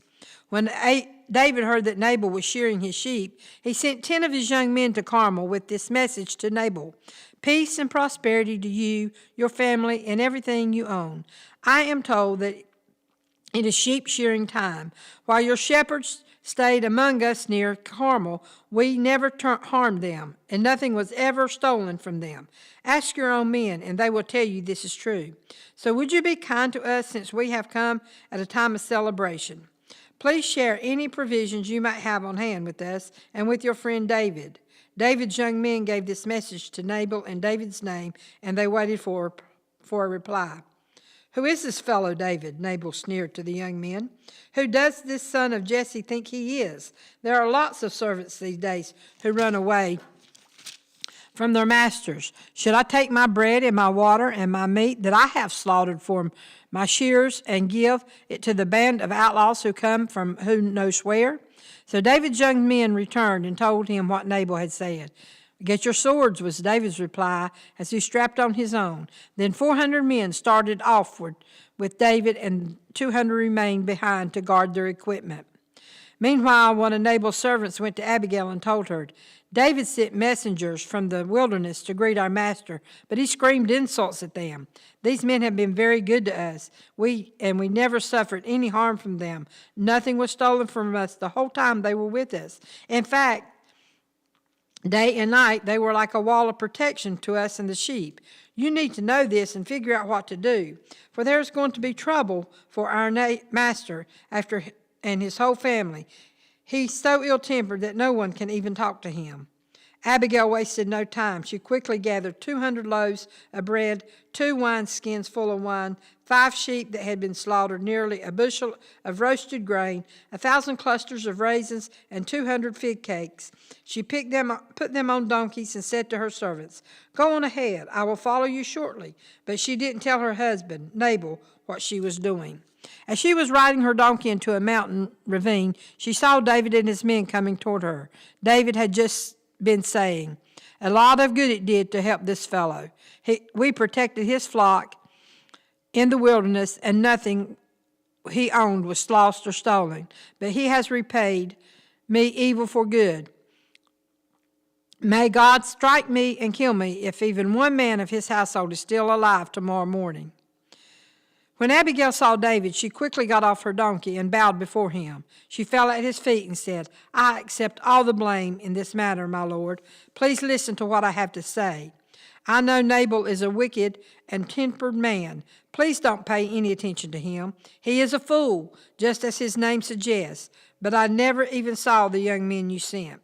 Now, my lord, as surely as the Lord lives and you yourself live, since the Lord has kept you from murdering and wreaking vengeance into your own hands, let all your enemies and those who try to harm you be as cursed as Nabal. And here is a present that I, your servant, have brought to you and your young men. Please forgive me if I have offended you in any way. The Lord will surely reward you with a lasting dynasty, for you are fighting the Lord's battles, and you have not done wrong throughout your entire life. Even when you chased by those who seek to kill you, your life is safe in the care of the Lord your God, secure in his treasure pouch. But the lives of your enemies will disappear like stones shot from a slingshot. When the Lord has done all he promised and has made you leader of Israel, don't let this be a blemish on your record. Then your conscience won't have to bear the staggering burden of needless bloodshed and vengeance. And when the Lord has done these great things for you, please remember me, your servant." David replied to Abigail, "Praise the Lord, the God of Israel, who has sent you to meet me today. Thank God for your good senses. Bless you for keeping me from murder and from carrying out vengeance with my own hands. For I swear by the Lord, the God of Israel, who has kept me from hurting you, that if you had not hurried out to meet me, not one of Nabal's men would still be alive tomorrow morning." Then David accepted her present and told her, "Return home in peace. I have heard what you said. We will not kill your husband." When Abigail arrived home, she found that Nabal was throwing a big party and was celebrating like a king. He was very drunk, so she didn't tell him anything about her meeting with David until the dawn the next day. In the morning, when Nabal was sober, his wife told him what had happened. As a result, he had a stroke, and he lay paralyzed on his bed like a stone. About 10 days later, the Lord struck him, and he died. When David heard that Nabal was dead, he said, "Praise the Lord, who has avenged the insult I received from Nabal and has kept me from doing it myself. Nabal has received the punishment for his sin." Then David sent messengers to Abigail to ask her to become his wife. When the messengers arrived at Carmel, they told Abigail, David has sent us to take you back to marry him." She bowed low to the ground and responded, "I, your servant, would be happy to marry David. I would even be willing to become a slave, washing the feet of his servants." Quickly getting ready, she took along 5 of her servant girls as attendants, mounted her donkey, and went with David's messenger, and so she became his wife. David also married Ahiman from Jezreel's making both of them his wives. Saul, meanwhile, had given his daughter Michal, David's wife, to a man from Galim named Paltreson of Lisha.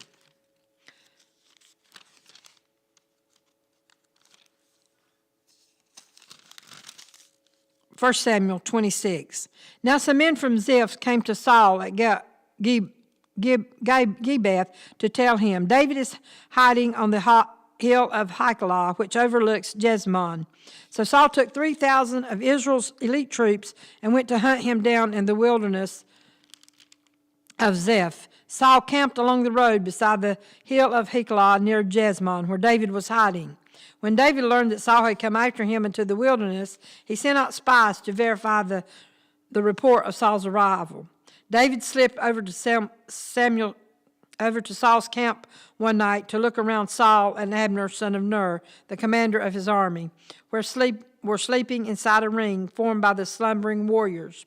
"Who will volunteer to go there with me?" David asked Ahimelech the Hittite and Abishai, son of Zeruiah, Joab's brother.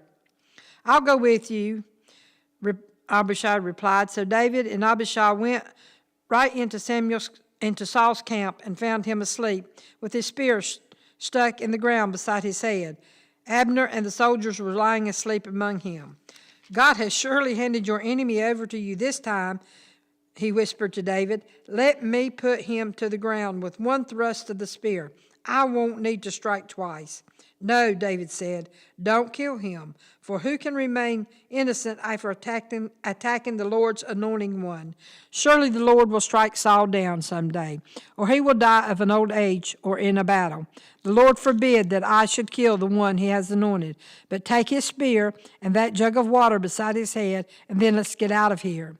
So David took the spear and jug of water and went near Saul's head. Then he and Abishai got away without anyone seeing them or even waking up, because the Lord had put Saul's men into a deep sleep.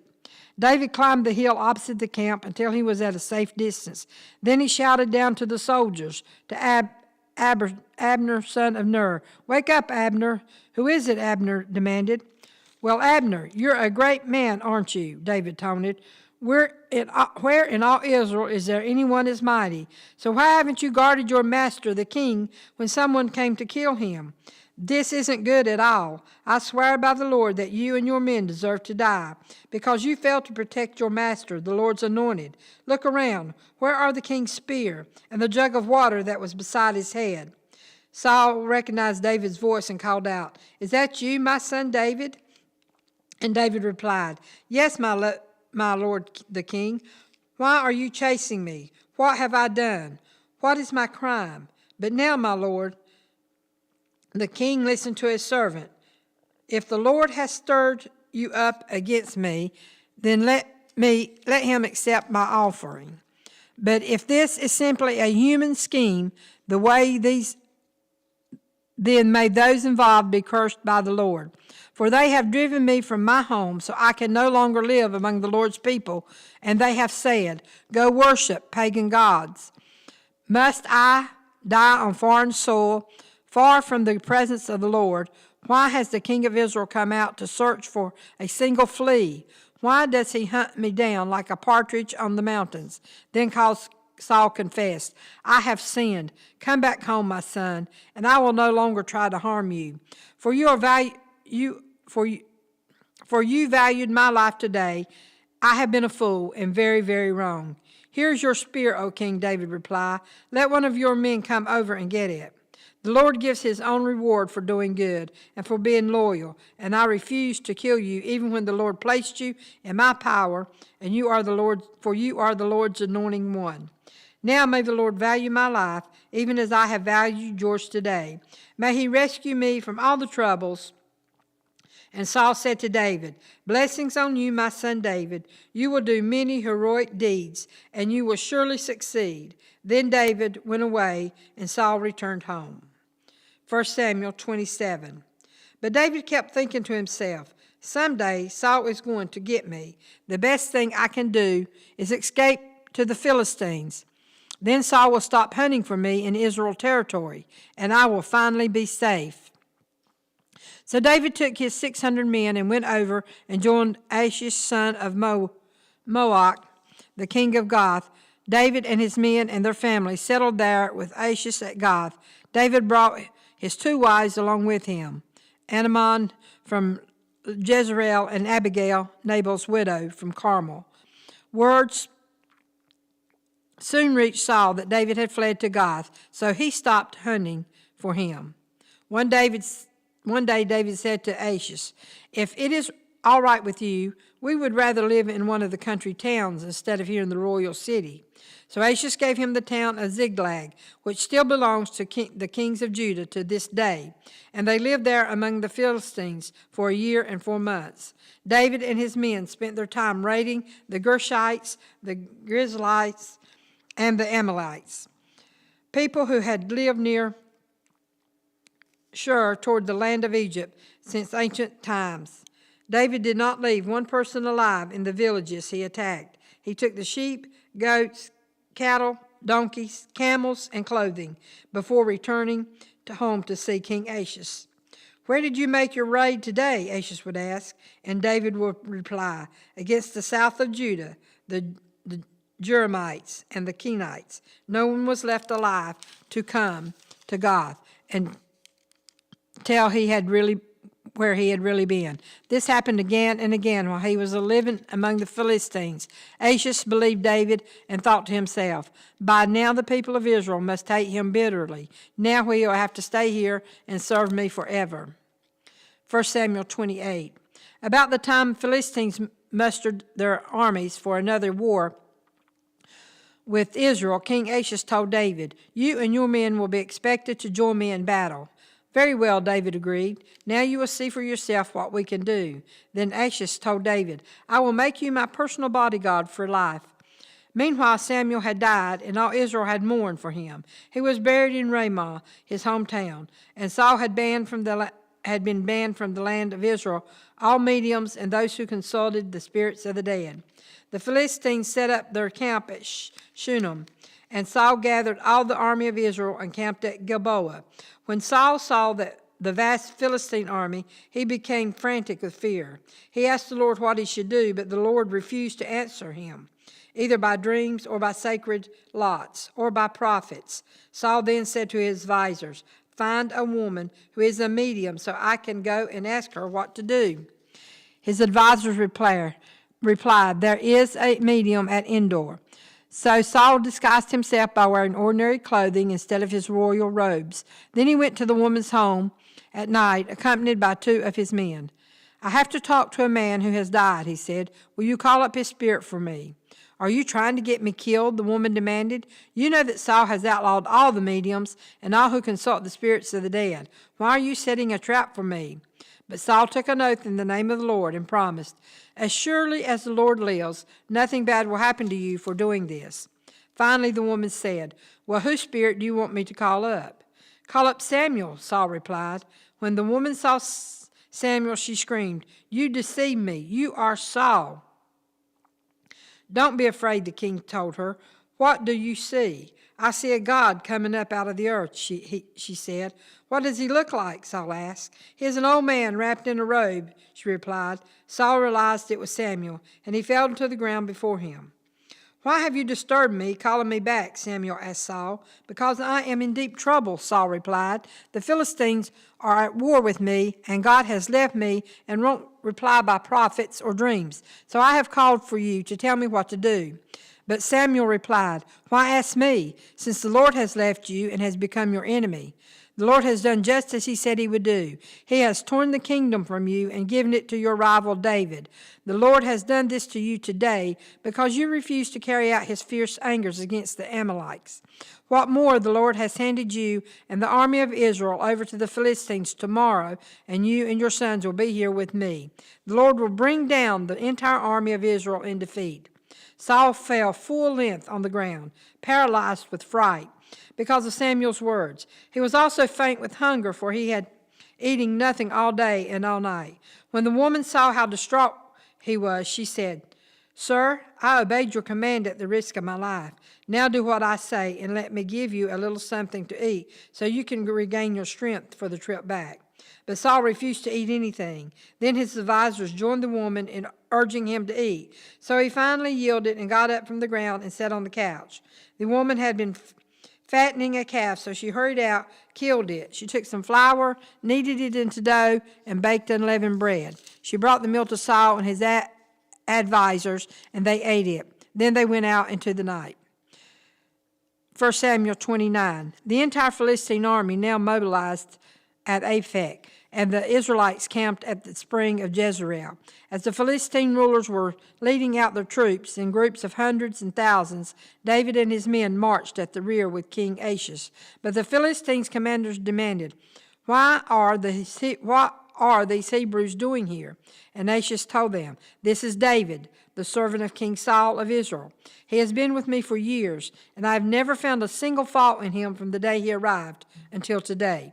But the Philistines' commanders were angry. "Send him back to the town you've given him," they demanded. "He can't go into the battle with us.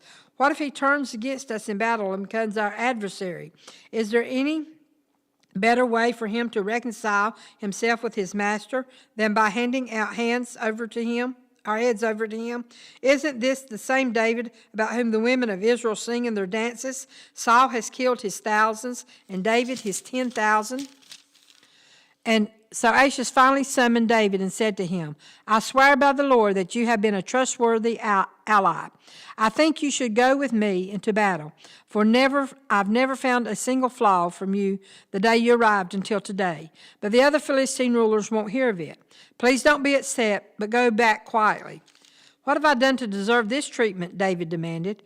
"What have you ever found in your servant that I can't go and fight the enemies of my lord the king?" But Achish insisted, "As far as I'm concerned, you're as perfect as an angel of God. But the Philistine commanders are afraid to have you with them in the battle. Now get up early in the morning and leave with your men as soon as it gets light." So David and his men headed back into the land of the Philistines, while the Philistine army went on to Jezreel. 1 Samuel chapter 30. 3 days later, when David and his men arrived home at the home of Ziklag, they found that the Amalekites had made a raid into Neva, and they had crushed Ziklag and burned it to the ground. They had carried off the women and children and everyone else, but without killing anyone. When David and his men saw the ruins and realized what had happened to their families, they wept until they could weep no more. David's 2 wives, Amnon from Jezreel and Abigail, widow of Nabal from Carmel, were among those captured. David was now in great danger because all his men were very bitter about losing their sons and daughters, and they began to talk of stoning him. But David found strength in the Lord his God. Then he said to Abiathar the priest, "Bring me the ephod." So Abiathar brought it. Then David asked the Lord, "Should I chase after these band of raiders? Will I catch them?" And the Lord told him, "Yes, go after them. You will surely recover everything that was taken from you." So David and his 600 men set out, and they came to the brook Basok. But 200 of the men were too exhausted to cross the brook. So David continued on the pursuit with 400 men. Along the way, they found an Egyptian man in a field and brought him to David. They gave him some bread to eat and water to drink. They also gave him part of a fig cake and 2 clusters of raisin, for he had anything to eat or drink for days and nights. Before long, his strength returned. "To whom do you belong, and where do you come from?" David asked him. "I am an Egyptian, the slave of an Amalek," he replied, "but Master abandoned me 3 days ago because I was sick.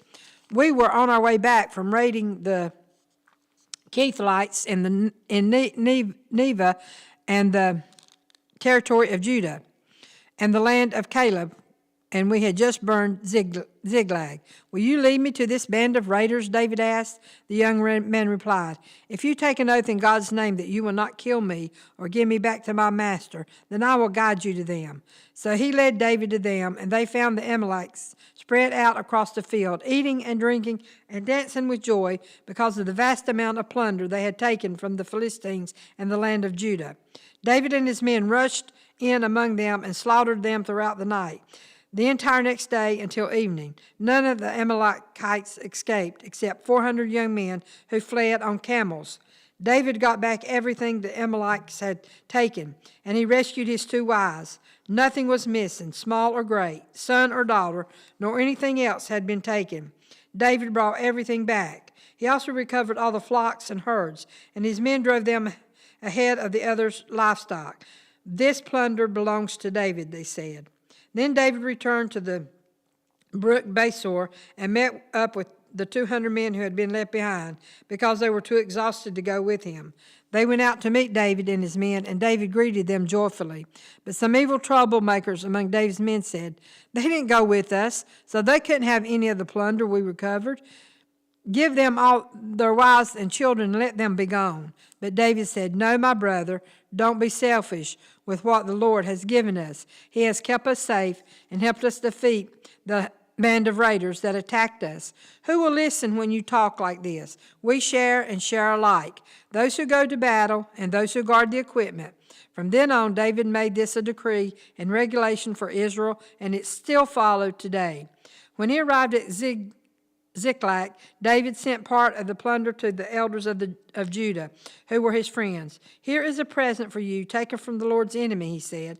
The gifts were sent to the people of the following towns David had visited: Bethel, Ramoth, Negah, Jadar, Aor, Sephamoth, Estemoa, Rascal, and the towns of the Jerahmeelites, the towns of the Kenites, Hormah, Borshem, Athak, Hebron, and all the other places David and his men had visited. 1 Samuel 31. Now the Philistines attacked Israel, and the men of Israel fled before many. Many were slaughtered on the slopes of Mount Gilboa, and the Philistines closed in on Saul and his sons, and they killed there 3 of his sons, Jonathan, Anabab, and Malchijah. The fighting grew very fierce around Saul, and the Philistines' archers came up with him and wounded him severely. Saul groaned to his armor bearer, "Take your sword and kill me before these pagan Philistines come to run me through and taunt and torture me." But his armor bearer was afraid and would not do it. So Saul took his own sword and fell on it. When his armor bearer realized that Saul was dead, he fell on his own sword and died beside the king. So Saul, his 3 sons, his armor bearer, and his troops all died together that same day. When the Israelites on the other side of Jezreel Valley and beyond the Jordan saw that the Israelite army had fled and that Saul and his sons were dead, they abandoned their towns and fled. So the Philistines moved in and occupied their towns. The next day, when the Philistines went out to strip the dead, they found the bodies of Saul, his 3 sons of Mount Gilboa. So they cut off Saul's head and stripped off his armor. Then they proclaimed the good news of Saul's death in their pagan temple and to the people throughout the land of Philistia. They placed his armor in the temple of the Astorites, and they fastened his body to the wall of the city of Beshem. But when the people of Jabesh Gilead heard that the Philistines had done to Saul, all their mighty warriors traveled through the night to Beshem and took the bodies of Saul and his sons down from the wall. They brought them to Jabesh, where they burned the bodies. And then they took their bones and buried them beneath the tamarisk tree of Jabez, and they fasted for 7 days. 2 Samuel chapter 1. After the death of Saul, David returned from his victory over the Amalekites and spent 2 days in Ziklag. On the third day, a man arrived from Saul's army's camp. He had torn his clothes and put dirt on his head to show that he was in mourning. He fell to the ground before David in deep respect. "Where have you come from?" David asked. "I escaped from the Israelite camp," the man replied. "What happened?" David demanded. "Tell me how the battle went." The man replied, "Our entire army fled from the battle. Many of the men are dead. Saul and his son Jonathan are also dead." "How do you know this? Saul and Jonathan are dead," David demanded of the young man. The man answered, "I happened to be on Mount Gilboa, and there was Saul leaning on his spear, with the enemy chariots and chariots closing in on him. When he turned and saw me, he cried out for me to come to him. 'How can I help?' I asked him. He responded, 'Who are you?' 'I am an Amalekite,' I told him. Then he begged me, 'Come over here and put me out of my misery, for I am in terrible pain and want to die.' So I killed him," the Amalekite told David, "for I knew he couldn't live. Then I took his crown and his armband, and I have brought them here to you, my lord." David and his men tore their clothes in sorrow when they heard the news. They mourned and wept and fasted all day for Saul and his son Jonathan, and for the Lord's army and the nation of Israel, because they had died by the sword that day. Then David said to the young man who had brought the news, "Where are you from?" And he replied, "I am a foreigner, an Amalek who serves in your land." "Why were you not afraid to kill the Lord's anointed one?" David asked. Then David said to one of his men, "Kill him." So the man thrust his sword into the Amalek and killed him. "You have condemned yourself," David said, "for you yourself confessed that you killed the Lord's anointing one." Then David composed a funeral song for Saul and Jonathan, and he commanded that it be taught to the people of Judah. It is known as the Song of the Bow, and is recorded in the book of Jasar. "Your pride and your joy, O Israel, lies dead on the hills. Oh, how the mighty heroes have fallen. Don't announce the news in Gath. Don't proclaim it to the streets of Ashkelon, or the daughters of the Philistines will rejoice, and the pagans will laugh in triumph. O mountains of Gilboa, let there be no dew or rain upon you, no fruitful fields producing offerings of grain. For there the shield of the day, mighty heroes, was defiled. The shield of Saul will no longer be anointed with oil. The bow of Jonathan was powerful, and the sword of Saul did its mighty work. They shed the blood of their enemies, and they pierced the bodies of the mighty hero. How beloved and gracious were Saul and Jonathan. They were together in life and in death. They were swifter than eagles, stronger than lions. O women of Israel, weep for Saul, for he dressed you in luxurious scarlet clothing and garments decorated with gold. Oh, how the mighty heroes have fallen in battle. Jonathan lies dead on the hills. How I weep for you, my brother Jonathan. Oh, how much I loved you, and your love for me was deep, deeper than the love of women. Oh, how the mighty heroes have fallen. Stripped of their weapons, they lie dead. 2 Samuel chapter 2. After this, David asked the Lord, "Should I move back to one of the towns of Judah?" "Yes," the Lord replied. Then David asked, "Which town should I go to?" "To Hebron," the Lord answered. David's two wives were Amnon from Jezreel and Abigail, the widow of Nabal, from Carmel. So David and his wives and his men and their families all moved to Judah, and they settled in the village near Hebron. Then the men of Judah came to David, anointed him king over the people of Judah. When David heard that the men of Jabesh Gilead had buried Saul, he sent them this message: "May the Lord bless you for being so loyal to your master Saul and giving him a decent burial. May the Lord be loyal to you, return and reward you with his unfailing love. And I too will reward you for what you have done. Now that Saul is dead, I ask you to be my strong and loyal subjects, like the people of Judah, who have anointed me as their new king." But Abner, son of Ner, the commander of Saul's army, had already gone to Mahanaim with Saul's son Ishabeth. There he proclaimed Ishabeth king over Gilead, Jezreel, Ephraim, Benjamin, the land of the Asherites, and all the rest of Israel. Ishabeth, Saul's son, was 40 years old when he became king, and he ruled from Mahanaim for 2 years. Meanwhile, the king of Judah remained loyal to David. David made Hebron his capital, and he ruled as king of Judah for 7.5 years. One day Abner led Ishabeth's troops from Mahanaim to Gibeon. About the same time, Joab, son of Zerah, led David's troops out and met them at the pool of Gibeon. The two groups sat down there facing each other from opposite sides of the pool. Then Abner suggested to Joab, "Let's have a few of our warriors fight hand to hand here in front of us." "All right," Joab agreed. So 12 men were chosen to fight from each side. 12 men of Benjamin, representing Isabeth, son of Saul, and 12 representing David. Each one grabbed his opponent by the hair and thrust his sword into the other's side, so that all of them died. So this place of Gibeon has been known ever since as the Field of Swords. A fierce battle followed that day, and Abner and the men of Israel were defeated by the forces of David. Joab, Abishai, and Ashali, the three sons of Zerah, were among David's forces that day. Ashel could run like a gazelle, and he began chasing Abner. He pursued him relentlessly, not stopping for anything. When Abner looked back and saw him coming, he called out, "Is that you, Ashel?" "Yes, it is," he replied. "Go fight someone else," Abner warned. "Take on one of your younger men and strip him of his weapons." But Ashel kept right on chasing Abner. Again, Abner shouted to him, "Get away from here. I don't want to kill you. How could I ever face your brother Joab again?" But Ashel refused to turn back to Abner. So Abner thrust the end of his spear through Ashel's stomach, and the spear came out through his back. He stumbled to the ground and died there.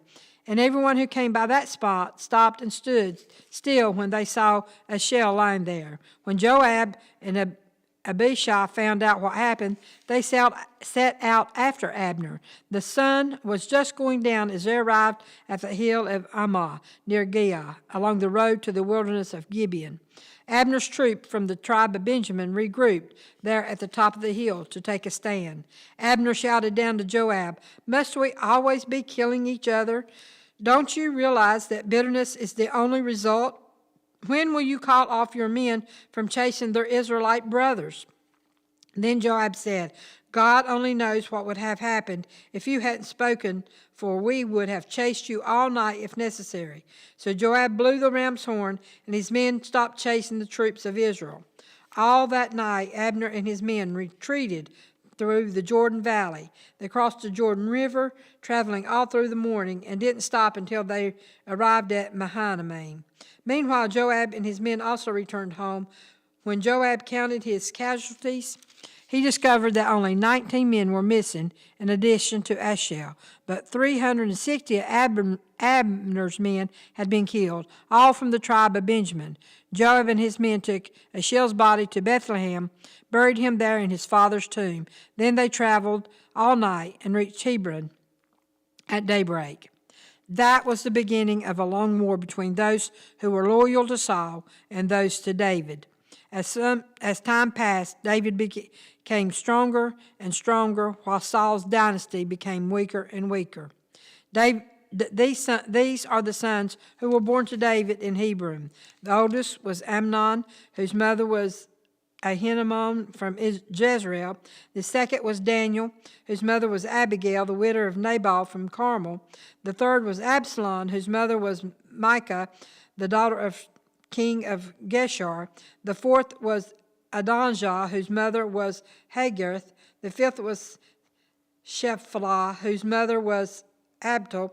The sixth was Athuran, whose mother was Eglah, David's wife. These sons were all born to David in Hebron. As the war between the house of Saul and the house of David went on, Abner became a powerful leader among those loyal to Saul. One day, Ishabeth, Saul's son, accused Abner of sleeping with one of his father's concubines, a woman named Rizpah, daughter of Aiah. Abner was furious. "Am I some Judean dog to be kicked around like this?" he shouted. "After all I've done for your father Saul and his family and friends by not handing you over to David, is this my reward, that you find fault with me about this woman? May God strike me and even kill me if I don't do everything I can to help David get what the Lord has promised him. I'm going to take Saul's kingdom, give it to David. I will establish the throne of David over Israel as well as Judah, all the way from Dan in the north to Beersheba in the south. Ishabeth didn't dare say another word because he was afraid of what Abner might do. Then Abner sent messages to David saying, "Doesn't the entire land belong to you? Make a solemn pact with me, and I will help turn over all of Israel to you." "All right," David replied, "but I will not negotiate with you unless you bring back my wife Michal, Saul's daughter, when you come." David then sent this message to Ishabeth, Saul's son, "Give me back my wife Michal, for I bought her with the lives of 100 Philistines." So Ishabeth took Michal away from her husband, son of Laish. Palta followed along behind her as far as Baram, weeping as he went. Then Abner told him, "Go back home." So Palta returned. Meanwhile, Abner had consulted with the elders of Israel. "For some time now," he told them, "you have wanted to make David your king. Now is the time, for the Lord has said, I have chosen David to save my people Israel from the hands of the Philistines and from all other enemies." Abner also spoke with the men of Benjamin. Then he went to Hebron to tell David that all the people of Israel and Benjamin had agreed to support him. When Abner and 20 of his men came to Hebron, David entertained them with a great feast. Then Abner said to David, "Let me go and call an assembly of all Israel to support my lord the king. They will make a covenant with you to make you their king, and you will rule over everything your heart desires." So David sent Abner safely on his way. But just after David had sent Abner away in safety, Joab and some of David's troops returned from a raid, bringing much plunder with them. When Joab arrived, he was told that Abner had just been there visiting the king and had been sent away in safety. Joab rushed to the king and demanded, "What have you done? What do you mean by letting Abner get away? You know perfectly well that he came to spy on you and find out everything you're doing." Joab then left David and sent messengers to catch up with Abner, asking him to return. They found him at the well of Sirah and brought him back, though David knew nothing about it. When Abner arrived at Hebron, Joab took him aside at the gateway as if to speak with him privately. But then he stabbed Abner in the stomach and killed him in revenge for killing his brother Ashel. When David heard that, he declared, "I vow by the Lord that I and my kingdom are forever innocent of this crime against Abner, son of Ner. Joab and his family are the guilty ones. May the family of Joab be cursed in every generation with a man who has open sores or leprosy, or who walks on crutches, or dies by the sword, or begs for food." So Joab and his brother Abishai killed Abner because Abner had killed their brother Ashel at the battle of Gibeon. Then David said to Joab and all the others who were with him, "Tear your clothes and put on burlap. Mourn for Abner." And King David himself walked behind the procession to the grave. They buried Abner in Hebron, and the king and all the people wept at his graveside. Then the king sang this song for Abner. "Should Abner have died as fools die? Your hands were not bound, your feet were not chained. No, you were murdered, the victim of a wicked plot." All the people wept again for Abner. David had refused to eat anything on the day of the funeral, and now everyone begged him to eat. But David had made a vow saying, "May God strike me and even kill me if I eat anything before the sun goes down." This pleased the people very much. In fact, everything the king did please them. So everyone in Judah and all of Israel understood that David was not responsible for Abner's murder. Then King David said to his officials, "Don't you realize that a great commander has fallen today in Israel? And even though I am the anointed king, these two sons of Zeruiah, Joab and Abishai, are too strong for me to control. So may the Lord repay these evil men for their evil deeds." 2 Samuel chapter 4. When Ishabeth, Saul's son, heard about Abner's death at Hebron, he lost all courage, and all Israel became paralyzed with fear. Now there were two brothers, Benaiah and Rechab, who were captains of Ishabeth's raiding parties.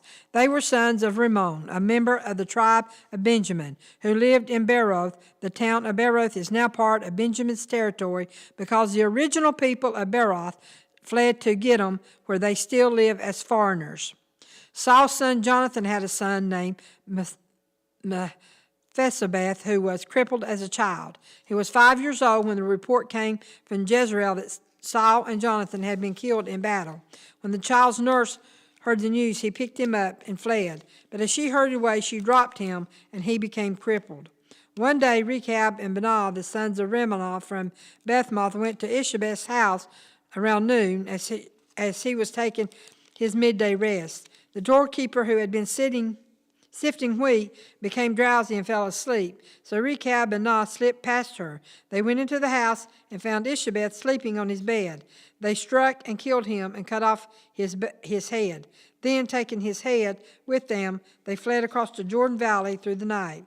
When they arrived at Hebron, they presented Ishabeth's head to David. "Look," they exclaimed to the king, "here's the head of Ishabeth, the son of your enemy, Saul, who tried to kill you. Today the Lord has given my lord the king revenge on Saul and his entire family."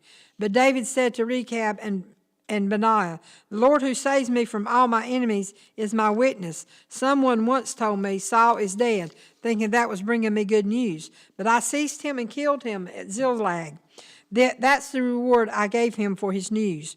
How much more should I reward evil men who have killed an innocent man in his own house and on his own bed? Shouldn't I hold you responsible for his blood and rid the earth of you?" So David ordered his young men to kill them, and they did. They cut off their hands and feet and hung their bodies beside the pool in Hebron. Then they took Ishabeth's head and buried it in Abner's tomb in Hebron. 2 Samuel chapter 5. Then all the tribes of Israel went to David at Hebron and told them, "We are your own flesh and blood. In the past, when Saul was our king, you were the one who really led the forces of Israel. And the Lord told you, you will be the shepherd of my people, Israel. You will be Israel's leader." So there at Hebron, King David made a covenant before the Lord with all the elders of Israel, and they anointed him king of Israel. David was 30 years old when he began to reign, and he reigned 40 years in all. He had reigned over Judah from Hebron for 7 years and 6 months, and from Jerusalem he reigned over all Israel and Judah for 33 years. David then led his men to Jerusalem to fight against the Jebusites, the original inhabitants of the land who were living there. The Jebusites taunted David, saying, "You will never get in here. Even the blind and lame could keep you out." For the Jebusites thought they were safe. But David captured the fortress of Zion, which is now called the City of David. On the day of the attack, David said to the troops, "I hate those lame and blind Jebusites. Whoever attacks them should strike by going into the city through the water tunnel." That is the origin of the saying, "The blind and the lame may not enter the house." So David made the fortress his home, and he called it the City of David. He extended the city, starting at the supporting terraces and working inward. And David became more and more powerful because the Lord God of heaven's armies was with him. Then King Harman of Tyre sent messengers to David, along with cedar timbers and carpenters and stonemasons, and they built David a palace. Then David realized that the Lord had confirmed him as king over Israel and had blessed his kingdom for the sake of his people, Israel. After moving from Hebron to Jerusalem, David married more concubines and wives, and they had more sons and daughters. These are the names of David's sons who were born in Jerusalem: Shammua, Shoboth, Nathan, Solomon, Abhar, Eshlar, Naphar, Japhar, Elisham, Eladiah, and Ephelet. When the Philistines heard that David had been anointed king of Israel, they mobilized all their forces to capture him. But David was told they were coming, so he went into the stronghold. The Philistines arrived and spread out across the valley of Rephaim. So David asked the Lord, "Should I go out to fight the Philistines? Will you hand them over to me?" The Lord replied to David, "Yes, go ahead. I will certainly hand them over to you." So David went to Baal Peram and defeated the Philistines there. "The Lord did it," David exclaimed. "He burst through my enemies like a raging flood." So he named that place Baal, the Lord who burst through. The Philistines had abandoned their idols there, so David and his men confiscated them. But after a while, the Philistines returned and again spread out across the valley of Rephaim.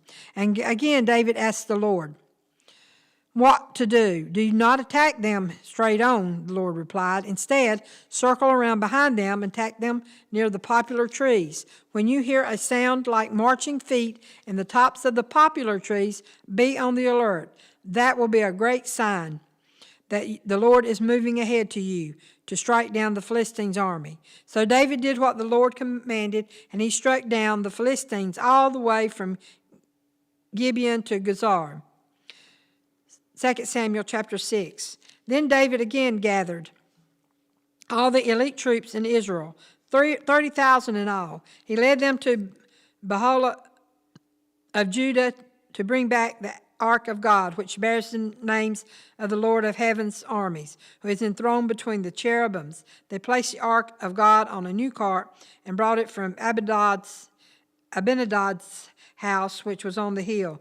Uzziah and Ahiah, Abinadab's sons, were guarding the cart that carried the ark of God and walked in front of the ark. David and all the people of Israel were celebrating before the Lord, singing songs and playing all kinds of musical instruments, lyres, harps, tambourines, castanets, and cymbals. But when they arrived at the threshing floor of Nacon, the oxen stumbled, and Uzziah reached out his hand, steadied the ark of the God. Then the Lord's anger was aroused against Uzziah, and God struck him dead because of this. So Uzziah died right there beside the ark of God. David was angry because the Lord's anger had burst out against Uzziah. He named that place Perez, which means to burst out against, as is still called today. David was now afraid of the Lord, and he asked, how can I ever bring the ark of the Lord back into my care? So David decided not to move the ark of the Lord into the city of David. Instead, he took it to the house of Obed-Edom of Gath. The ark of the Lord remained there in Obed-Edom's house for 3 months, and the Lord blessed Obed-Edom and his entire household. Then King David was told, the Lord has blessed Obed-Edom's household and everything he has because of the ark of God. So David went there and brought the ark of God from the house of Obed-Edom to the city of David with a great celebration. After the men who were carrying the ark of the Lord had gone 6 steps, David sacrificed a bull and a fatted calf. And David danced before the Lord with all his might, wearing a priestly garment. So David and all of the people of Israel brought up the ark of the Lord with shouts of joy and the blowing of ram's horns. But as the ark of the Lord entered the city of David, Michal, the daughter of Saul, looked down from her window. When she saw King David leaping and dancing before the Lord, she was filled with contempt for him. They brought the ark of the Lord and set it in its place inside the special tent David had prepared for it. And David sacrificed burnt offerings and peace offerings to the Lord. When he had finished his sacrifices, David blessed the people in the name of the Lord of the heaven's armies. Then he gave to every Israelite, man and woman in the crowd, a loaf of bread, a cake of dates, and a cake of raisins. Then all the people returned to their homes. When David returned home to bless his own family, Michal and the daughter of Saul came out to meet him. She said in disgust, how distinguished the king of Israel looked today, shamelessly exposing himself to the servants' girls, like any vulgar person might do. David retorted to Michal, I was dancing before the Lord, who chose me above your father and all his family. He appointed me as the leader of Israel, the people of the Lord, so I celebrate before the Lord. Yes, and I am willing to look even more foolish than even to be humiliated in my own eyes. But those servant girls you mentioned will indeed think I am distinguished. So Michal, the daughter of Saul, remained childless throughout her entire life. 2 Samuel chapter 7. When King David was settled in his palace and the Lord had given him rest among all the surrounding enemies, the king summoned Nahum the prophet. Look, David said, I am living in a beautiful cedar palace, but the ark of God is out there in a tent. Nathan replied to the king, go ahead and do whatever you have in mind, for the Lord is with you. But that same night the Lord said to Nathan, go and tell my son David that this is what the Lord has declared. Are you the one to build a house for me to live in? I have never lived in a house. From the day I brought the Israelites out of Egypt until this very day, I have always moved from one place to another with a tent, and tabernacle as my dwelling. Yet no matter where I have gone with the Israelites, I have never once complained to Israel's tribal leaders, the shepherds of my people, Israel. I have never asked them, why haven't you built me a beautiful cedar house? Now go and say to my servant David, this is what the Lord of heaven's armies has declared. I took you from tending sheep in the pasture and selected you to be the leader of my people Israel. I have been with you wherever you have gone. I have destroyed all your enemies before your eyes. Now I will make your name as famous as anyone who has ever lived on earth, and I will provide a homeland for my people Israel, planting them in a secure place where they will never be disturbed. Evil nations won't oppress them as they have done in the past. Starting from the time I appointed judges to rule my people of Israel, I will give you rest from all your enemies. Furthermore, the Lord declares that he will make a house for you, a dynasty of kings, from when you die and are buried with your ancestors. I will raise up one of your descendants, your own offspring, and I will make his kingdom strong. He is the one who will build a house, a temple, for my name, and I will secure his royal throne forever. I will be his father, and he will be my son. If he sins, I will correct and discipline him with the rod, like any father would do. But my favor will not be taken from him, as I took it from Saul, whom I removed from your sight. Your house and your kingdom will continue before me for all time, and your throne will be secure forever. So Nathan went back to David and told him everything the Lord had said in his vision. Then King David went and sat before the Lord and prayed, who am I, O sovereign Lord, and what is my family that you have brought me this far? And now, sovereign Lord, in addition to everything else, you speak of giving your servant a lasting dynasty. Do you deal with everyone this way, O sovereign Lord? What more can I say to you? You know that your servant is really like what your servant is really like. Because of your promise and according to your will, you have done all these great things and have made them known to your servant. How great you are, O sovereign Lord. There is no one like you. We have never heard of another God like you. What other nations on earth is like your people Israel? What other nations, O God, have you redeemed from slavery to be your own people? You made a great name for yourself when you redeemed your people from Egypt. You performed awesome miracles and drove out the nations and gods that stood in your way. You made Israel your very own people forever, and you, O Lord, became their God. And now, O Lord God, I am your servant. Do as I have promised concerning me and my family. Confirm it as a promise that will last forever. And may your name be honored forever, so that everyone will say, the Lord of heaven's armies is God over Israel. And may the house of your servant David continue before you, O Lord. O Lord of heaven's armies, God of Israel, I have been bold enough to pray this prior to you, because you have revealed all this to your servant, saying, I will build a house for you, a dynasty of kings, for you are God, O sovereign Lord. Your words are truth, and you have promised these good things to your servant. And now may it please you to bless the house of your servant, so it may continue forever to have spoken, and when you grant a blessing to your servants, O sovereign Lord, it is an eternal blessing.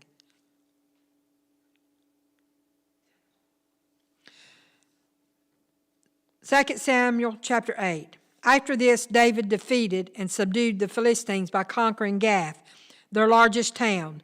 David also conquered the land of Moab. He made the people lie down on the ground in a row, and he measured them off in groups with a length of rope. He measured off 2 groups to be executed for every one group to be spared. The Moabites who were spared became David's subjects and paid him tribute money. David also destroyed the forces of Hadazer, son of Rehob, king of Moab, when he had marched out to strengthen his control along the Euphrates River. David captured 1,000 chariots, 7,000 charioteers, and 20,000 foot soldiers. He crippled all the chariot horses except for 100 chariots. When Armenians from Damascus arrived to help King Hadazer David killed 22,000 of them. Then he placed several army garrisons in Damascus and the Armenian capital. And the Armenians became David's subjects and paid him tribute money, so the Lord made David victorious wherever he went. David brought the gold shields of Hadazer's office to Jerusalem, along with a large amount of bronze from Hadazer's towns of Tabish and Barathi. When King Tori of Hamath heard that David had destroyed the entire army of Hadazer, he sent his son Joram to conquer David for his successful campaign. Hadazer and Tori had been enemies and were often at war. Joram presented David with many gifts of silver, gold, and bronze. King David dedicated all those gifts to the Lord, as he did with the silver and gold from the other nations he had defeated, from Edom, Moab, Ammon, Philistia, and Amalek, and from Hadzer, son of Rehob, king of Zobad.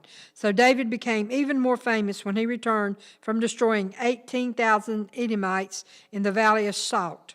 He placed army garrisons throughout Edom, and all the Edomites became David's subject. In fact, the Lord made David victorious wherever he went. So David reigned over all Israel and did what was just and right for all his people. Joab, son of Zeruth, was commander of the army, and Jehoshaphat, son of Ahilud, was the royal historian. Zadok, son of Atob, and Amalek, son of Abtar, were the priests. Sarah was the court secretary. Benaiah, son of Jodiah, was captain of the king's bodyguard, and David's sons served as priestly leaders. 2 Samuel chapter 9. One day David asked, "Is anyone in Saul's family still alive? Anyone to whom I can show kindness for Jonathan's sake?" He summoned a man named Ziba, who had been one of Saul's servants. "Are you Ziba?" the king asked. "Yes, sir, I am," Ziba replied. The king then asked him, "Is anyone still alive from Saul's family? If so, I want to show God's kindness to them."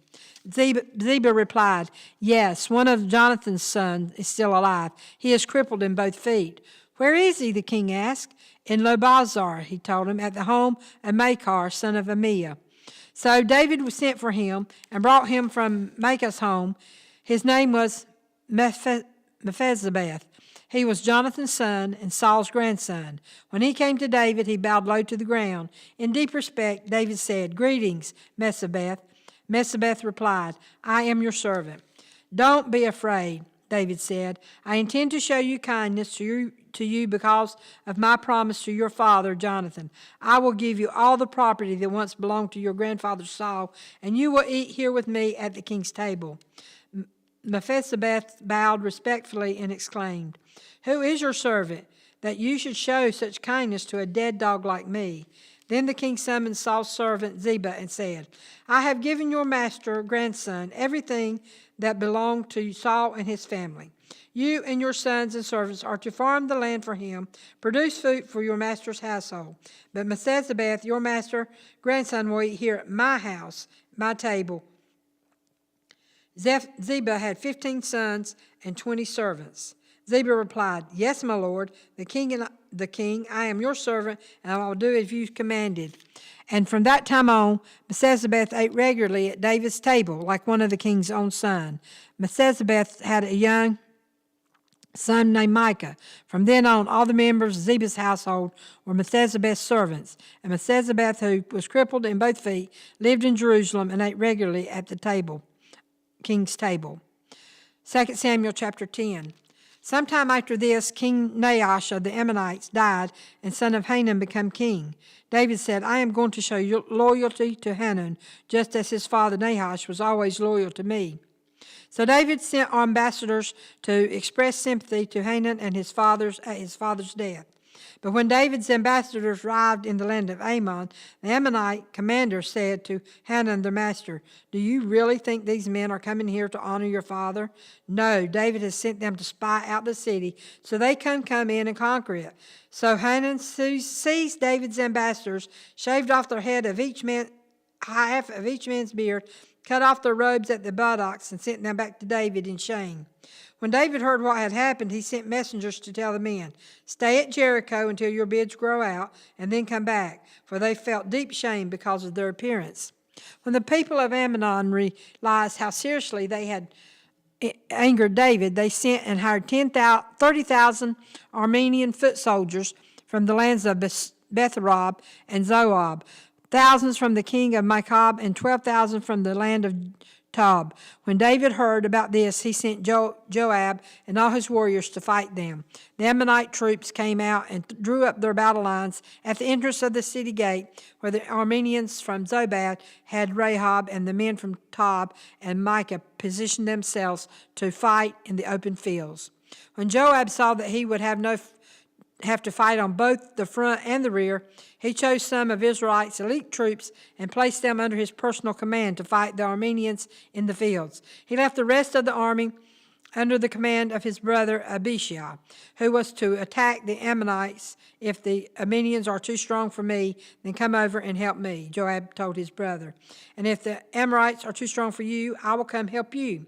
Be courageous. Let us fight bravely for our people and the cities of our God. May the Lord's will be done. When Joab and his troops attacked, the Arameans began to run away. And when the Ammonites saw the Arameans running, they ran from Abishai and retreated into the city. After the battle was over, Joab returned to Jerusalem. The Arameans now realized that they were no match for Israel. So when they regrouped, they were joined by additional Aramean troops summoned by Hadazer from the other side of the Euphrates River.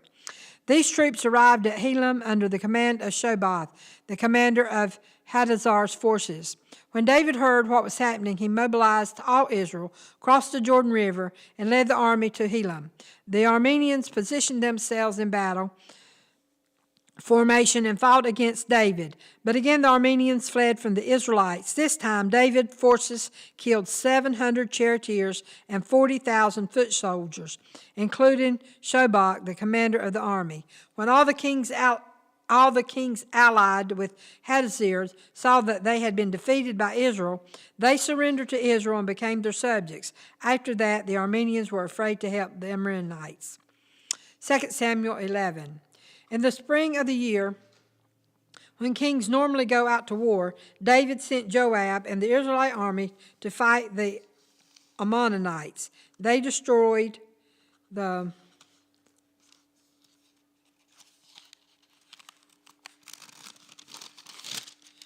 Ammonite army and laid siege to the city of Rabath. However, David stayed behind in Jerusalem. Late one afternoon, after his midday rest, David got out of bed and was walking on the roof of the palace. As he looked over the city, he noticed a woman of unusual beauty taking a bath.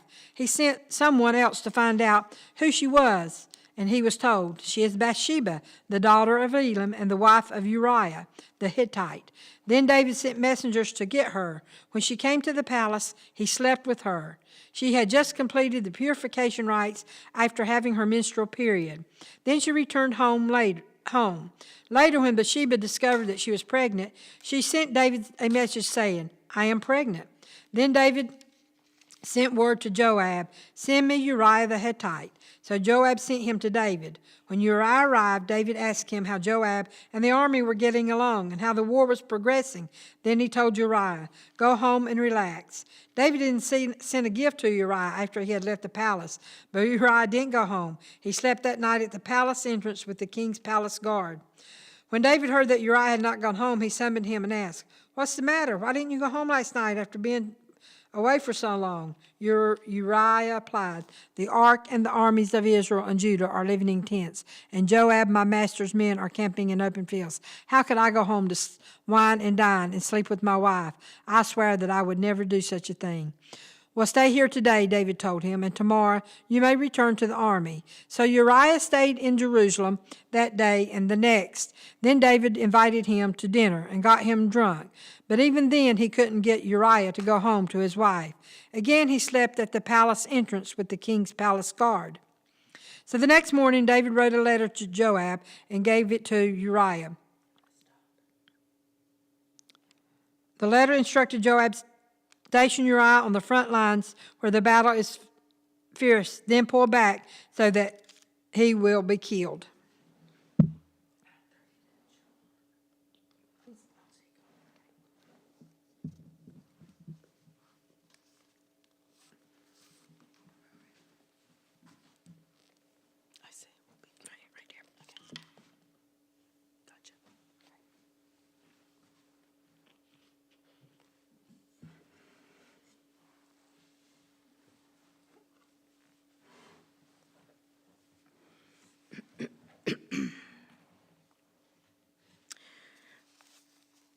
So Joab assigned Uriah to a spot close to the city wall where he knew the enemy's strongest men were fighting.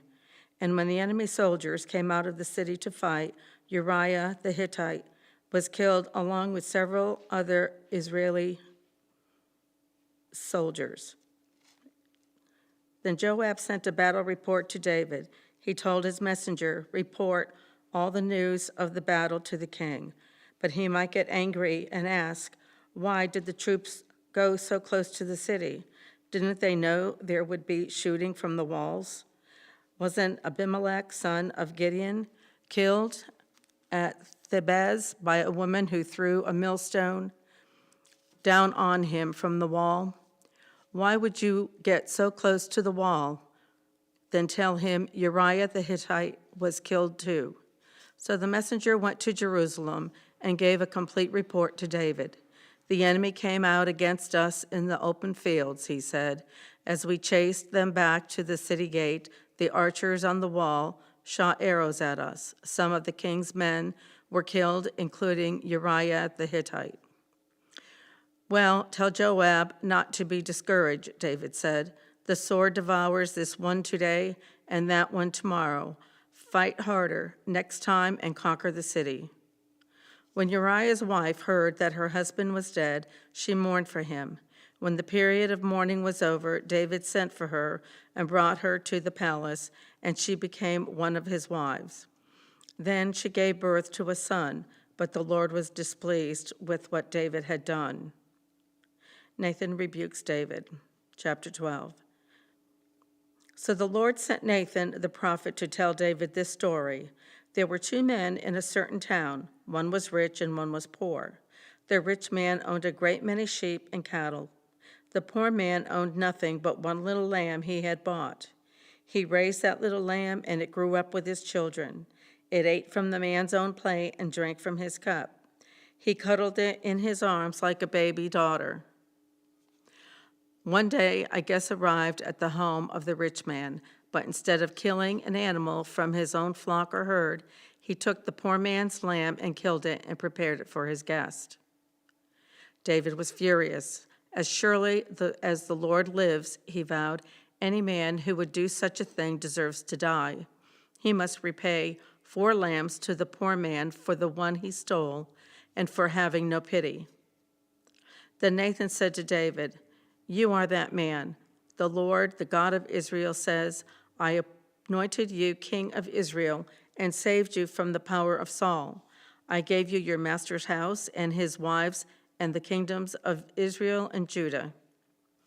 And if that had not been enough, I would have given you much, much more. Why then have you despised the word of the Lord and done this horrible deed? For you have murdered Uriah the Hittite with the sword of the Ammonites and stolen his wife. From this time on, your family will live by the sword because you have despised me by taking Uriah's wife to be your own. This is what the Lord says. Because of what you have done, I will cause your own household to rebel against you. I will give your wives to another man before your very eyes, and he will go to bed with them in the public view.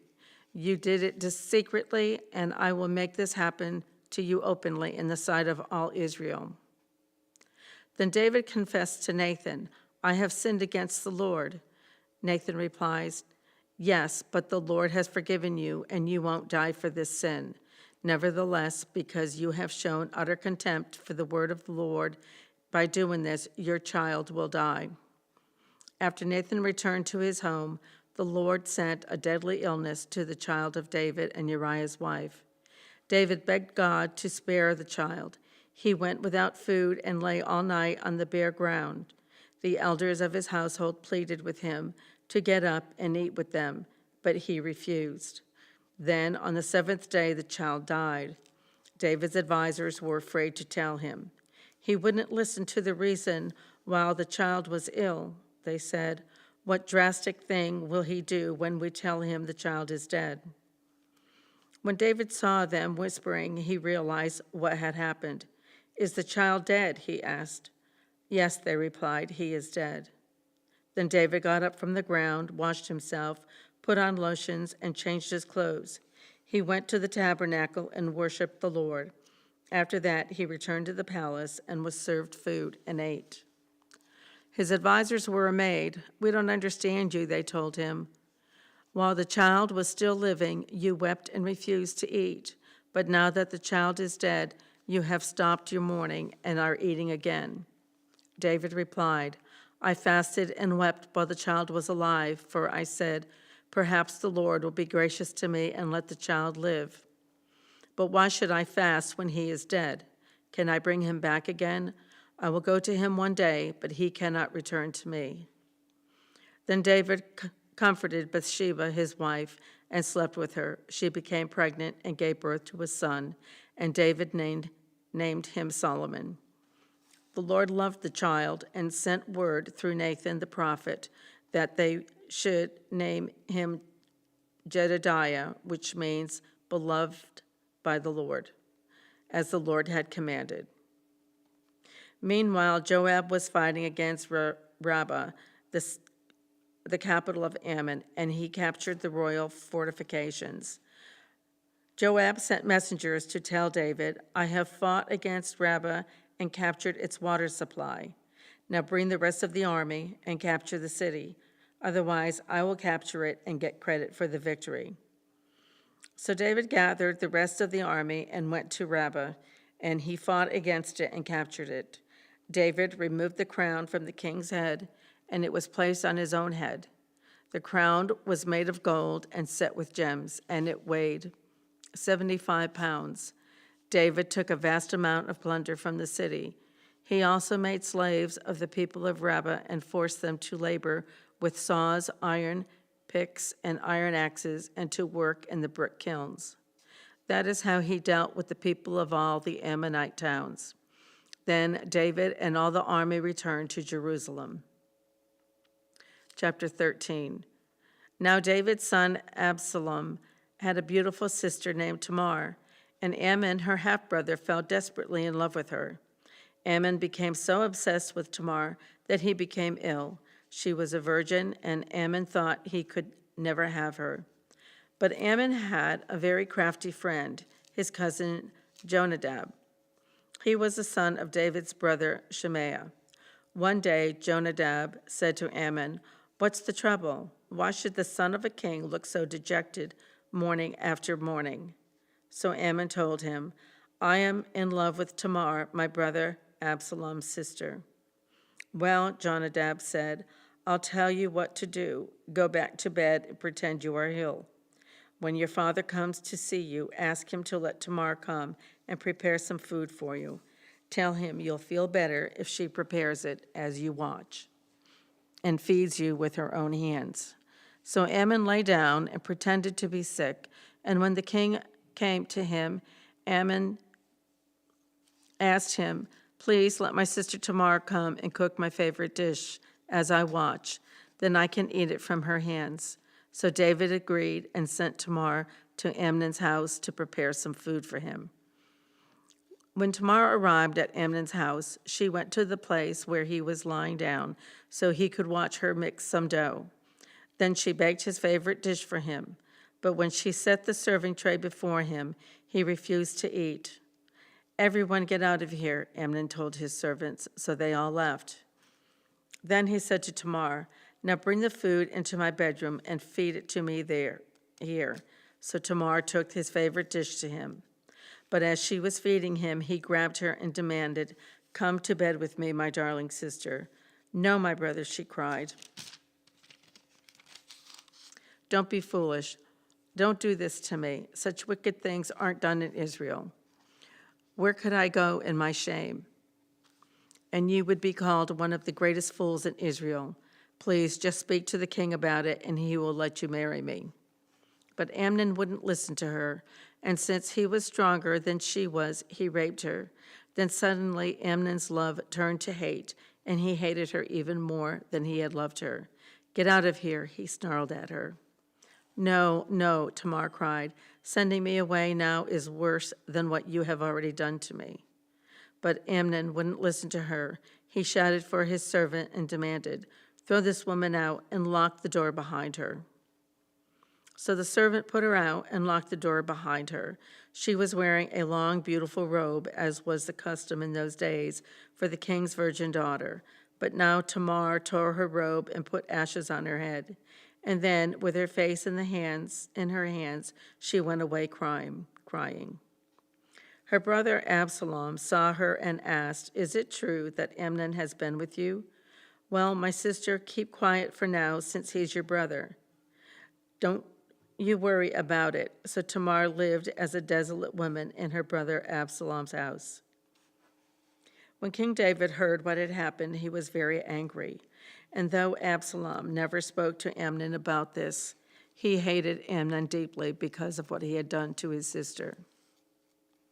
2 years later, when Absalom's sheep were being sheared at Baal-hazor near Ephraim, Absalom invited all the king's sons to come to a feast. He went to the king and said, "My sheep shearers are now at work. Would the king and his servants please come to celebrate the occasion with me?"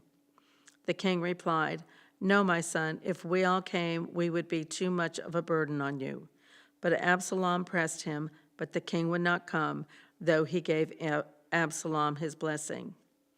"Well then," Absalom said, "if you can't come, how about sending my brother Amnon with us?" "Why Amnon?" the king asked. But Absalom kept on pressing the king until he finally agreed to let all his sons attend, including Amnon. So Absalom prepared a feast fit for a king. Absalom told his men, "Wait until Amnon gets drunk, then at my signal, kill him. Don't be afraid. I'm the one who has given the command. Take courage and do it." So at Absalom's signal, they murdered Amnon. Then the other sons of the king jumped on their mules and fled. As they were on their way back to Jerusalem, this report reached David: "Absalom has killed all the king's sons, not one is left alive." The king got up, tore his robe, and threw himself on the ground. His advisers tore their clothes in horror and sorrow. But just then Jonadab, the son of David's brother Shemaiah, arrived and said, "No, don't believe that all the king's sons have been killed. It was only Amnon. Absalom has been plotting this ever since Amnon raped his sister Tamar." "No, my lord the king, your sons aren't all dead. It was only Amnon," which means Absalom escaped. Then the watchman on the Jerusalem wall saw a great crowd coming down the hill on the road from the west. He ran to tell the king, "I see a crowd of people coming from the Horonim road along the side of the hill." "Look," Jonadab told the king, "there they are now. The king's sons are coming, just as I said." They soon arrived, weeping and sobbing, and the king and all his servants wept bitterly with them. And David mourned many days for his son Amnon. Absalom fled to his grandfather Talmai, son of Ammihud, the king of Geshur. He stayed there in Geshur for 3 years, and King David, now reconciled to Amnon's death, longed to be reunited with his son Absalom. Chapter 14, Joab realized how much the king longed to see Absalom, so he sent for a woman from Tekoa who had a reputation for great wisdom. He said to her, "Pretend you are in mourning. Wear mourning clothes and don't put on lotions. Act like a woman who has been in mourning for the dead for a long time. Then go to the king and tell him the story I am about to tell you." Then Joab told her what to say. When the woman from Tekoa approached, the king bowed with her face to the ground in deep respect and cried out, "O king, help me." "What's the trouble?" the king asked. "Alas, I am a widow," she replied. "My husband is dead. My 2 sons had a fight out in the field, and since no one was there to stop it, one of them was killed. Now the rest of the family is demanding, 'Let us have your son. We will execute him for murdering his brother. He doesn't deserve to inherit his family's property. They want to extinguish the only coal I have left, and my husband's name and family will disappear from the face of the earth. Leave it to me, the king told her. Go home, and I'll see to it no one touches him. Oh, thank you, my lord, the king. The woman from Tekoa replied, if you are criticized for helping me, let the blame fall on me and my father's house, and let the king and his throne be innocent. If anyone objects, the king said, bring him to me. I can assure you he will never harm you again. Then she said, please swear to me by the Lord your God that you won't let anyone take vengeance against my son. I want no more bloodshed. As sure as the Lord lives, he replied, not a hair on your son's head will be disturbed. Please allow me to ask one more thing of my lord, the king, she said. Go ahead and speak, he responded. She replied, why don't you do as much for the people of God as you have promised to do for me? You have convicted yourself in making this decision because you have refused to bring home your own banished son. All of us must die eventually.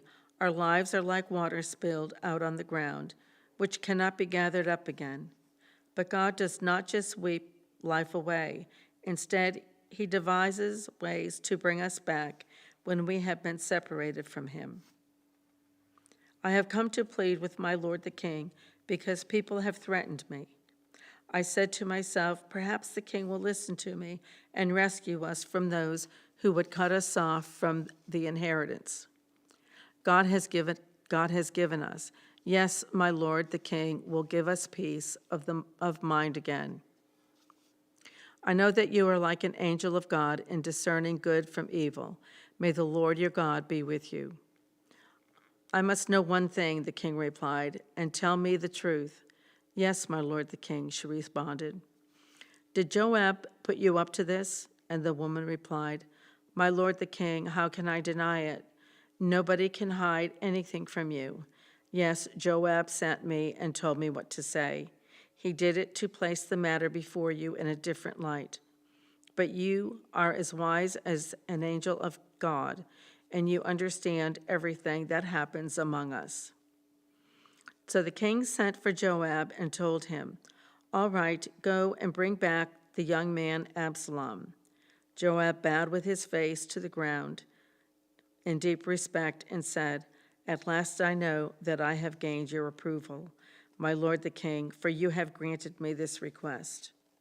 Then Joab went to Geshur and brought Absalom back to Jerusalem. But the king gave this order, Absalom may go to his own house, but he must never come into my presence. So Absalom did not see the king. Now Absalom was praised as the most handsome man in all Israel. He was flawless from head to foot. He cut his hair only once a year, and then only because it was so heavy. When he weighed it out, it came to 5 pounds. He had 3 sons and 1 daughter. His daughter's name was Tamar, and she was very beautiful. Absalom lived in Jerusalem for 2 years, but he never got to see the king. Then Absalom sent for Joab to ask him to intercede for him, but Joab refused to come. Absalom sent for him a second time, but again Joab refused to come. So Absalom said to his servants, go and set fire to Joab's barley field, the field next to mine. So they set his field on fire, as Absalom had commanded. Then Joab came to Absalom at his house and demanded, why did your servants set my field on fire? And Absalom replied, because I wanted you to ask the king why he brought me back from Geshur if he didn't intend to see me. I might as well have stayed there. Let me see the king. If he finds me guilty of anything, then let him kill me. So Joab told the king what Absalom had said. Then at last David summoned Absalom, who came and bowed low before the king, and the king kissed him. Chapter 15. After this, Absalom bought a chariot and horses, and he hired 50 bodyguards to run ahead of him. He got up early every morning and went out to the gate of the city. When people brought a case to the king for judgment, Absalom would ask where in Israel they were from, and they would tell him their tribe. Then Absalom would say, "You've really got a strong case here. It's too bad the king doesn't have anyone to hear it. I wish I were the judge. Then everyone could bring their cases to me for judgment, and I would give them justice." When people tried to bow before him, Absalom wouldn't let them. Instead, he took them by the hand and kissed them. Absalom did this with everyone who came to the king for judgment, and he stole the hearts of all the people of Israel. After 4 years, Absalom said to the king, "Let me go to Hebron to offer a sacrifice to the Lord and fulfill a vow I made to him. For while your servant was at Geshur in Aram, I promised to sacrifice to the Lord in Hebron, if he would bring me back to Jerusalem." "All right," the king told him, "go and fulfill your vow." So Absalom went to Hebron, but while he was there, he sent secret messengers to all the tribes of Israel to stir up a rebellion against the king. "As soon as you hear the ram's horn," he messaged, "read, you are to say, 'Absalom has been crowned king in Hebron.'"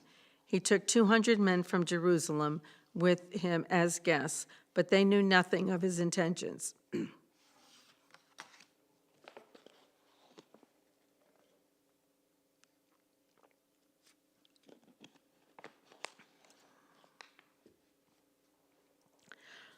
While Absalom was offering the sacrifices, he sent for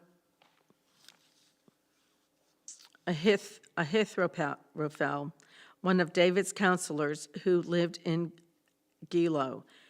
Soon many others also joined Absalom, and the conspiracy gained momentum. A messenger soon arrived in Jerusalem to tell David, "All Israel has joined Absalom in a conspiracy against you." "Then we must flee at once, or it will be too late," David urged his men. "Hurry, if we get out of the city before Absalom arrives, both we and the city of Jerusalem will be spared from disaster." "We are with you," his advisors replied. "Do what you think is best." So the king and all his household set out at once. He left no one behind except 10 of his concubines to look after the palace. The king and all his people set out on foot, pausing at the last house to let the king's men move past to lead the way. There were 600 men from Gath who had come with David along with the king's bodyguard. Then the king turned and said to Ittai, a leader of the men from Gath, "Why are you coming with us? Go on back to King Absalom, for you are a guest in Israel, a foreigner in exile. You arrived only recently, and should I force you today to wander with us, I don't even know where we will go. Go on back and take your kinsmen with you, and may the Lord show you his unfailing love and faithfulness." But Ittai said to the king, "I vow by the Lord and by your own life that I will go wherever my lord the king goes, no matter what happens, whether it means life or death." David replied, "All right, come with us." So Ittai and all his men and their families went along. Everyone cried loudly as the king and his followers passed by. They crossed the Kidron Valley and then went out toward the wilderness. Zadok and all the Levites also came along, carrying the Ark of the Covenant of God. They set down the Ark of God, and Abiathar offered sacrifices until everyone had passed out of the city. Then the king instructed Zadok to take the Ark of God back into the city. "If the Lord sees it," David said, "he will bring me back to see the Ark and the tabernacle again. But if he is through with me, then let him do what seems best to him." The king also told Zadok the priest, "Look, here is my plan. You and Abiathar should return quietly to the city with your son Ahimaaz and Abiathar's son Jonathan. I will stop at the shallows of the Jordan River and wait there for a report from you. So Zadok and Abiathar took the ark of God back to the city and stayed there. David walked up the road to the Mount of Olives, weeping as he went. His head was covered and his feet were bare as a sign of mourning. And the people who were with him covered their heads and wept as they climbed up the hill. When someone told David that his advisor Ahithophel was now backing Absalom, David prayed, "O Lord, let Ahithophel give Absalom foolish advice." When David reached the summit of the Mount of Olives, where people worship God, Hushai the Archite was waiting there for him. Hushai had torn his clothing and put dirt on his head as a sign of mourning. But David told him, "If you go with me, you will only be a burden. Return to Jerusalem and tell Absalom, I will now be your advisor, O king, just as I was your father's advisor in the past. Then you can frustrate and counter Ahithophel's advice. Zadok and Abiathar, the priests, will be there.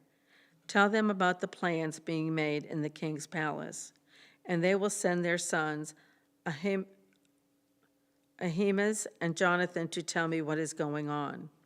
So David's friend Hushai returned to Jerusalem, getting there just as Absalom arrived. Chapter 16. When David had gone a little beyond the summit of the Mount of Olives, Ziba, the servant from Mephibosheth, was waiting there for him. He had 2 donkeys loaded with 200 loaves of bread, 100 clusters of raisins, 100 bunches of summer fruit, and a wineskin full of wine. "What are these for?" the king asked Ziba. Ziba replied, "The donkeys are for the king's people to ride on, and the bread and summer fruit are for the young men to eat. The wine is for those who become exhausted in the wilderness." "And where is Mephibosheth, Saul's grandson?" the king asked. "He stayed in Jerusalem," Ziba replied. "He said, 'Today I will get back the kingdom of my grandfather Saul.'" In that case, the king told Ziba, "I give you everything Mephibosheth owns." "I bow before you," Ziba replied. May I always be pleasing to you, my lord the king."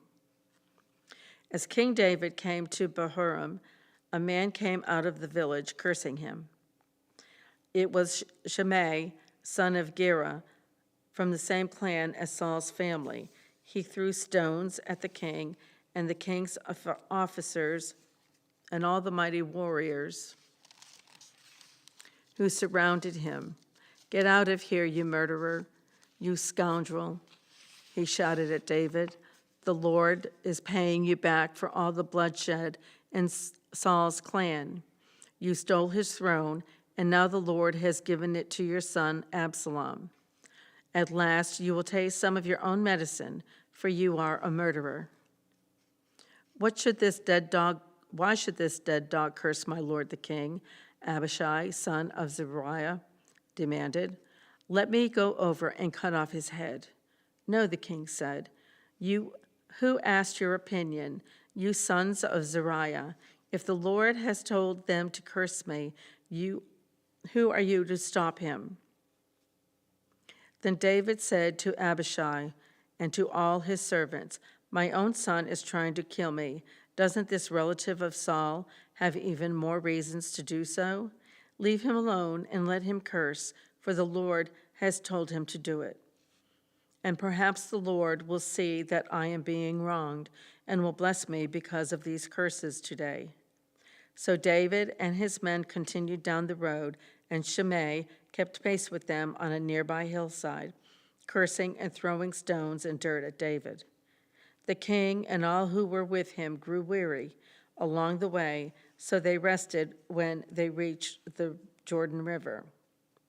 Meanwhile, Absalom and all the army of Israel arrived at Jerusalem, accompanied by Ahithophel. When David's friend Hushai the Archite arrived, he went immediately to see Absalom. "Long live the king," he exclaimed. "Long live the king." "Is this the way you treat your friend David?" Absalom asked. "Why aren't you with him?" "I'm here because I belong to the man who was chosen by the Lord and by all the men of Israel." Hushai replied, "And anyway, why shouldn't I serve you? Just as I was your father's advisor, now I will be your advisor." Then Absalom turned to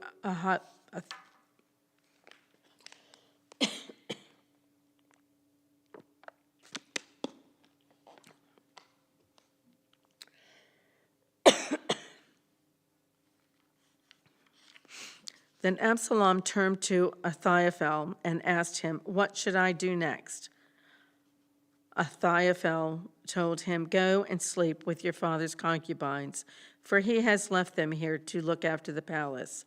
Then all Israel will know that you have insulted your father beyond hope of reconciliation, and they will throw their support to you."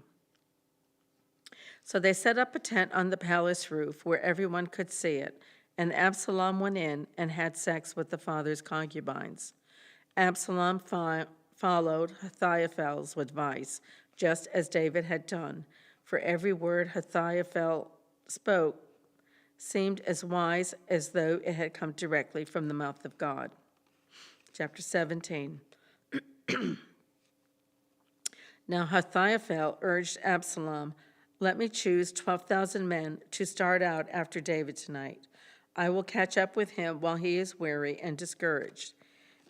He and his troop will panic, and everyone will run away. Then I will kill only the king, and I will bring all the people back to you as a bride returns to her husband. After all, it is only one man's life that you seek. Then you will be at peace with all the people." This plan seemed good to Absalom and to all the elders of Israel. But then Absalom said, "Bring in Hushai the Archite. Let's see what he thinks about this." When Hushai arrived, Absalom told him what Ahithophel had said. Then he asked, "What is your opinion? Should we follow Ahithophel's advice? If not, what do you suggest?" "Well," Hushai replied to Absalom, "this time Ahithophel has made a mistake. You know your father and his men, they are mighty warriors. Right now, they are as enraged as a mother bear who has been robbed of her cubs. And remember that your father is an experienced man of war. He won't be spending the night among the troops. He has probably already hidden in some pit or cave. And when he comes out and attacks, and a few of your men fall, there will be panic among your troops, and the word will spread that Absalom's men are being slaughtered. Then even the bravest soldiers, though they have the heart of a lion, will be paralyzed with fear. For all Israel knows what a mighty warrior your father is and how courageous his men are. I recommend that you mobilize the entire army of Israel, bringing them from as far away as Dan in the north and Beersheba in the south. That way you will have an army as numerous as the sand on the seashore. And I advise that you personally lead the troops. When we find David, we'll fall on him like dew that falls on the ground. Then neither he nor any of his men will be left alive. And if David were to escape into some town, you will have all Israel there at your command. Then we can take ropes and drag the walls of the town into the nearest valley until every stone is torn down."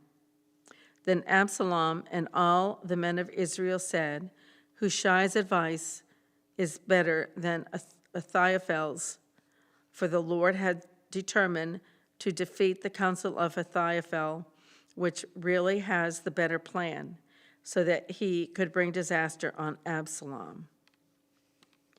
Hushai told Zadok and Abiathar the priest what Ahithophel had said to Absalom and the elders of Israel, and what he himself had advised instead. Quick, he told them, find David and urge him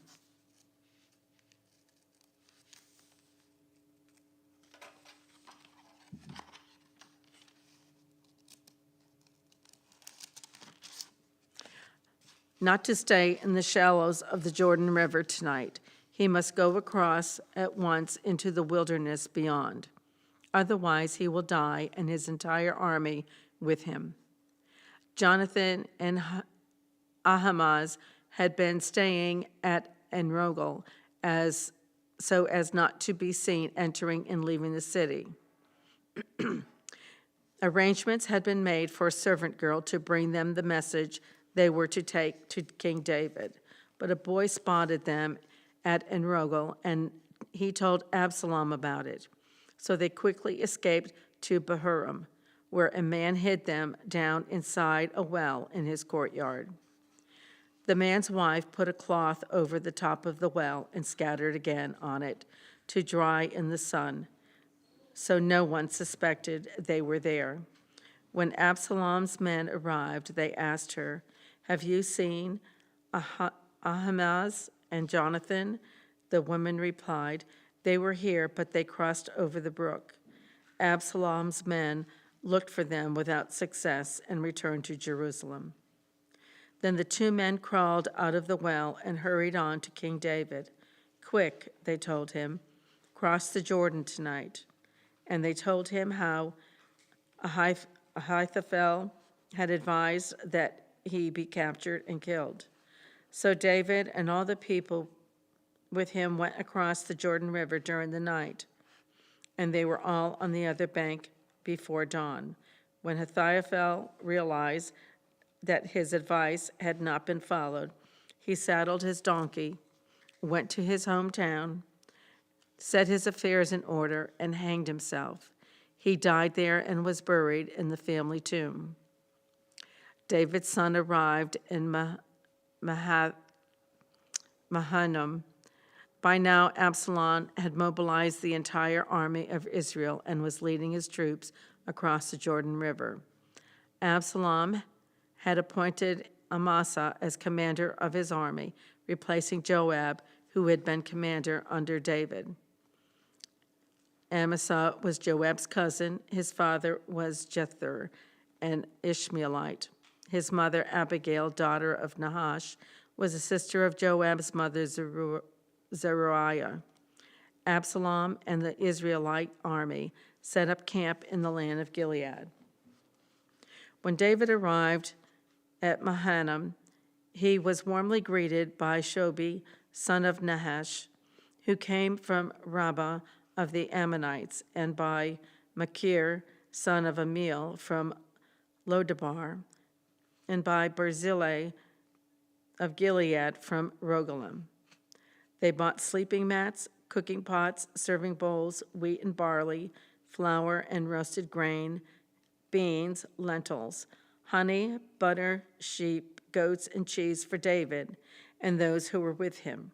For they said, you must all be very hungry and tired and thirsty after your long march through the wilderness. Chapter 18. David now mustered the men who were with him and appointed generals and captains to lead them. He sent the troops out in 3 groups, placing one group under Joab, one under Joab's brother Abishai, son of Zeruiah, and one under Ittai, the man from Gath. The king told his troops, I am going out with you. But his men objected strongly. You must not go, they urged. If we have to turn and run, and even if half of us die, it will make no difference to Absalom's troop. They will be looking only for you. You are worth 10,000 of us, and it is better that you stay here in the town and send help if we need it. If you think that's the best plan, I'll do it, the king answered. So he stood alongside the gate of the town as all the troops marched out in groups of hundreds and of thousands. And the king gave his command to Joab, Abishai, and Ittai, For my sake, deal gently with young Absalom. And all the troops heard the king give this order to his commanders. So the battle began in the forest of Ephraim, and the Israelite troops were beaten back by David's men. There was a great slaughter that day, and 20,000 men laid down their lives. The battle raged all across the countryside, and more men died because of the forest than they were killed by the sword. During the battle, Absalom happened to come upon some of David's men.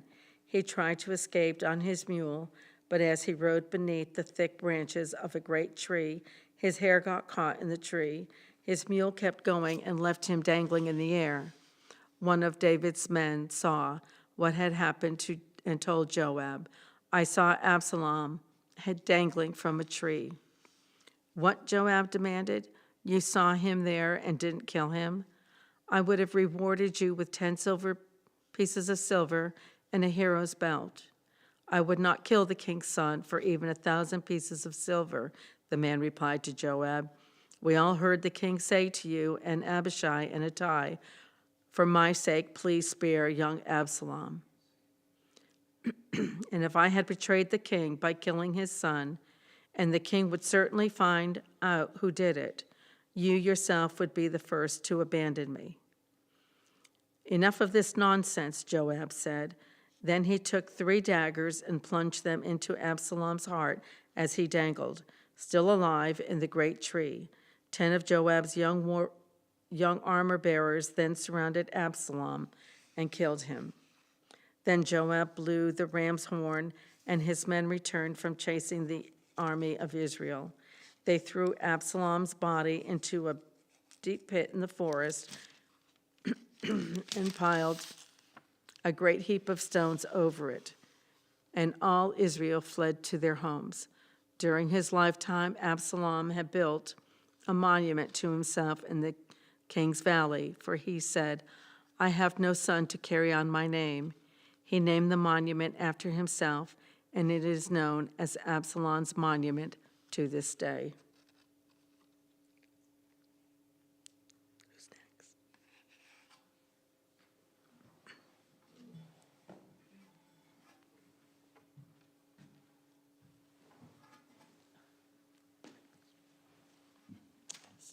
Okay.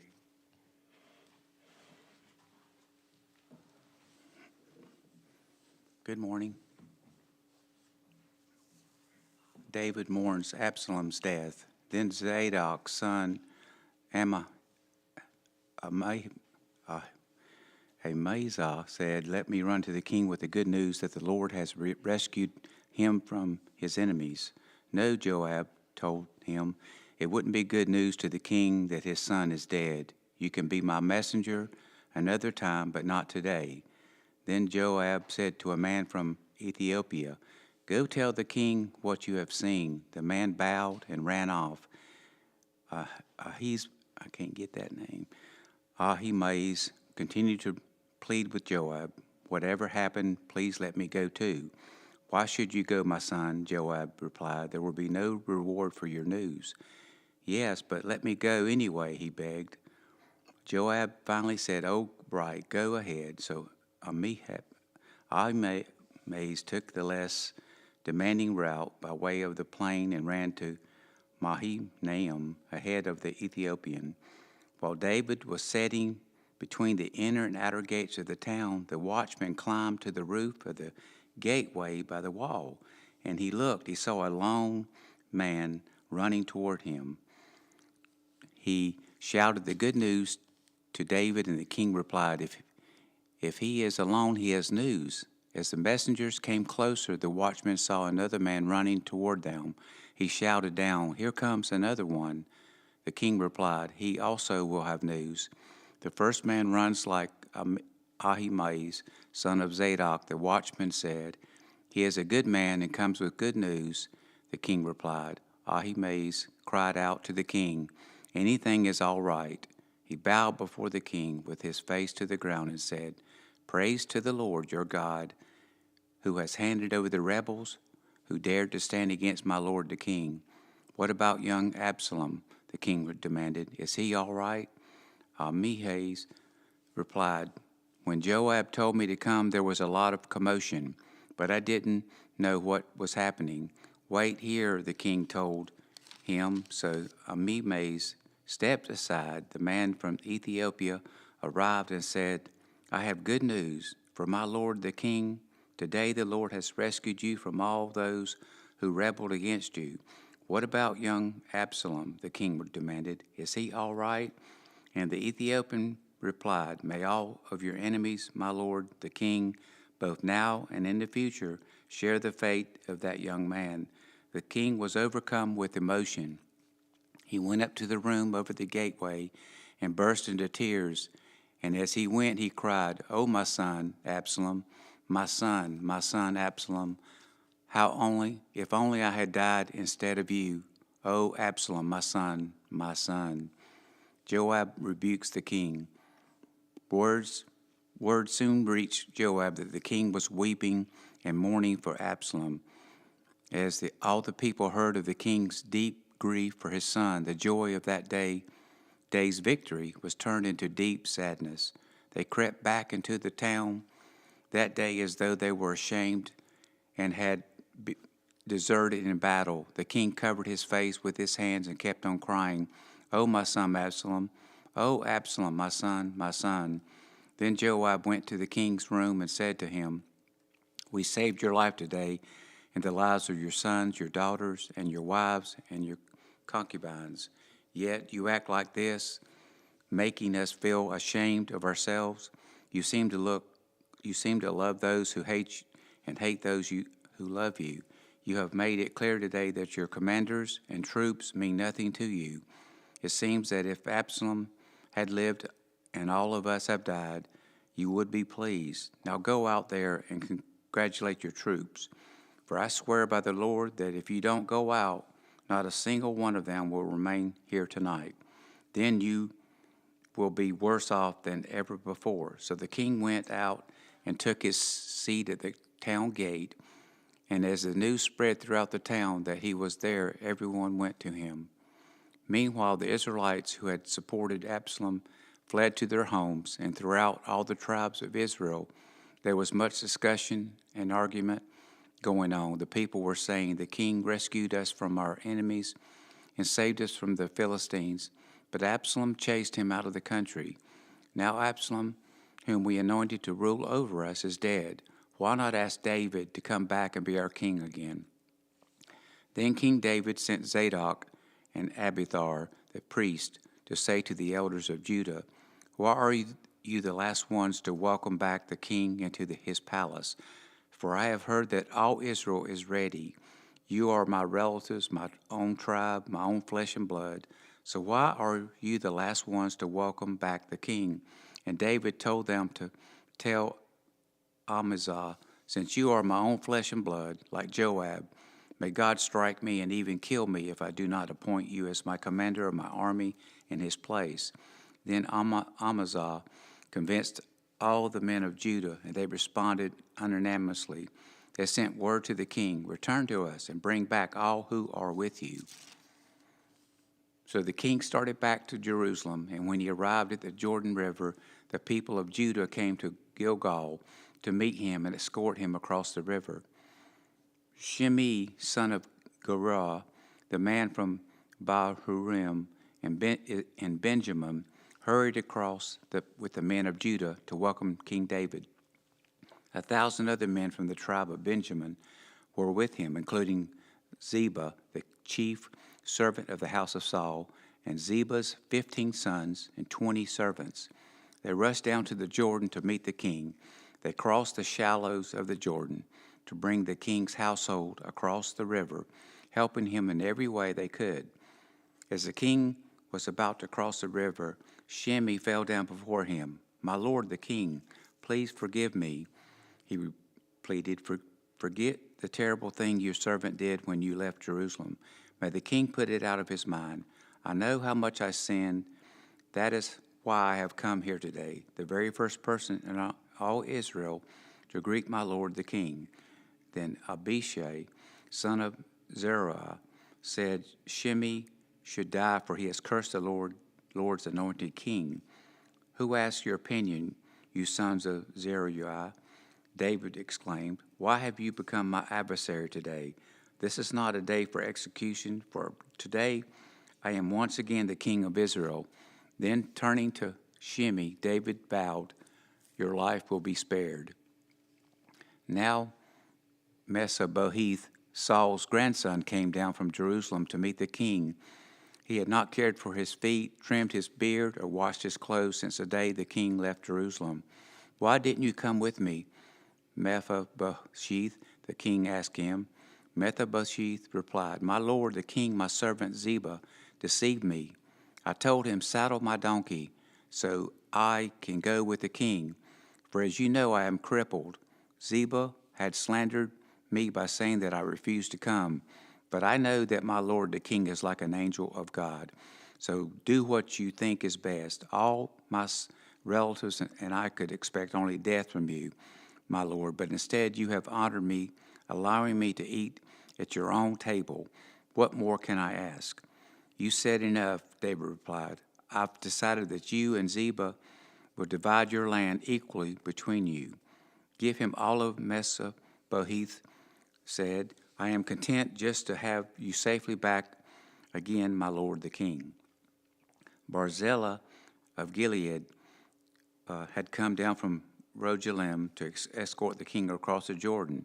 He was very old, 80 years of age, and very wealthy. He was the one who had provided food for the king during his stay in Mahanaim. Come across with me and live in Jerusalem, the king said to Barzillai. I will take care of you there. No, he replied, I am far too old to go with the king to Jerusalem. I am 80 years old today and can no longer enjoy anything. Food and wine are no longer tasty, and I cannot hear the singers as they sing. I would only be a burden to my lord the king. Just to go across the Jordan River with the king is all the honor I need.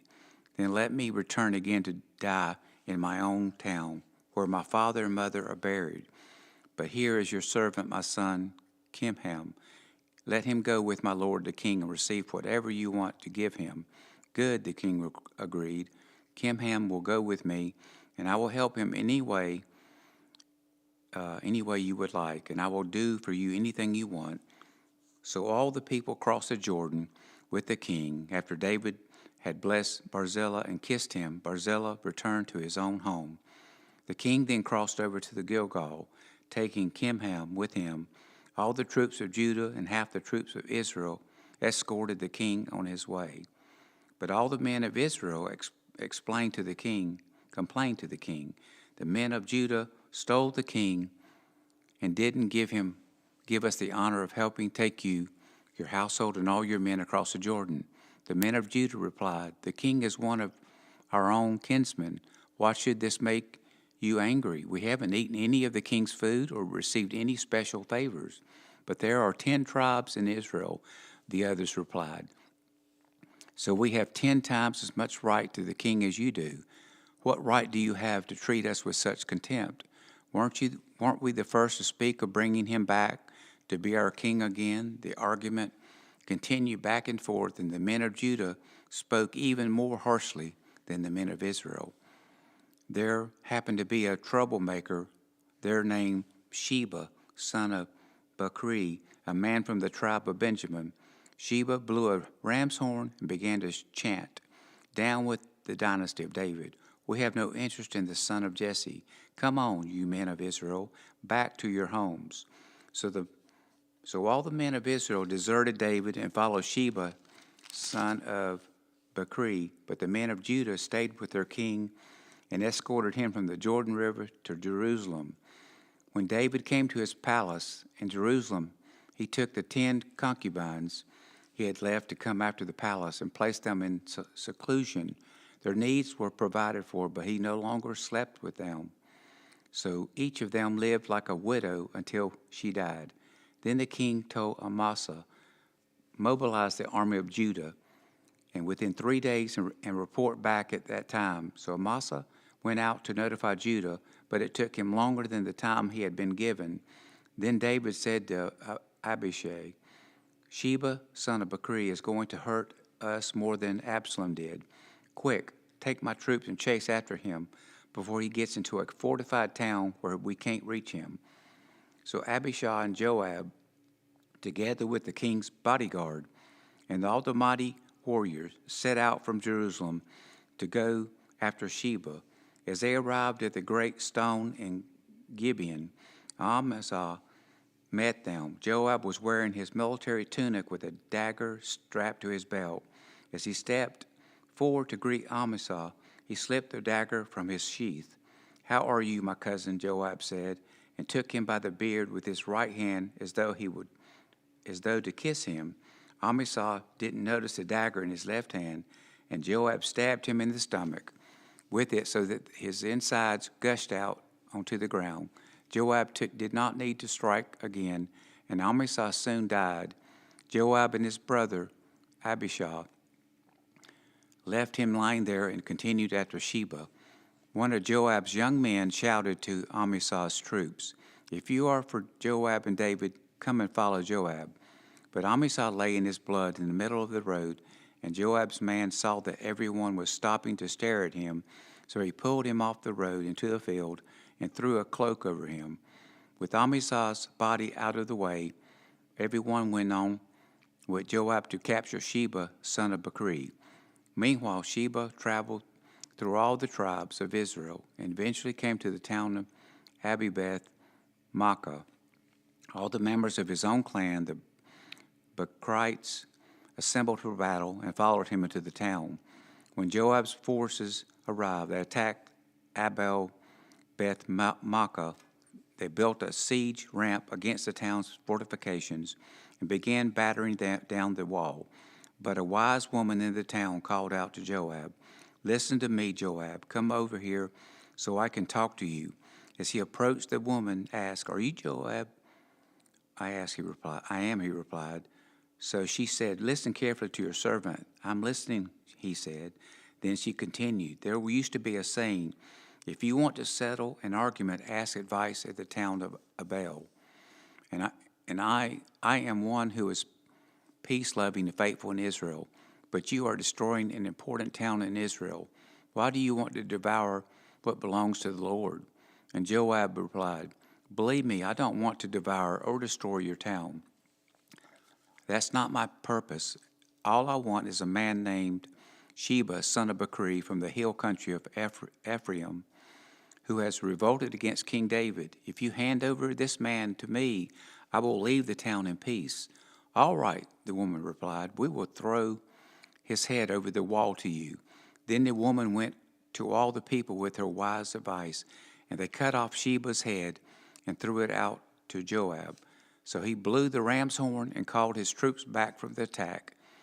They all returned to their homes, and Joab returned to the king at Jerusalem. Now Joab was the commander of the army of Israel. Benaiah's son of Jehoiada was captain of the king's bodyguard. Adoniram was in charge of forced labor. Jehoshaphat, son of Ahilud, was a royal historian. Sheva was the court secretary. Zadok and Abiathar were the priests, and Arah, the descendant of Jair, was David's personal priest. There was a famine during David's reign that lasted for 3 years. So David asked the Lord about it, and the Lord said, The famine has come because Saul and his family are guilty of murdering the Gibeonites. So the king summoned the Gibeonites. They were not part of Israel, but were all that was left of the nation of Amorites. The people of Israel had sworn to kill them, but Saul, in his zeal for Israel and Judah, had tried to wipe them out. David asked them, What can I do for you? How can I make amends so that you will bless the Lord's people again? Well, money can't settle this matter between us and the family of Saul. The Gibeonites replied, Neither can we demand the life of anyone in Israel. What can I do then? David asked. Just tell me and I will do it for you. Then they replied, "It was Saul who planned to destroy us, to keep us from having any place at all in the territory of Israel. So let 7 of Saul's sons be handed over to us, and we will execute them before the Lord at Gibeon on the mountain of the Lord." "All right," the king said, "I will do that." The king spared Jonathan's son, Mephibosheth, who was Saul's grandson, because of the oath David and Jonathan had sworn before the Lord. But he gave them Saul's 2 sons, Armoni and Mephibosheth, whose mother was Rizpah, daughter of Ahi. He also gave them the 5 sons of Saul's daughter, Merabs, the wife of Andriel, son of Barzillai, and Maholah, the men of Gibeon, executed them on the mountain before the Lord. So all 7 of them died together at the beginning of the barley harvest. Then Rizpah's daughter of Ahi, the mother of 2 of the men, spread burlap over a rock and stayed there the entire harvest season. She prevented the scavenger birds from tearing at their bodies during the day and stopped wild animals from eating them at night. When David learned what Rizpah, Saul's concubine, had done, he went to the people of Jabesh Gilead and retrieved the bones of Saul and his son Jonathan. When the Philistines had killed Saul and Jonathan on Mount Gilboa, the people of Jabesh Gilead stole their bodies from the public square of Bethshan, where the Philistines have hung them. So David obtained the bodies of Saul and Jonathan, as well as the bones of the men of Gibeonites had executed. Then the king ordered that they bury the bones in the tomb of Kish, Saul's father, at the town of Zelah in the land of Benjamin. After that, God ended the famine in the land. Once again, the Philistines were at war with Israel. And when David and his men were in the thick of battle, David became weak and exhausted. Ishbi-Benob was a descendant of the giants. His bronze spearhead weighed more than 7 pounds, and he was armed with a new sword. He had cornered David and was about to kill him, but Abishai, son of Zeruiah, came to David's rescue and killed the Philistines. Then David's men declared, "You are not going out to battle with us again. Why risk snuffing out the light of Israel?" After this, there was another battle against the Philistines at Gob, and they fought.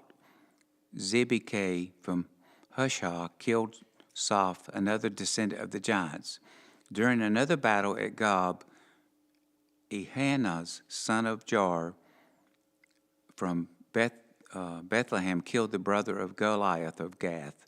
The handle of his spear was as thick as a weaver's beam.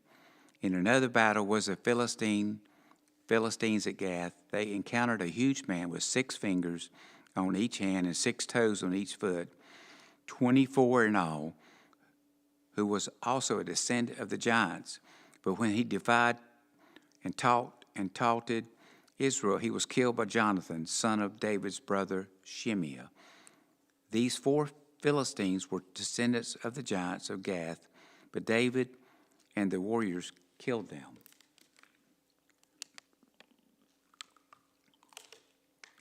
David sang the song to the Lord on the day of the Lord rescued him from all his enemies. From Saul he sang, "The Lord is my rock, my fortress, and my Savior. My rock, my God is my rock, in whom I find protection. He is my shield, the power that saves me, and my place of safety. He is my refuge, my Savior, the one who saves me from violence. I called on the Lord, who is worthy of praise, and he saved me from my enemies. The waves of death overwhelmed me. Floods of destruction swept over me. The grave wrapped its ropes around me. Death laid a trap in my path. But in my distress I cried to the Lord. Yes, I cried to my God for help. He heard me from his sanctuary. My cry reached his ears. Then the earth quaked and trembled. The foundations of the heavens shook. They quaked because of his anger. Smoke poured from his nostrils. Fierce flames leaped from his mouth. Glowing coals blazed forth from him. He opened the heavens and came down. Dark storm clouds were beneath his feet. Mounted on a mighty angelic being, he flew, soaring on the wings of the wind. He shrouded himself in darkness, veiling his approach with dense rain clouds. A great brightness shone around him, and burning coals blazed forth. The Lord thundered from heaven. The voice of the Most High resounded. He shot arrows and scattered his enemies. His lightning flashed, and they were confused. Then, at the command of the Lord, at the blast of his breath, the bottom of the sea could be seen, and the foundations of the earth were laid bare. He reached down from heaven and rescued me. He drew me out of deep waters. He rescued me forth from my powerful enemies, from those who hated me and were too strong for me. They attacked me at a moment when I was in distress, but the Lord supported me. He led me to a place of safety. He rescued me because he delights in me. The Lord rewarded me from doing right. He restored me because of my innocence. For I have kept the ways of the Lord. I have not turned from my God to follow evil. I have followed all his regulations. I have never abandoned his decrees. I am blameless before God. I have kept myself from sin. The Lord rewarded me for doing right. He has seen my innocence. To the faithful you show yourself faithful. To those with integrity you show integrity. To the pure you show yourself pure. To the crooked you show yourself shrewd. You rescue the humble, but your eyes watch the proud and humiliate them. O Lord, you are my lamp. The Lord lights up my darkness. In your strength I can crush an army. With my God I can scale any wall. God's way is perfect. All the Lord's promises prove true. He is a shield for all who look to him for protection.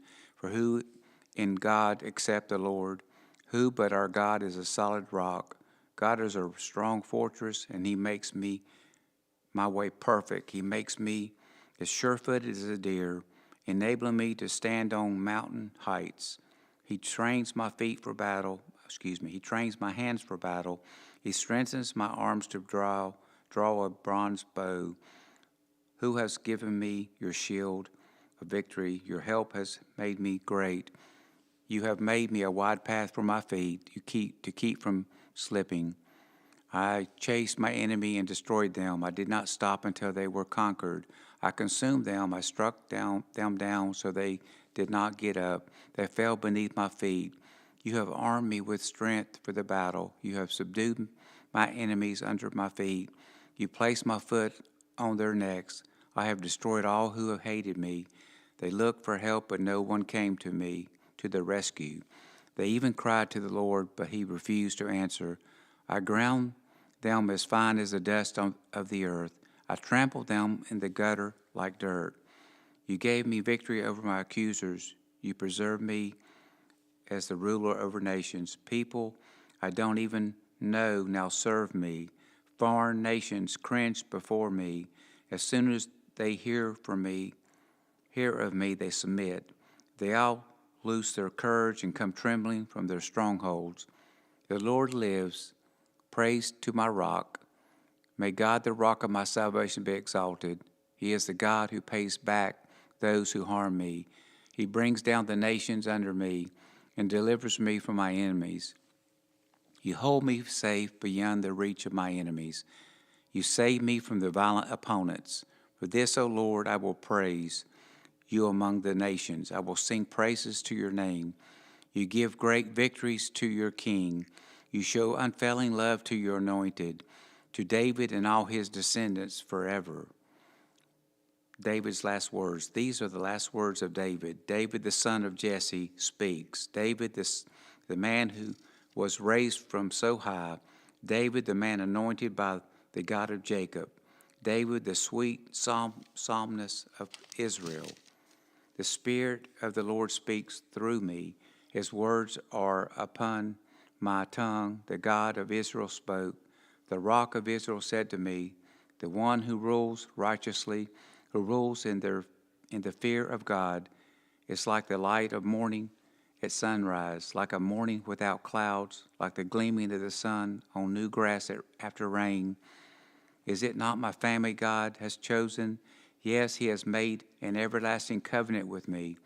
His argument is arranged and guaranteed in every detail. He will ensure my safety and success, but the godless are like thorns to be thrown away, for they tear the hand that touches them.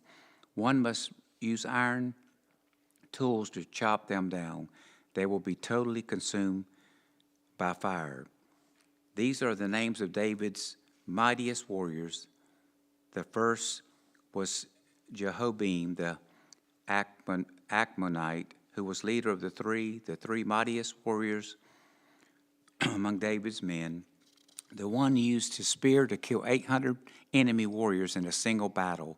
Next in rank among the three was Eleazar, son of Dodai, the descendant of Ohai. Once Eleazar and David stood together against the Philistines when the entire Israelite army had fled. He killed Philistines until his hand was too tired to lift his sword, and the Lord gave him a great victory that day. The rest of the army did not return until it was time to collect the plunder. Next in rank was Shammah, son of Agi of Harar. One time the Philistines gathered at Lehi and attacked the Israelites in a field full of lentils. The Israelite army fled, but Shammah held his ground in the middle of the field and beat back the Philistines, so the Lord brought about a great victory. Once during the harvest, when David was at the cave of Adullam, the Philistine army was camped in the valley of Rahim. The three who were among the 30, an elite group among David's fighting men, went down to meet him there. David was staying in the stronghold at the time, and the Philistine detachment had occupied the town of Bethlehem. David remarked longingly to his men, "Oh, how I would love some of that good water from the well by the gate in Bethlehem." To the three brook through the Philistines' lines, drew some water from the well by the gate in Bethlehem, and brought it back to David. But he refused to drink it. Instead, he poured it out as an offering to the Lord. "The Lord forbid that I should drink this," he exclaimed. "This water is as precious as the blood of these men who risked their lives to bring it to me." So David did not drink it. These are examples of the exploits of the three. Abishai, son of Zeruiah, the brother of Joab, was the leader of the 30. He once used his spear to kill 300 enemy warriors in a single battle. It was by such defeats that he became as famous as the three. Abishai was the most famous of the 30 and was their commander, though he was not one of the three. There was another, Benaiah, son of Jehoiada, a valiant warrior from Kabzeel. He did many heroic deeds, which included killing 2 champions of Moab. Another time, on a snowy day, he chased a lion down into a pit and killed it. Once armed only with a club, he killed an imposing Egyptian warrior who was armed with a spear. Benaiah wrenched the spear from the Egyptian's hand and killed him with it. Deeds like these made Benaiah as famous as the 3 mightiest warriors.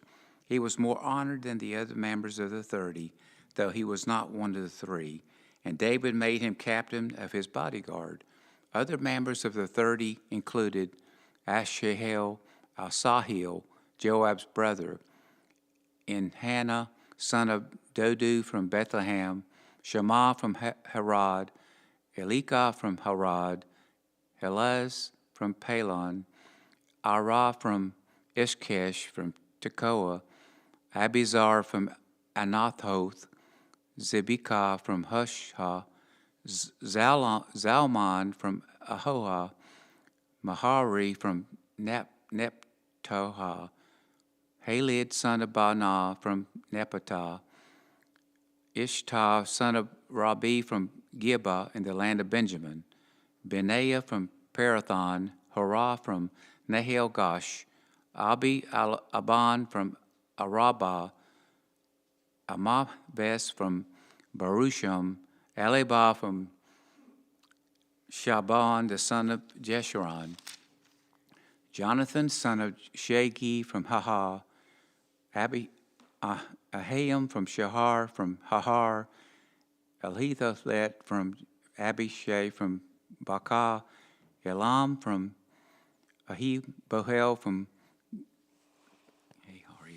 Gihal, Esra from Carmel, Basra from Arba, Agah from Nathan from Zabah, Banah from Gad, Zalek from Ammon, Nahahar from Beroth, the armor-bearer of Joab, son of Zeruiah, Arah from Gatar, Gebar from Jatar, Urath the Hittite. There were 37 in all. Once again, the anger of the Lord burned against Israel, but he caused David to harm them by taking a census. Go and count the people of Israel and Judah, the Lord told him. So the king said to Joab and the commanders of the army, take a census of all the tribes of Israel from Dan to the north to Beersheba in the south, so I may know how many people there are. But Joab replied to the king, may the Lord your God let you live to see 100 times as many people as there are now. But why, my lord the king, do you want to do this? But the king insisted that they take the census. So Joab and the commanders of the army went out to count the people of Israel. First they crossed the Jordan and camped at Ariar, south of the town in the valley, in the direction of Gad. Then they went on to Jazar, then to Gilead in the land of Toptam-Hashi, and to Beth-John, and around Sidon. Then they came to the fortress of Tyre and all the towns of the Hivites and Canaanites. Finally, they went south to Judah as far as Beersheba. Having gone through the entire land for 9 months and 20 days, they returned to Jerusalem. Joab reported the number of people to the king. There were 800,000 capable warriors in Israel who could handle a sword, and 500,000 in Judah. But after he had taken the census, David's conscience began to bother him, and he said to the Lord, I have sinned greatly by taking this census. Please forgive me my guilt, Lord, for doing this foolish thing. The next morning the word of the Lord came to the prophet Gad, who was David's seer. This was the message. Go and say to David, this is what the Lord says. I will give you 3 choices. Choose one of these punishments, and I will inflict it on you. So Gad came to David and asked him, will you choose 3 years of famine throughout your land, 3 months of fleeing from your enemies, or 3 days of severe plague throughout your land? Think this over and decide what answer I should give the Lord who sent me. I'm in a desperate situation. David replied to Gad, but let us fall into the hands of the Lord, for his mercy is great. Do not let me fall into human hands. So the Lord sent a plague upon Israel that morning, and it lasted for 3 days. A total of 70,000 people died throughout the nation, from Dan to the north of Beersheba in the south. But as the angel was preparing to destroy Jerusalem, the Lord relented and said to the death angel, stop. That is enough. At that moment, the angel of the Lord was by the threshing floor of Araunah, the Jebusite. When David saw the angel, he said to the Lord, I am the one who has sinned and done wrong, but these people are as innocent as sheep. What have they done? Let your anger fall against me and my family. That day Gad came to David and said to him, go up and build an altar to the Lord on the threshing floor of Araunah, the Jebusite. So David went up to do what the Lord had commanded him. Then Araunah saw the king and his men coming toward him.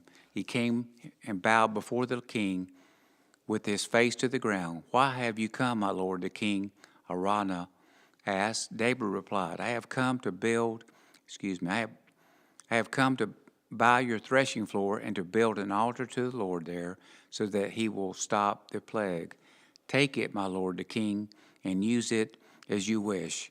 Araunah's said to David, "Here are oxen for the burnt offering, and you can use the threshing boards and ox yokes for wood to build a fire on the altar.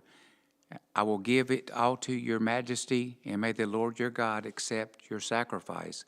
But the king replied to Araunah, "So I insist on buying it, for I will not present burnt offerings to the Lord my God that has cost me nothing."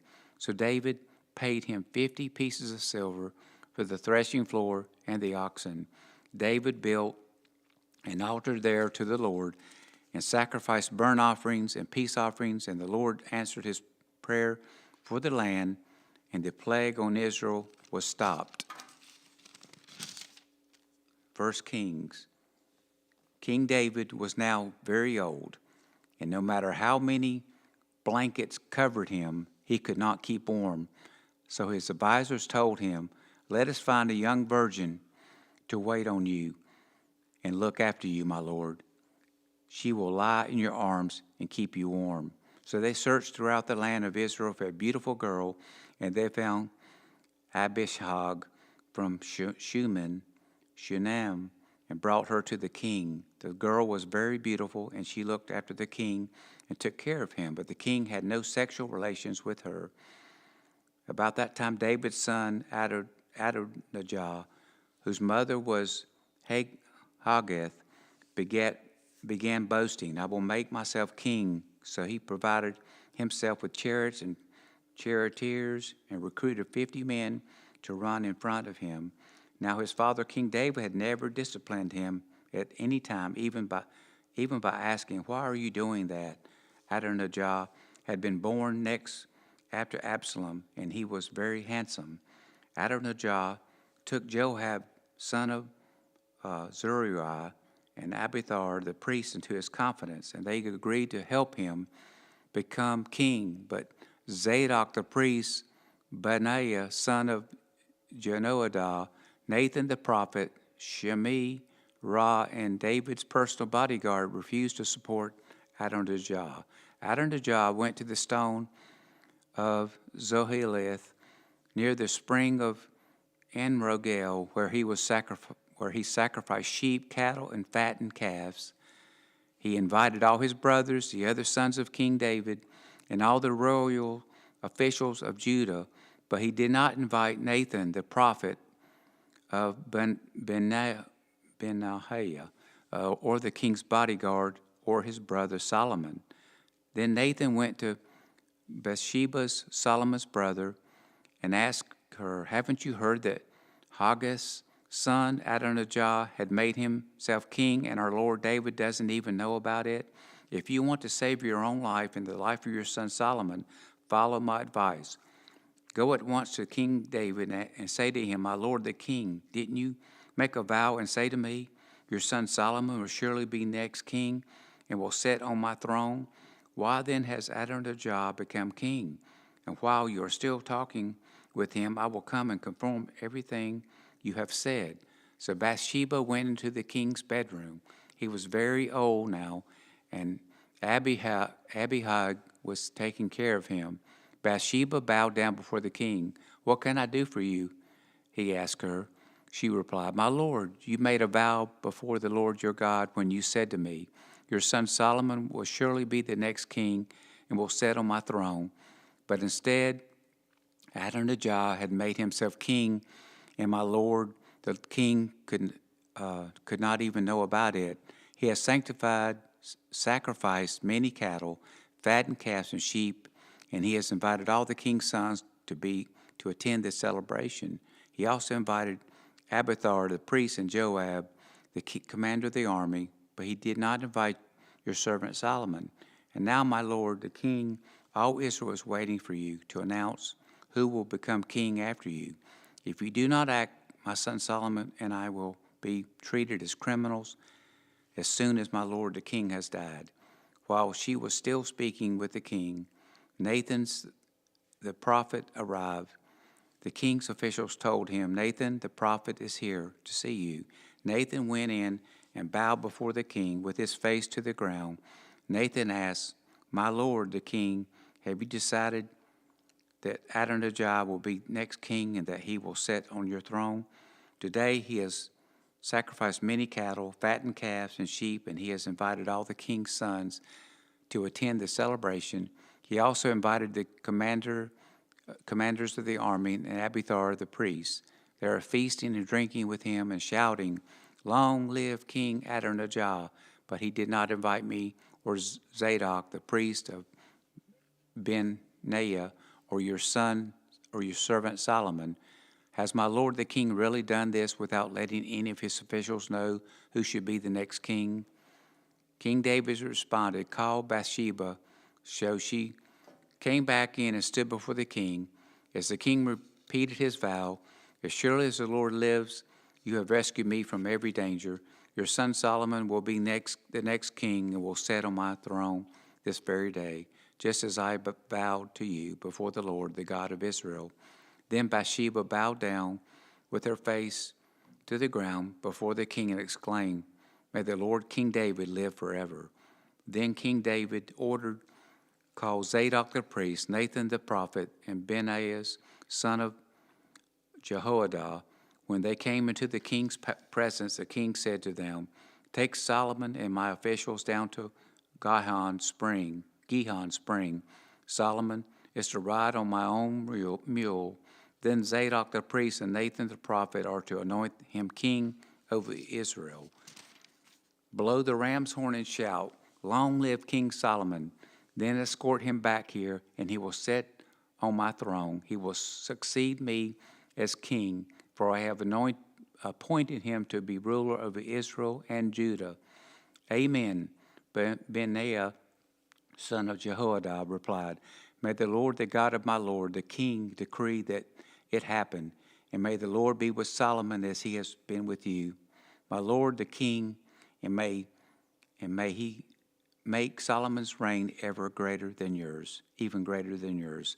So Zadok the priest, Nathan the prophet, Benaiah son of Jehoiada, and the king's bodyguard took Solomon down to Gihon Spring with Solomon riding on King David's own mule. There Zadok the priest took the flask of olive oil from the sacred tent and anointed Solomon with the oil. Then they sounded the ram's horn, and all the people shouted, "Long live King Solomon!" And all the people followed Solomon into Jerusalem, playing flutes and shouting for joy. The celebration was so joyous and noisy that the earth shook with the sound. Adonijah and his guests heard the celebration and shouted just as they were finishing their banquet.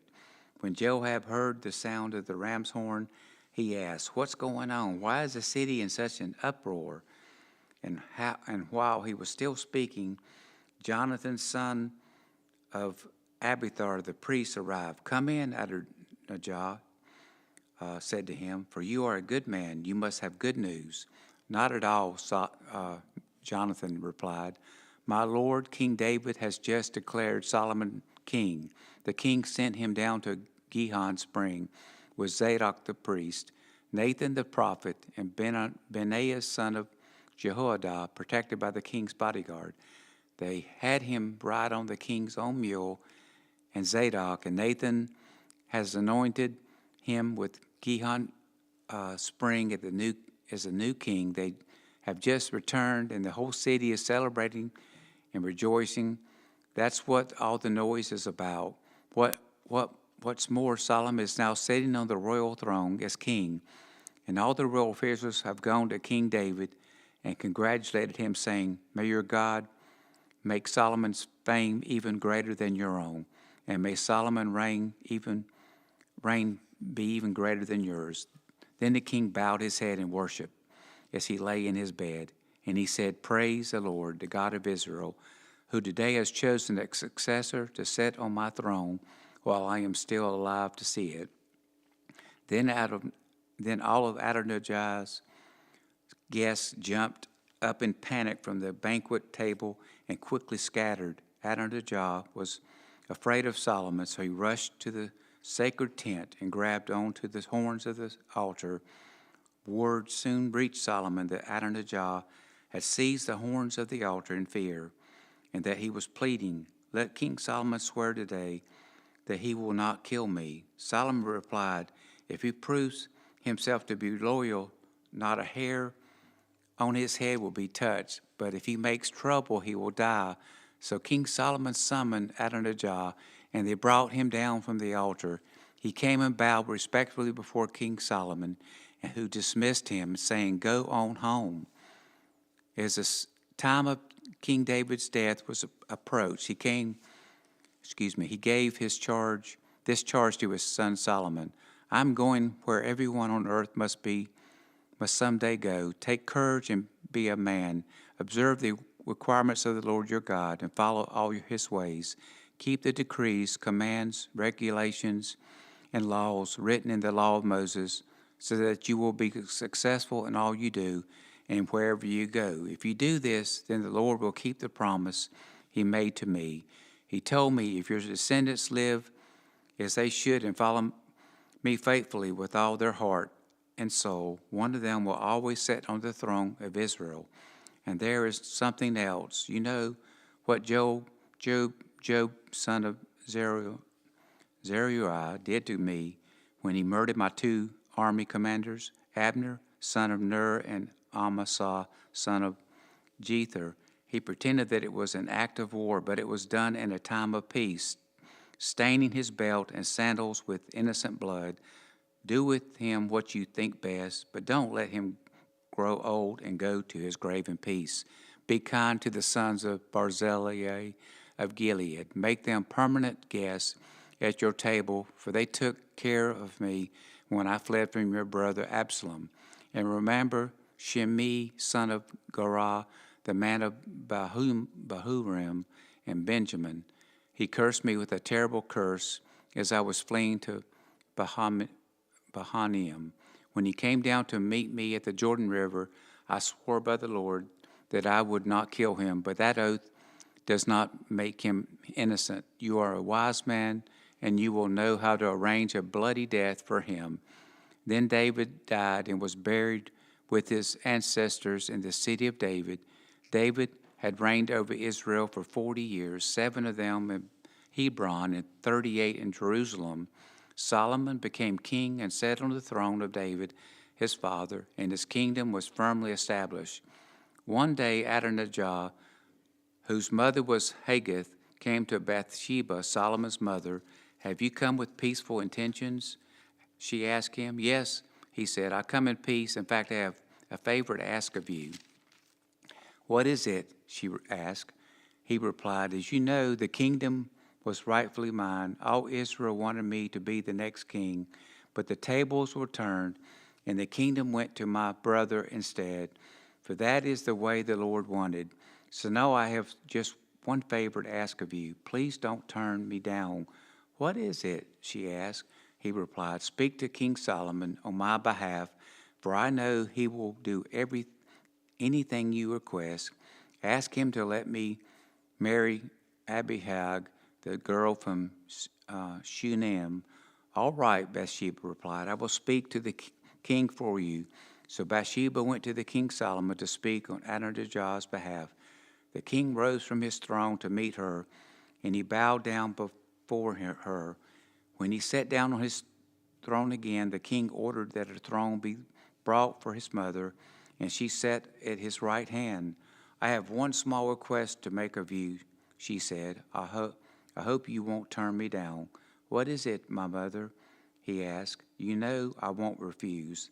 "Then let your brother Adonijah marry Abihag, this girl from Shunem," she replied. "How can you possibly ask me to give Abihag to Adonijah?" King Solomon demanded. "You might as well ask me to give him the kingdom.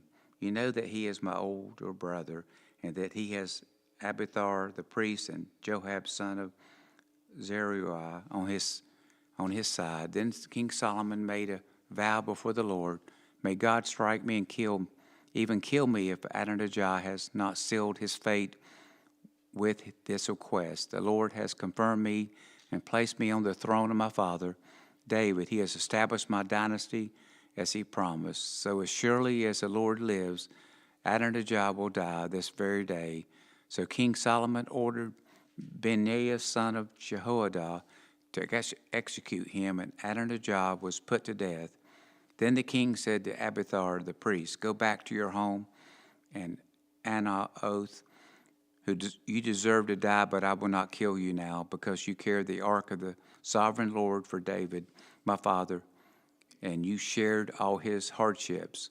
So Solomon deposed Abiathar from his position as priest of the Lord, thereby fulfilling the prophecy the Lord has given at Shiloh concerning the descendants of Eli. Joab had not joined Absalom's earlier rebellion, but he had joined Adonijah's rebellion. So when Joab heard about Adonijah's death, he ran to the sacred tent of the Lord and grabbed onto the horns of the altar. When this was reported to King Solomon, he sent Benaiah, son of Jehoiada, to execute him. Benaiah went to the sacred tent of the Lord and said to Joab, "The Lord ordered you to come out." But Joab answered, "No, I will die here." So Benaiah returned to the king and told him what Joab had said. "Do as he said," the king replied. "Kill him there beside the altar and bury him. This will remove the guilt of Joab's senseless murderers from me and from my father's family. The Lord will repay him for the murders of the two men who were more righteous and better than he. For my father knew nothing about the deaths of Abner, son of Ner, commander of the army of Israel, and Amasa, son of Jethor, commander of the army of Judah. May their blood be on Joab and his descendants forever, and may the Lord grant peace forever to David, his descendants, his dynasty, and his throne." So Benaiah, son of Jehoiada, returned to the sacred tent and killed Joab, and he was buried at his home in the wilderness. Then the king appointed Benaiah to command the army in place of Joab, and he installed Zadok the priest to take the place of Abiathar. The king then sent to Shimei and told him, "Build a house here in Jerusalem and live there, but don't step outside the city to go anywhere else. On the day you so much as cross the Kidron Valley, you will surely die, and your blood will be on your own head." Shimei replied, "Your sentence is fair. I will do whatever my lord the king commands." So Shimei lived in Jerusalem for a long time, but 3 years later, two of Shimei's slaves ran away to King Achish, son of Maacah of Gath. Then Shimei learned where they were. He saddled his donkey and went to Gath to search for them. When we found them, he brought them back to Jerusalem. Solomon heard that Shimei had left Jerusalem and had gone to Gath and returned. So the king sent for Shimei and demanded, Didn't I make you swear by the Lord and warn you not to go anywhere else, or you would surely die?" And you replied, "The sentence is fair. I will do as you say." Then why haven't you kept your oath to the Lord and obeyed my command? The king also said to Shimei, "You certainly remember all the wicked things you did to my father David. May the Lord now bring that evil on your own head. But may I, King Solomon, receive the Lord's blessings, and may one of David's descendants always sit on this throne in the presence of the Lord." Then at the king's command, Benaiah, son of Jehoiada, took Shimei outside and killed him. So the kingdom was now firmly in Solomon's grip. Solomon made an alliance with Pharaoh, the king of Egypt, and married one of his daughters. He brought her to live in the city of David until he could finish building his palace and temple of the Lord and the wall around the city. At that time, the people of Israel sacrificed their own offerings at local places of worship, for a temple honoring the name of the Lord had not yet been built. Solomon loved the Lord and followed all the decrees of his father David, except that Solomon too offered sacrifices and burned incense at the local places of worship. The most important of these places of worship was Gibeon, So the king went there and sacrificed 1,000 burnt offerings. That night the Lord appeared to Solomon in a dream, and God said, "What do you want? Ask, and I will give it to you." Solomon replied, "You showed me great and faithful love to your servant, my father David, because he was honest and true and faithful to you.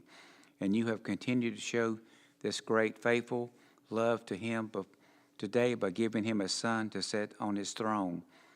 Now, O Lord my God, you have made me king instead of my father David. But I am like a little child who doesn't know his way around. And here I am in the midst of your own chosen people, a nation so great and numerous they cannot be counted. Give me an understanding heart so that I can govern your people well and know the difference between right and wrong. For who by himself is able to govern this great people of yours?" The Lord was pleased that Solomon had asked for wisdom. So God replied, "Because you have asked for wisdom in governing my people with justice and have not asked for a long life or wealth or the death of your enemies, I will give you what you asked for. I will give you a wise and understanding heart, such as no one else has ever or ever will have. And I will give you what you did not ask for, riches and fame. No other king in all the world will be compared to you for the rest of your life.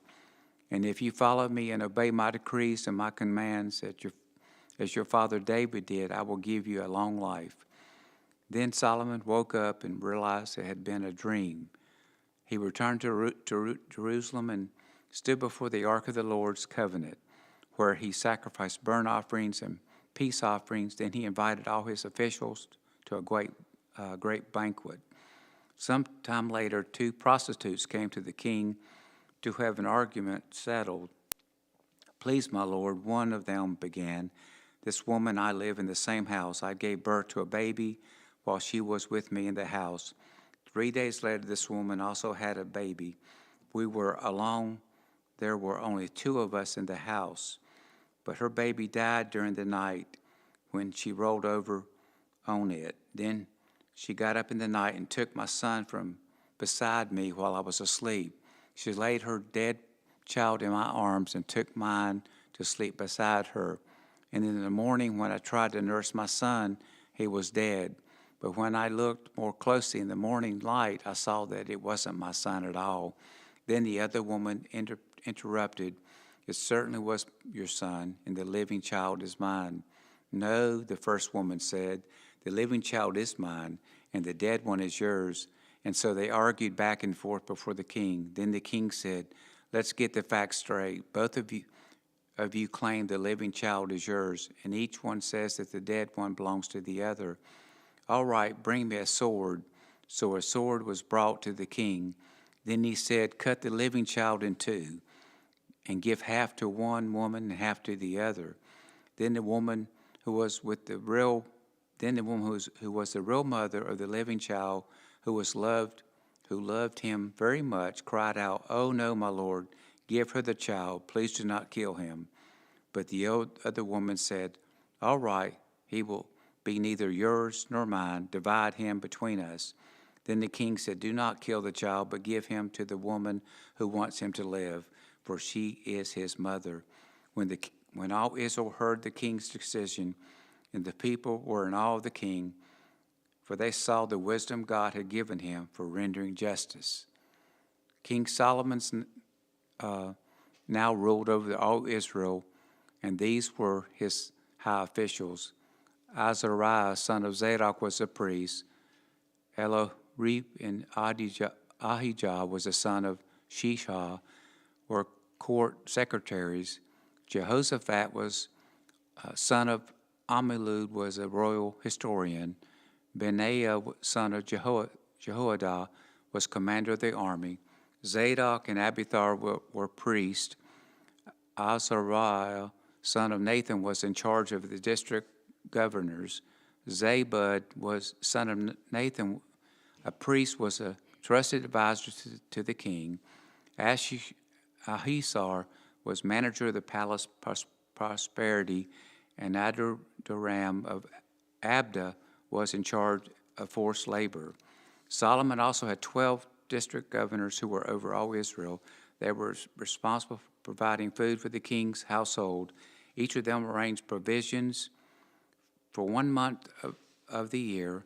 These are the names of the 12 governors: Ben-Hur in the hill country of Ephraim, Ben-Decor in Makaz, Shelbim, Beth-Shemesh, and Elon Beth-Hana, Ben-Hesed, and Rehoboth in both Zokah and all the land of Hepher, Ben-Adab in all the Nahathador. He was married to Tamhath, one of Solomon's daughters, Benai, son of Anilud in Takah, and Megiddo, all of Ben-Shans near Zarethan below Jezreel, and all the territory of Beth-Han to Abel-Malaha and to Jokmeam, Ben-Geber and Ramoth, Gilead, and son,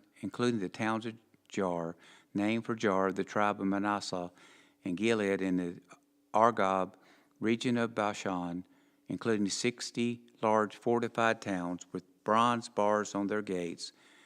Ahinadab, son of Adu, in Mahanaim, and Amimmaz in Naphtali. He was married to Bath-Math, another of Solomon's daughters.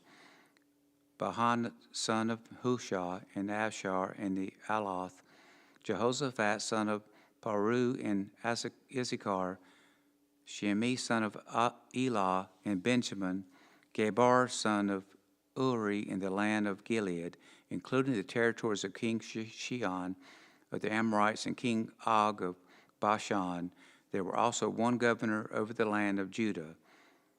The people of Judah and Israel were as numerous as the sand of the seashore. They were very contented with plenty to eat and drink. Solomon's ruled over all the kingdoms from the Euphrates River in the north to the land of Philistines and the border of Egypt in the south. They conquered peoples of those lands, sent tribute money to Solomon, and continued to serve him throughout his lifetime. The daily food requirements for Solomon's palace were 150 bushels of choice flour and 300 bushels of meal, also 10 oxen from the fattening pens, 20 pasture-fed cattle, 100 sheep or goats, as well as deer, gazelles, roe deer, and choice poultry. Solomon's dominion extended over all the kingdoms west of the Euphrates River from Tishah to the Gaza, and there were peace in all his borders. During the lifetime of Solomon, all of Judah and Israel lived in peace and safety, and from Dan to the north to Beersheba in the south. Each family member had its own home and garden. Solomon had 14,000 stalls for his chariot horses, and he had 12,000 horses.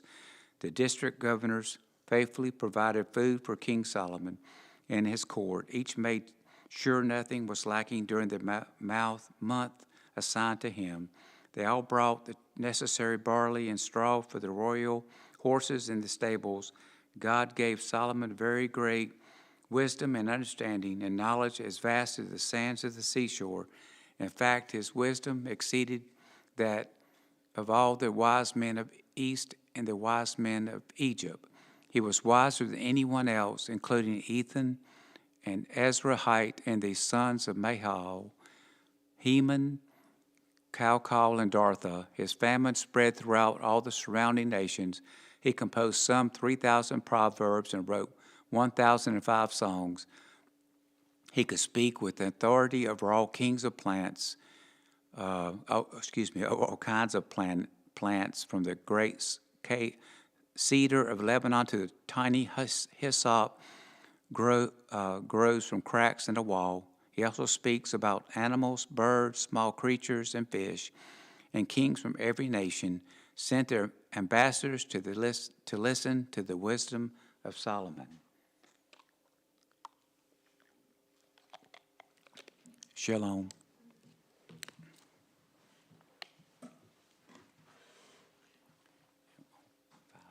How you doing, Rick?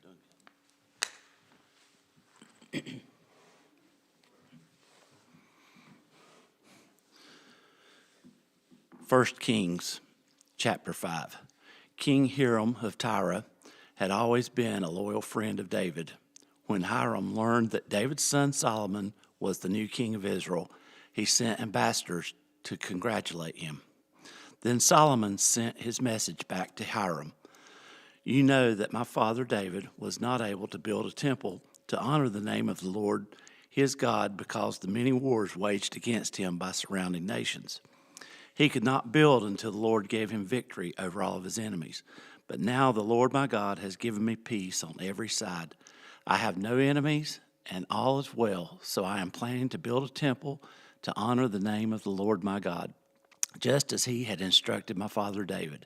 For the Lord told him, your son, whom I will place on your throne, will build the temple to honor my name. Therefore, please command that cedars from Lebanon be cut for me. Let my men work alongside yours, and I will pay your men whatever wages you ask. As you know, there's no one among us who can cut timber like you Sidonians. When Hiram received Solomon's message, he was very pleased and said, praise the Lord today for giving David a wise son to be king of the great nation of Israel. Then he sent this reply to Solomon. I have received your message, and I will supply all the cedar and cypress timber that you need. My servants will bring the logs from Lebanon mountains to the Mediterranean Sea and make them into rafts and float them along the coast to whatever place you choose. Then we will break the rafts apart so you can carry the logs away. You can pay me by supplying me with food for my household. So Hiram supplied as much cedar and cypress timber as Solomon desired. In return, Solomon sent him an annual payment of 100,000 bushels of wheat for his household and 110 gallons of pure olive oil. So the Lord gave wisdom to Solomon, just as he planned, just as he had promised. And Hiram and Solomon made a formal alliance of peace. Then King Solomon conscripted a labor force of 30,000 men from all of Israel. He sent them to Lebanon in shifts, 10,000 every month, so that each man would be 1 month in Lebanon and 2 months at home. Adoniram was in charge of this labor force. Solomon also had 70,000 common laborers, 80,000 quarry workers in the hill country, and 3,600 foremen to supervise the work. At the king's command, they quarried large blocks of high-quality stone and shaped them to make the foundation of the temple. Men from the city of Jabal helped Solomon's and Hiram's builders prepare the temple and stone for the temple. Solomon builds the temple. It was in mid-spring, and this is chapter 6. It was in mid-spring in the month of Ziv, during the 4th year of Solomon's reign, that he began to construct the temple of the Lord. This was 480 years after the people of Israel were rescued from their slavery in the land of Egypt. The temple that King Solomon built for the Lord was 90 feet long, 30 feet wide, and 45 feet high. The entry room at the front of the temple was 30 feet wide, running across the entire width of the temple. It projected outwards 15 feet from the front of the temple. Solomon also made narrow recessed windows throughout the temple. He built a complex of rooms against the outer walls of the temple. All the way around the sides and rear of the building, the complex was 3 stories high, the bottom floor being 7.5 feet wide, the second floor 9 feet wide, and the top floor 10.5 feet wide. The rooms were connected to the walls of the temple by beams resting on ledges built out from the wall. So the beams were not inserted into the walls themselves. The stones used in the construction of the temple were finished at the quarry. So there was no sound of hammer, axe, or any other iron tool at the building site. The entrance to the bottom floor was on the south side of the temple. There were winding stairs going up to the second floor and another flight of stairs between the second and third floors. After completing the temple structure, Solomon put in a ceiling made of cedar beams and planks. As already stated, he built a complex of rooms along the sides of the building, attached to the temple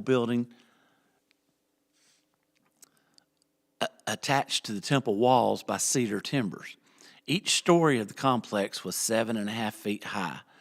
Then the Lord gave his message to Solomon concerning his temple. You are building. If you keep all my decrees and regulations and obey all my commandments, I will fulfill through you the promise I made to your father David. I will live among Israelites and will never abandon my people Israel. So Solomon finished building the temple. The entire inside, from floor to ceiling, was paneled with wood. He paneled the walls and ceilings with cedar, and he used planks of cypress for the floors. He partitioned off the inner sanctuary, the most holy place. At the far end of the temple, it was 30 feet deep and was paneled with cedar from floor to ceiling. The main room of the temple outside the most holy place was 60 feet long. Cedar panels completely covered the stone walls throughout the temple, and the paneling was decorated with carvings of gourds and open flowers. He prepared the inner sanctuary at the far end of the temple, where the Ark of the Lord's covenant would be placed. This inner sanctuary was 30 feet long, 30 feet wide, and 30 feet high. He overlaid the inside with solid gold. He also overlaid the altar made of cedar.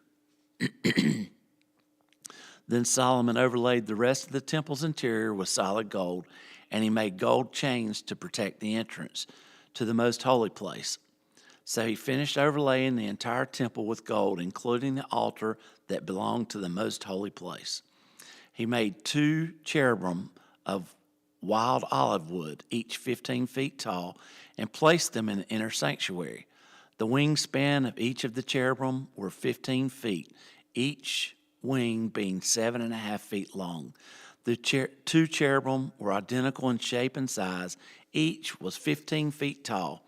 He placed them side by side in the inner sanctuary of the temple. Their outspread wings reached from wall to wall, while their inner wings touched at the center of the room. He overlaid the 2 cherubim with gold. He decorated all the walls of the inner sanctuary with the main room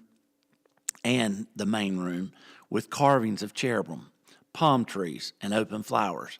He overlaid the floor in both rooms with gold. For the entrance to the inner sanctuary, he made double doors of wild olive wood with 5-sided doorposts. These double doors were decorated with carvings of cherubim, palm trees, and open flowers. The doors, including the decoration of cherubim and palm trees, were overlaid with gold. Then he made a 4-sided doorpost of wild olive wood for the entrance to the temple. There were 2 folding doors of cypress wood, and each door was hinged to fold back upon itself. These doors were decorated with carvings of cherubim, palm trees, and open flowers, all overlaid evenly with gold. The walls of the inner courtyard were built so that there was 1 layer of cedar beams between every 3 layers of finished stone. The foundation of the Lord's temple was laid in mid-spring in the month of Ziv during the 4th year of Solomon's reign. The entire building was completed in every detail by mid-autumn in the month of Bul during the 11th year of his reign, so it took 7 years to build the temple. Chapter 7, 1 Kings. Solomon also built a palace for himself, and it took him 13 years to complete the construction. One of Solomon's buildings was called the Palace of Forest of Lebanon. It was 150 feet long, 75 feet wide, and 45 feet high. There were 4 rows of cedar pillars, and great cedar beams rested on the pillars. The hall had a cedar roof above the beams. On the pillars were 45 side rooms, arranged in 3 tiers of 15 each. On each end of the long hall were 3 rows of windows facing each other. All the doorways and doorposts had rectangular frames and were arranged in sets of 3 facing each other. Solomon also built the Hall of Pillars, which was 75 feet long and 45 feet wide. There was a porch in front, along with a canopy supported by pillars. Solomon also built the throne room, known as the Hall of Justice, where he sat to hear legal matters.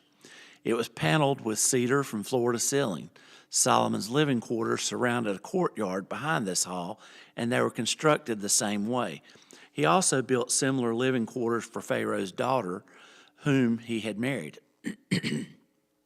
From foundation to eaves, all these buildings were built from huge blocks of high-quality stone, cut with saws and trimmed to exact measure on all sides. Some of the huge foundation stones were 15 feet long, and some were 12 feet long. The blocks of high-quality stone used in the walls were also cut to measure, and cedar beams were also used. The walls of the great courtyard were built so that there was one layer of cedar beams between every 3 layers of finished stone, just like the walls of the inner courtyard of the Lord's temple with its entry room. King Solomon then asked for a man named Huram to come from Tyre. He was half Israelite, since his mother was a widow from the tribe of Naphtali, and his father had been a craftsman in bronze from Tyre. Huram was extremely skillful and talented in any work in bronze, and he came to do the metal work for King Solomon. Huram cast 2 bronze pillars, each 27 feet tall and 18 feet in circumference. For the tops of the pillars, he cast bronze capitals, each 7.5 feet tall.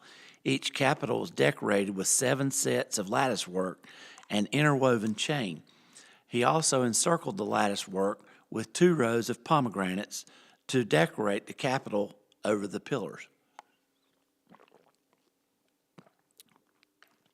The capitals on the columns inside the entry room were shaped like water lilies, and they were 6 feet tall. The capitals on the 2 pillars had 200 pomegranates in 2 rows around them, beside the rounded surface next to the lattice work. Huram set the pillars at the entrance of the temple, one toward the south, one toward the north. He named the one south Jachin, and the one toward the north Boaz. The capitals on the pillars were shaped like water lilies, and so the work on the pillars was finished. Then Huram cast a great round basin 15 feet across from rim to rim, called the sea. It was 7.5 feet deep and about 45 feet in circumference. It was encircled just below its rim by 2 rows of decorative gourds. There were about 6 gourds per foot all the way around, and they were cast as part of the basin. The sea was placed on a base of 12 bronze oxen, all facing outward. 3 faced north, 3 faced west, 3 faced south, and 3 faced east, and the sea rested on them. The walls of the sea were about 3 inches thick, and the rim flared out like a cup and resembled a water lily blossom. It could hold about 11,000 gallons of water. Huram also made 10 bronze water carts, each 6 feet long, 6 feet wide, and 4.5 feet tall. They were constructed with side panels braced with crossbars. Both the panels and the crossbars were decorated with carved lions, oxen, and cherubim. Above and below the lions and oxen were wreath decorations. Each of these carts had 4 bronze wheels and bronze axles. There were supporting posts for the bronze basins at the corners of the carts, and these supports were decorated on each side with carvings of wreaths. The top of each cart had a rounded frame for the basin. It was projected 1.5 feet above the cart's top, like a round pedestal, and its opening was 2.25 feet across. It was decorated on the outside with carvings of wreaths. The panel of the carts were square, not round. Under the panels were 4 wheels that were connected to axles that had been cast as one unit with the cart. The wheels were 2.25 feet in diameter and were similar to chariot wheels. The axles, spokes, rims, and hubs were all cast from molten bronze. There were handles at each of the 4 corners of the carts, and these too were cast as one unit with the cart. Around the top of the cart was a rim 9 inches wide. The corner supports and the side panels were cast as one unit with the cart. Carvings of the cherubim, lions, and palm trees decorated the panels and corner supports wherever there was room, and there were wreaths all around. All 10 water carts were the same size and were made alike, for each was cast from the same mold. Huram also made 10 smaller bronze basins, one for each cart. Each basin was 6 feet across and could hold 220 gallons of water. He set 5 water carts on the side of the temple and 5 on the north side. The great bronze called the sea was placed near the southeast corner of the temple. He also made the necessary wash basins, shovels, and bowls. So at last Huram completed everything King Solomon had assigned him to make for the temple of the Lord. The 2 pillars, the 2 bowl-shaped capitals on top of the pillars, the 2 networks of interwoven chains that decorated the capitals, the 400 pomegranates that hung from the chains on the capitals, 2 rows of pomegranates for each of the chain networks that was decorated the capital on top of the pillars, the 10 water carts holding the 10 basins, the sea and the 12 oxen under it, the ash buckets and shovels, and the bowls. Huram made all these things of burnished bronze for the temple of the Lord, just as King Solomon had directed. The king had them cast in clay molds in the Jordan Valley between Succoth and Zarethan. Solomon did not weigh all these things because there were so many, the weight of the bronze could not be measured. Solomon also made all the furnishings of the temple of the Lord: the gold altar, the gold table for the bread of the presence, the lampstands of the solid gold, 5 on the south, 5 on the north, in front of the most holy place. The flower decorations, lamps and tongs, all of gold. The small bowls, lamps, snuffers, bowls, ladles, and incense burners, all of solid gold. The doors for the entrance to the most holy place and the main room of the temple with their fronts overlaid with gold. So King Solomon finished all his work on the temple of the Lord. Then he brought all the gifts of his father David and dedicated that his father David had dedicated, the silver, the gold, and the various articles, and he stored them in the treasuries of the Lord's temple. Chapter 8, 1 Kings. Solomon then summoned to Jerusalem the elders of Israel and all the heads of the tribes, the leaders of the Anstrels families, and the Israelites. They were to bring the ark of the Lord's covenant to the temple from its location in the city of David, also known as Zion. So all the men of Israel assembled before King Solomon at the annual festivals of shelters, which is held in early autumn in the month of Ethiam. When all the elders of Israel arrived, the priests picked up the ark. The priests and the Levites brought up the ark of the Lord, along with the special tent and all the sacred items that had been in it. Before the ark, King Solomon and the entire community of Israel sacrificed so many sheep, goats, and cattle that no one could keep count. Then the priests carried the ark of the Lord's covenant into the inner sanctuary of the temple, the most holy place, and placed it beneath the wings of the cherubim.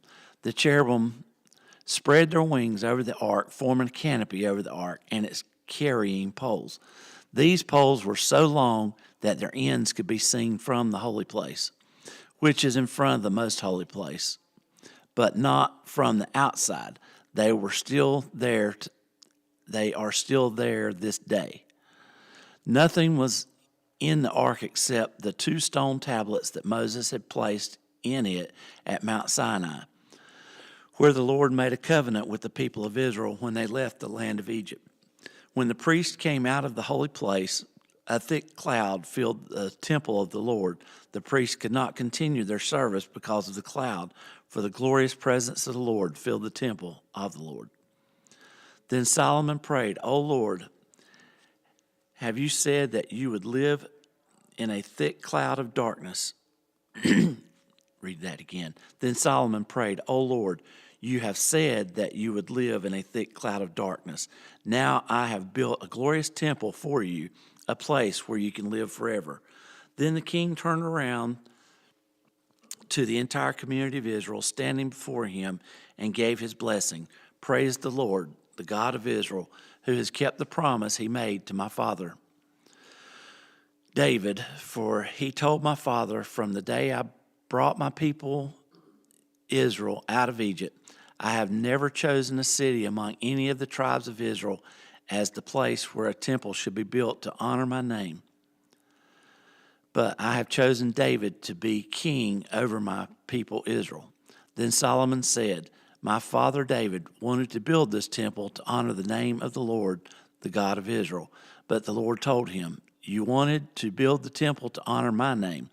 Your intention is good, but you are not the one to do it. One of your own sons will build the temple to honor me.' And now the Lord has fulfilled the promise he made, for I have become king in my father's place, and now I sit on the throne of Israel, just as the Lord promised. I have built this temple to honor the name of the Lord, the God of Israel, and I have prepared a place there for the ark, which contains the covenant that the Lord made with our ancestors when he brought them out of Egypt." Then Solomon stood before the altar of the Lord in front of the entire community of Israel. He lifted his hands toward heaven and prayed, "O Lord God of Israel, there is no God like you in all of heaven above or on the earth below. You keep your covenant and show unfailing love to all who walk before you in wholehearted devotion. You have kept your promise to your servant David, my father. You made that promise with your own mouth, and with your own hands you have fulfilled it today. And now, O Lord God of Israel, carry out the additional promise you made to your servant David, my father. For you said to him, 'If your descendants guard their behavior and faithfully follow me, as you have done, one of them will always sit on the throne of Israel.' Now, O God of Israel, fulfill this promise to your servant David, my father. But will God really live on earth? Why, even the highest heavens cannot contain you. How much less this temple I have built? Nevertheless, listen to my prayer and my plea, O Lord my God. Hear the cry and the prayer that your servant is making to you this day. May you watch over this temple night and day, this place where you have said, my name will be there. May you always hear the prayers I make toward this place. May you hear the humble and earnest request from me and your people, Israel, when we pray toward this place. Yes, hear us from heaven where you live, and when you hear, forgive. If someone wrongs another person and is required to take an oath of innocence in front of your altar in this temple, then hear from heaven and judge between your servants, the accuser and the accused. Punish the guilty as they deserve. Acquit the innocent because of their innocence. If your people Israel are defeated by their enemies because they have sinned against you, and if they turn to you and acknowledge your name and pray to you here in this temple, then hear from heaven and forgive the sin of your people Israel and return them to this land you gave their ancestors. If the skies are shut up and there is no rain because your people have sinned against you, and if they pray toward this temple and acknowledge your name and turn from their sins because you have punished them, then hear from heaven and forgive the sins of your servant, your people Israel. Teach them to follow the right path and send rain on your land that you have given your people as their special possession. If there's a famine in the land, or a plague, or crop, disease, or attacks of locusts, or caterpillars, or if people's enemies are in land besieging their towns, whatever disaster or disease there is, and if your people Israel pray about their troubles, raising their hands toward this temple, then hear from heaven where you live and forgive. Give your people what their actions deserve. For you alone know each human heart. They will fear you as long as they live in the land you gave to our ancestors. In the future, foreigners who do not belong to your people, Israel, will hear of you. They will come from distant lands because of your name, for they will hear your great name and your strong hands and your powerful arm. And when they pray toward this temple, Then hear from heaven where you live, and grant what they ask of you. In this way, all people of earth will come to know and fear you, just as your own people Israel do. They too will know that this temple I have built honors your name. If your people go out where you send them to fight their enemies, and if they pray to the Lord by turning toward this city, toward this city you have chosen, and toward this temple I have built to honor your name, then hear their prayers from heaven, and uphold their cause. If they sin against you, and who has never sinned, you might become angry with them and let their enemies conquer them and take them captive to their land far or near. But in that land of exile, they might turn to you in repentance and pray. We have sinned, done evil, and acted wickedly. If we turn to you with our whole heart and soul in the land of their enemies and pray toward the land you gave to their ancestors, toward this city you have chosen, and toward this temple I have built to honor your name, then hear their prayers and their petition from heaven where you live and uphold their cause. Forgive your people who have sinned against you. Forgive all the offenses they have committed against you. Make their captors merciful to them, for they are your people, your special possession, whom you brought out of the iron smelting furnace of Egypt. May your eyes be open to my request and to the request of your people Israel. May you hear and answer them whenever they cry out to you. For when you brought our ancestors out of Egypt, O sovereign Lord, you told your servant Moses that you had set Israel apart from all the nations of the earth to be your own special possession. When Solomon finished making these prayers and petitions to the Lord, he stood up in front of the altar of the Lord where he had been kneeling with his hands raised toward heaven. He stood and in a loud voice blessed the entire congregation of Israel. Praise the Lord who has given rest to his people Israel. Just as he promised, not one word has failed of all the wonderful promises he gave through his servant Moses. May the Lord our God be with us as he was with our ancestors. May he never leave or abandon us. May he give us the desire to do his will in everything and to obey all the commands, decrees, regulations that he gave our ancestors. And may these words that I have prayed in the presence of the Lord be before him constant day and night, so that the Lord our God may give justice to me and to his people Israel according to each day's needs. Then people all over the earth will know that the Lord alone is God and there is no other. And may you be completely faithful to the Lord our God. May you always obey his decrees and commands, just as you are doing today. Then the king and all Israel with him offered sacrifices to the Lord. Solomon offered to the Lord a peace offering of 22,000 cattle, 120,000 sheep and goats. And so the king and all the people of Israel dedicated the temple of the Lord. That same day, the king consecrated the central area of the courtyard in front of the Lord's temple. He offered burnt offerings, grain offerings, and the fat of peace offerings there, because the bronze altar in the Lord's presence was too small to hold all the burnt offerings, grain of offerings, and the fat of the peace of offerings. Then Solomon and all Israel celebrated the festival of shelters in the presence of the Lord our God. A large congregation had gathered from as far as Lebo Hamath in the north and Brook of Egypt in the south. The celebration went on 14 days in all, 7 days for the dedication of the altar and 7 days for the festival of shelters. After the festival was over, Solomon sent the people home. They blessed the king and went to their homes joyful and glad, because the Lord had been good to his servant David and to his people Israel.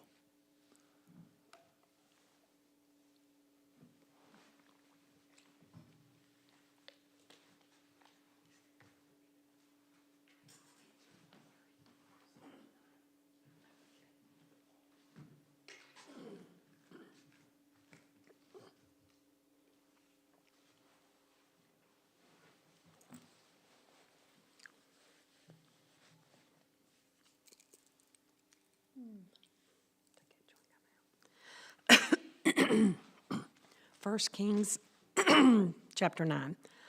Excuse me. So Solomon finished building the temple of the Lord as well as the royal palace. He completed everything he had planned to do. Then the Lord appeared to Solomon a second time, as he had done before at Gibeon. The Lord said to him, I have heard your prayer and your petition. I have set this temple apart to be holy. This place you have built where my name will be honored forever. I will always watch over it, for it is dear to my heart. As for you, if you will follow me with integrity and godliness, as David your father did, obeying all my commandments, decrees, and regulations, then I will establish the throne of your dynasty over Israel forever. For I made this promise to your father David, one of your descendants will always sit on the throne of Israel. But if you or your descendants abandon me and disobey the commandments and decrees I have given you, and if you serve and worship other gods, then I will uproot Israel from this land that I have given them. I will reject this temple that I have made holy to honor my name. I will make Israel an object of mockery and ridicule among the nations. And though this temple is impressive now, all who pass by will be appalled and will gasp in horror. They will ask, why did the Lord do such a terrible thing to this land and to this temple? And the answer will be, because his people abandoned the Lord their God, who brought their ancestors out of Egypt, and they worshiped other gods, instead of bowing down to them. That is why the Lord has brought all of these disasters on them. Solomon's agreement with Hiram. It took Solomon 20 years to build the Lord's temple in his own royal palace. At the end of that time, he gave 20 towns in the land of Galilee to King Hiram of Tyre. Hiram had previously provided all the cedar and cypress timber and gold that Solomon had requested. But when Hiram came from Tyre to see the towns Solomon had given him, he was not at all pleased with them. What kind of towns are these, my brother? He asked. So Hiram called that area Kajib, that means worthless, and it is still known today. Nevertheless, Hiram paid Solomon 9,000 pounds of gold. This is the amount of the forced labor that King Solomon conscribed to build the Lord's temple, the royal palace, the supporting terraces, the wall of Jerusalem, the city of Hiram, Megiddo, and Gezer. Pharaoh, the king of Egypt, had attacked and captured Gersa, killing the Canaanite population and burning it down. He gave the city his daughter as a wedding. He gave the city to his daughter as a wedding gift when she married Solomon. So Solomon rebuilt the city of Gaza. He has built up the towns of the lower Beth Horon, Bala, and Termah in the wilderness within his land. He built towns as supply centers and constructed towns where his chariots and horses could be stationed. He built everything he desired in Jerusalem and Lebanon throughout his entire realm. There were still some people living in the land who were not Israelites, including Arameans, Hinnites, Perizzites, Hivites, and Jebusites. These descendants of the nation whom the people of Israel had not completely destroyed. So Solomon conscribed them as slaves, and they served a forced laborers to this day. But Solomon did not conscribe any of the Israelites for forced labor. Instead, he was assigning them to serve as fighting men, government officials, officers, and captains in his army, commanders of his chariots. Solomon appointed 550 of them to supervise the people working on their various projects. Solomon moved his wife, Pharaoh's daughter, from the city of David to the new palace he had built for her. Then he constructed the supporting terraces. 3 times each year, Solomon presented burnt offerings and peace offerings on the altar he had built for his Lord. He also burned incense to the Lord, and so he finished the work of building the temple. King Solomon also built a fleet of ships, a port near Elam in the land of Edom, along the shore of the Red Sea. Hiram sent experienced crews of sailors, to sail the ships with Solomon's men. They sailed to Omar and brought back to Solomon some 16 tons of gold. 1 Kings chapter 10. When the queen of Sheba heard of Solomon's fame, which brought honor to the name of the Lord, she came to test him with hard questions. She arrived in Jerusalem with a large group of attendants and great caravan of camels loaded with spices, large quantities of gold, and precious jewels. When she met with Solomon, she talked with him about everything she had on her mind. Solomon had answers for all her questions. Nothing was too hard for the king to explain to her. When the queen of Sheba realized how very wise that Solomon was, and when he saw the palace he had built, she was overwhelmed. She was also amazed at the food on his table, the organization of the officials and their splendid clothing and cupbearers, and the burnt offerings Solomon made at the temple of God. She explained to the king, "Everything I heard in my country about your achievements and wisdom is true.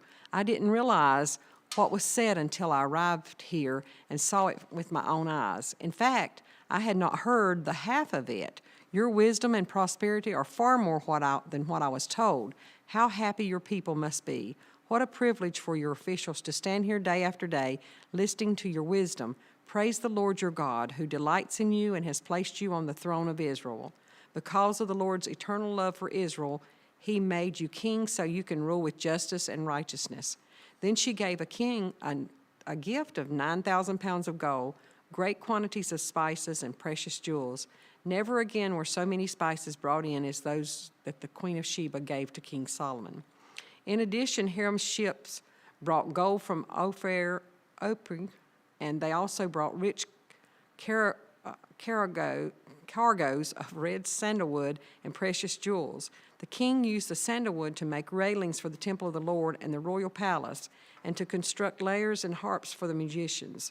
Never before or since then has there been any such supply of sandalwood. King Solomon gave the queen of Sheba whatever she asked for, besides all the customary gifts he had so generously given.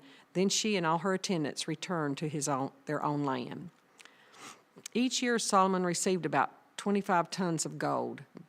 This did not include the additional revenue he received from the merchants and traders, all the kings of Arabia and the governors of the land. King Solomon made 200 large shields of hammered gold, each weighing more than 15 pounds. He also made 300 smaller shields of hammered gold, each weighing nearly 4 pounds.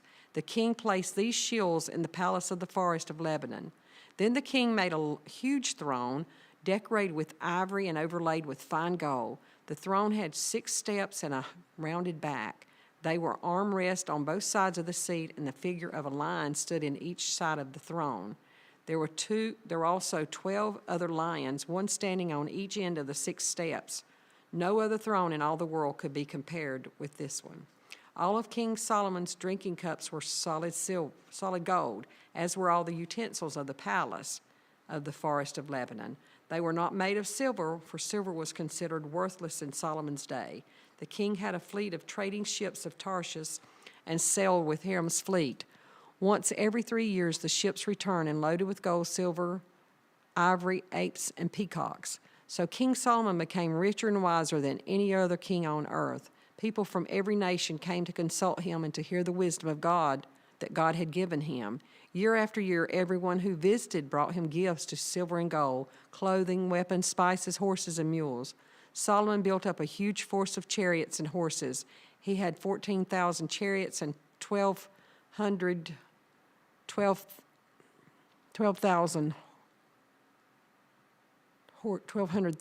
horses. He stationed some of them in the chariot cities and some near in Jerusalem. The king made silver as plentiful in Jerusalem as stone. The valuable cedar timber was as common as the sycamore fig trees that grew in the foothills of Judah.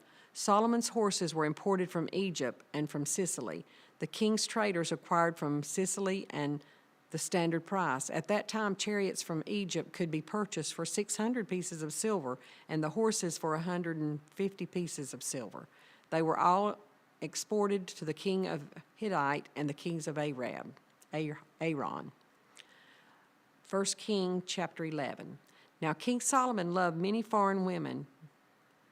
Besides Pharaoh's daughter, he married women from Moab, Ammon, Edom, Sidon, and from among the Hittites. The Lord had clearly instructed the people of Israel, "You must not marry them, because they will turn your hearts to their gods."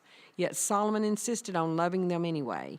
He had 700 wives of royal birth and 300 concubines, and in fact, they did turn his heart away from the Lord. In Solomon's old age, they turned his heart to worship other gods instead of being completely faithful to the Lord his God. as his father David had been.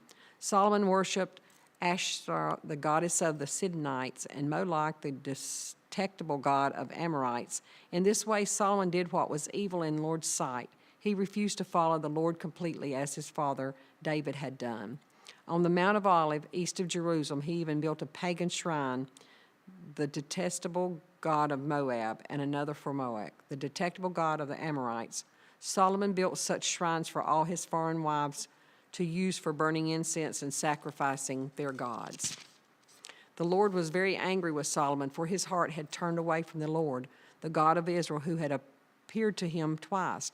He had warned Solomon specifically about worshiping other gods, but Solomon did not listen to the Lord's command. So now the Lord said to him, "Since you have not kept my covenant and have disobeyed my decrees, I will surely tear the kingdom away from you and give it to one of your servants.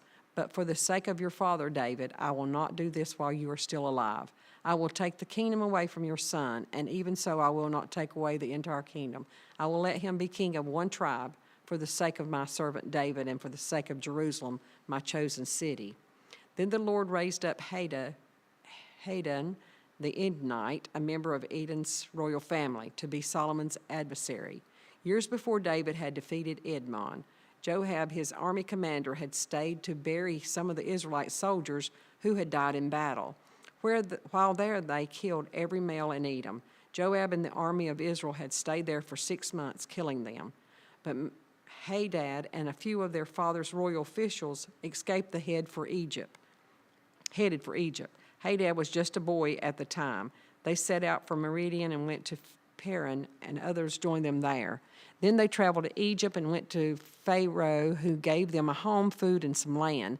Pharaoh grew very fond of Hadad, and he gave him his wife's sister in marriage, the sister of Queen Tapis.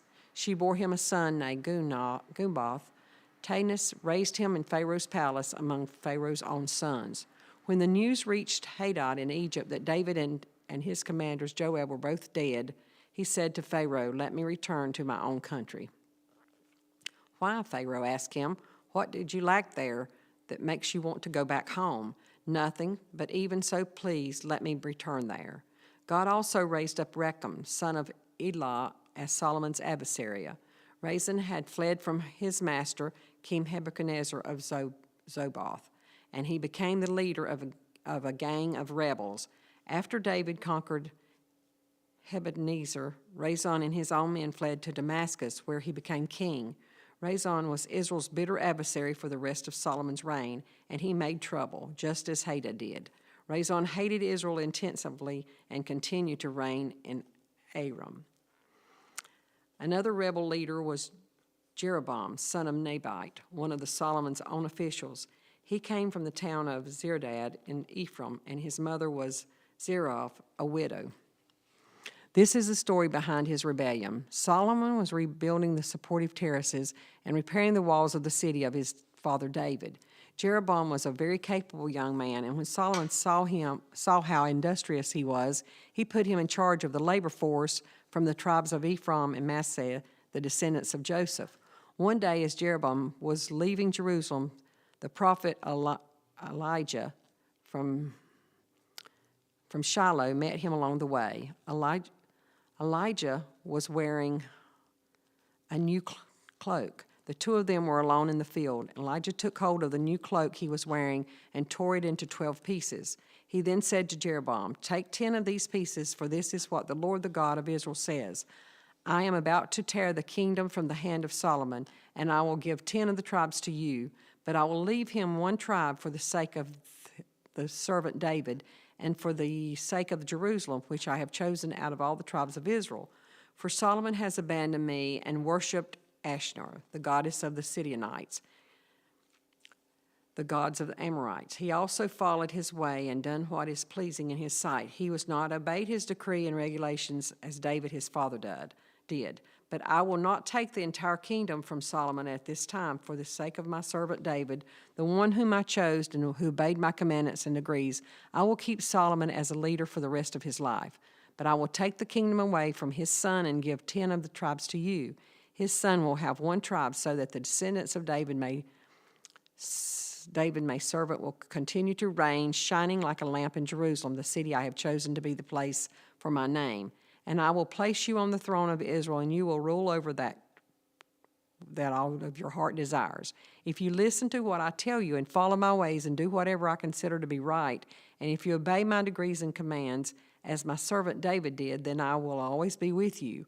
I will establish an enduring dynasty for you, as I did for David, and I will give Israel to you. Because of Solomon's sin, I will punish the descendants of David, though not forever. Solomon tried to kill Jeroboam, but he fled to King Ashmach of Egypt and stayed there until Solomon died. The rest of the events in Solomon's reign, including all his deeds and his wisdom, are recorded in the book of the Acts of Solomon. Solomon ruled in Jerusalem over all of Israel for 40 years. Then he died. He was buried in the city of David, named for his father. Then his son, Rehoboam, became the next king. 1 Kings chapter 12. Rehoboam went to Shinesh, where all Israel had gathered to make him king. Then Jeroboam, son of Nebat, heard of this. He returned from Egypt, for he had fled to Egypt to escape from King Solomon. The leaders of Israel summoned him, and Jeroboam and the whole assembly of Israel went to speak with Rehoboam. Your father was a hard master, they said. Listen to the harsh labor demands and heavy taxes that your father imposed on us, then we will be your loyal subjects. Rehoboam replied, Give me 3 days to think this over, then come back for my answer. So the people went away. Then King Rehoboam discussed the matter with the older men who had counseled his father, Solomon. What is your advice to give me? How should I answer these people? The older counselors replied, If you are willing to be a servant to these people today and give them a favorable answer, they will always be your loyal subjects. But Rehoboam rejected the advice of the older men and instead asked the opinion of the young men who had grown up with him and were now his adversaries. What's your advice, he said. How should I answer these people who want to lighten the burdens imposed by my father? The young men replied, This is what you should tell them. Tell those complainers who want a lighter burden. My little finger is thicker than my father's wrist, yet my father laid his heavy burdens on you, but I'm going to make them even heavier. My father beat you with whips, but I will beat you with scorpions. 3 days later, Jeroboam and all the people returned to hear Rehoboam's decision, just as the king had ordered. But Rehoboam spoke harshly to the people, for he rejected the advice of the older counselors and followed the counsel of the younger advisors. He told the people, My father laid heavy burdens on you, but I'm going to make them even heavier. My father beat you with a whip, but I will beat you with scorpions. So the king paid no attention to the people.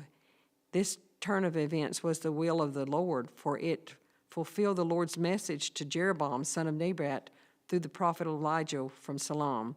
When all Israel realized that the king had refused to listen to them, they responded, Down with the dynasty of David. We have no interest in the son of Jesse. Back to your homes, O Israel. Look out for your own house of David. For the people of Israel returned home, but Rehoboam continued to rule over the Israelites who lived in the towns of Judah. King Rehoboam sent Ajmar, who was in charge of forced labor, to restore order, but the people of Israel stoned him to death. When this news reached King Rehoboam, he quickly jumped into his chariot and fled to Jerusalem. And to this day, the northern tribes of Israel had refused to be ruled by a descendant of David. When the people of Israel learned of Jeroboam's return from Egypt, they called an assembly and made him king over all Israel. So only the tribe of Judah remained loyal to the family of David. When Rehoboam arrived at Jerusalem, he mobilized the men of Judah and the tribe of Benjamin, 180,000 select troops, to fight against the men of Israel and to restore the kingdom to himself. But God said to Sheremoth, the man of God, Say to Rehoboam, son of Solomon, king of Judah, and to all the people of Judah and Benjamin, and to the rest of the people, This is what the Lord says, Do not fight against your relatives, the Israelites. Go back home, for what has happened is my doing. So they obeyed the message of the Lord and went home as the Lord had commanded them. Jeroboam then built up the city of Shechem in the hill country of Ephraim, and it became the capital. Later he went and built up the town of Peniel. Jeroboam brought to him Jeroboam thought to himself, unless I am careful, the kingdom will return to the dynasty of David. When these people go to Jerusalem to offer sacrifice to the temple of the Lord, they will again give their allegiance to King Rehoboam of Judah. They will kill me and make him their king instead. So on the advice of the counselors, the king made 2 gold calves. He said to the people, "It is too much trouble for you to worship in Jerusalem. Look, Israel, these are the gods who brought you out of Egypt." He placed these calves idols in Bethlehem and Dan at either end of the kingdom. But this became a great sin, for the people worshiped the idols, traveling as far north as Dan to worship one there. Jeroboam also erected buildings at the pagan shrines and ordained priests from the common people, those who were not from the priestly tribe of Levi. And Jeroboam instituted a religious festival in Bethel, held on the 15th day of the 8th month, in imitation of the annual festival of shelters in Judah. There at Bethel, he himself offered sacrifice to the calves he had made, and he appointed priests for the pagan shrines he had made. So on the 15th day of the 8th month, a day that he himself had designated, Jeroboam offered sacrifices on the altar at Bethel. He instituted a religious festival for Israel, and he went up to the altar to burn incense. A prophet denounces Jeroboam. 1 Kings 13. At the Lord's command, a man of God from Judah went to Bethel, arriving there just as Jeroboam was approaching the altar to burn incense. Then at the Lord's command he shouted, O altar, this is what the Lord says. A child named Josiah will be born into the dynasty of David. On you will be sacrificed the priests from the pagan shrines, who come here to burn incense, and human bones will be burned on you. That same day the man of God gave a sign to prove his message. He said, the Lord has promised to give this sign. This altar will split apart, and his ashes will be poured out on the ground. Then King Jeroboam heard the man of God speaking against the altar of Bethel. He pointed at him and shouted, seize that man. But instantly the king's hand became paralyzed in that position, and he couldn't pull it back. At the same time, a wide crack appeared in the altar, and the ashes poured out, just as the man of God had predicted in his message from the Lord. The king cried out to the man of God, please ask the Lord your God to restore my hand again. So the man of God prayed to the Lord, and the king's hand was restored, and he could move it again. Then the king said to the man of God, come to the palace with me and have something to eat, and I will give you a gift. But the man of God said to the king, even if you gave me half of everything you own, I would not go with you. I would not eat or drink anything in this place, for the Lord gave me this command. You must not eat or drink anything while you're there, and do not return to Judah by the same way you come. So he left Bethel and went home another way. As it happened, there was an old prophet living in Bethel, and his sons came home and told him what the man of God had done in Bethel that day. They also told their father what the man had said to the king. The old prophet asked them, which way did he go? So they showed their father which way the man went down the road.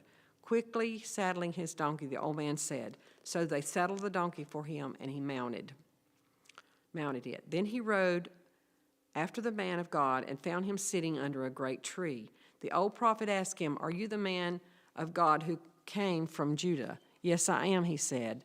Then he said to the man, come home with me and eat some food. No, I cannot, he replied. I'm not allowed to eat or drink anything here in this place, for the Lord gave me that command. You must not eat or drink anything while you're there, and do not return to Judah by the same way you came. But the old prophet answered, I am a prophet too, just as you, and an angel gave me this command from the Lord. Bring him home with you so he can have something to eat and drink. But the old man was lying to him. So they went back together, and the man of God ate and drank at the prophet's home. Then while they were sitting at the table, a command from the Lord came to the old prophet.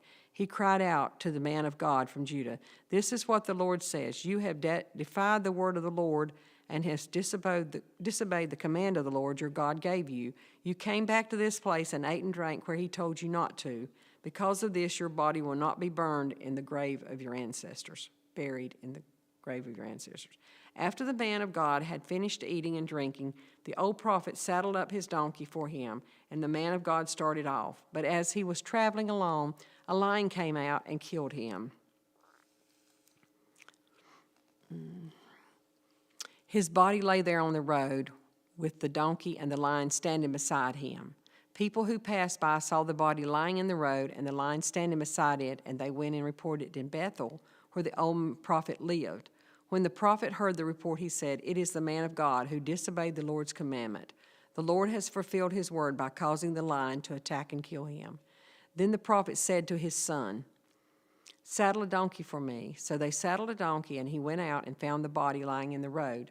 The donkey and the lion were still standing there beside of it, and the lion had not eaten his body nor attacked the donkey. So the prophet laid the body of the man of God on the donkey and took it back to town to mourn over him and bury him. He laid his body in his own grave, crying out in grief, "Oh, my brother." Afterwards the prophet said to his son, "When I die, bury me in the grave where the man of God is buried. Lay my bones beside his bones." For the message of the Lord told him to proclaim against the altar in Bethel and against the pagan shrines in the town of Samaria will certainly come true. But even after this, Jeroboam did not turn from his evil ways. He continued to choose priests from the common people. He appointed anyone who wanted to become a priest for the pagan shrines. This became a great sin and resulted in the utter destruction of Jeroboam's dynasty from the face of the earth. 1 Kings chapter 14. At that time, Jeroboam's son, Abijah, became very sick. So Jeroboam told his wife, "Disguise yourself so that no one will recognize you as my wife. Then go to the prophet Elijah of Shiloh, the man who told me I would become king. Take him a gift of 10 loaves of bread, some cakes, and a jar of honey, and ask him what will happen to the boy." So Jeroboam's wife went to Elijah's home in Shiloh. He was the old man now and could no longer see, but the Lord had told him, "Jeroboam's wife will come here pretending to be someone else. She will ask you about your son, for he's very sick. Give her the answer I give you." So when Elijah heard her footsteps at the door, he called out, "Come on in, wife of Jeroboam. Why are you pretending to be someone else?" Then he told her, "I had bad news for you. Give your husband Jeroboam this message from the Lord. I promoted you from the ranks of the common people and made you ruler over my people of Israel. I ripped the kingdom away from the family of David and gave it to you, but you have not been like my servant David. You obeyed my commandments and followed He followed me with all his heart and always did whatever I wanted. You have done more evil than all who lived here. You have made other gods for yourself and have made me furious with your gold calves. And since you have turned your back on me, I will bring disaster on your dynasty and will destroy every one of your male descendants, slaves and free alike, anywhere in Israel. I will burn up your royal dynasty as one burns up trash until it is all gone away. The members of Jeroboam's family will die in the city, will be eaten by the dogs, and those who die in the field will be eaten by vultures. I, the Lord, have spoken." Then Elijah went to Jeroboam's wife. "Go on home, and when you enter the city, the child will die. All Israel will mourn for him and bury him. He is the only member of your family who will have a proper burial, for this child is the only good thing that the Lord, the God of Israel, sees in the entire family of Jeroboam. In addition, the Lord will rise up a king over Israel who will destroy the family of Jeroboam. This will happen today, even now. Then the Lord will shake Israel like a reed whipped about in a stream. He will uproot the people of Israel from the good land that he gave their ancestors and will scatter them beyond the Euphrates River, for they have angered the Lord with the Asherah poles they have set up to worship. He will abandon Israel because Jeroboam sinned and made Israel sin along with him. So Jeroboam's wife returned to Tyre, and the child died just as she walked through the door of the house. And all Israel buried him and mourned for him as the Lord had promised. The rest of the events in Jeroboam's reign, including all his wars and how he ruled, are recorded in the book of history in the king of Israel. Jeroboam reigned in Israel 22 years. When Jeroboam died, his son Nahab became the next king. Meanwhile, Rehoboam, son of Solomon, was king in Judah. He was 41 years old when he became king, and he reigned 17 years in Jerusalem. The city of the Lord had chosen him among all the tribes of Israel as the place to honor his name. Rehoboth, mother of Nahiah and Amorite women. During Rehoboth's reign, the people of Judah did what was evil in the Lord's sight.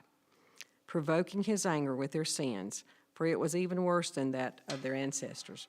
For they also built for themselves pagan shrines and set up sacred pillars and ashes poles on either side of the hill and under every green tree. There were even male and female shrine prostitutes throughout the land.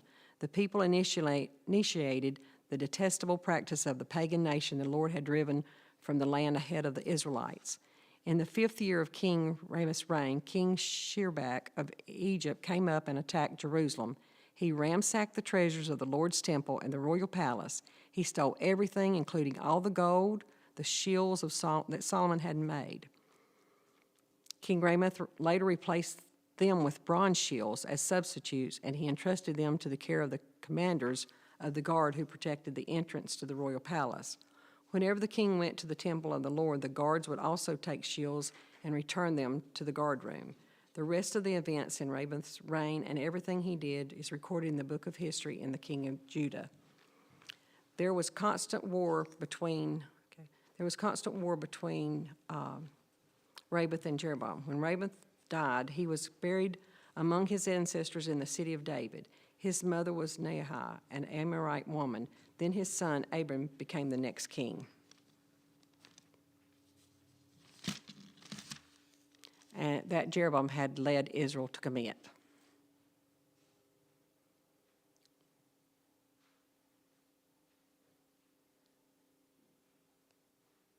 Mm-hmm.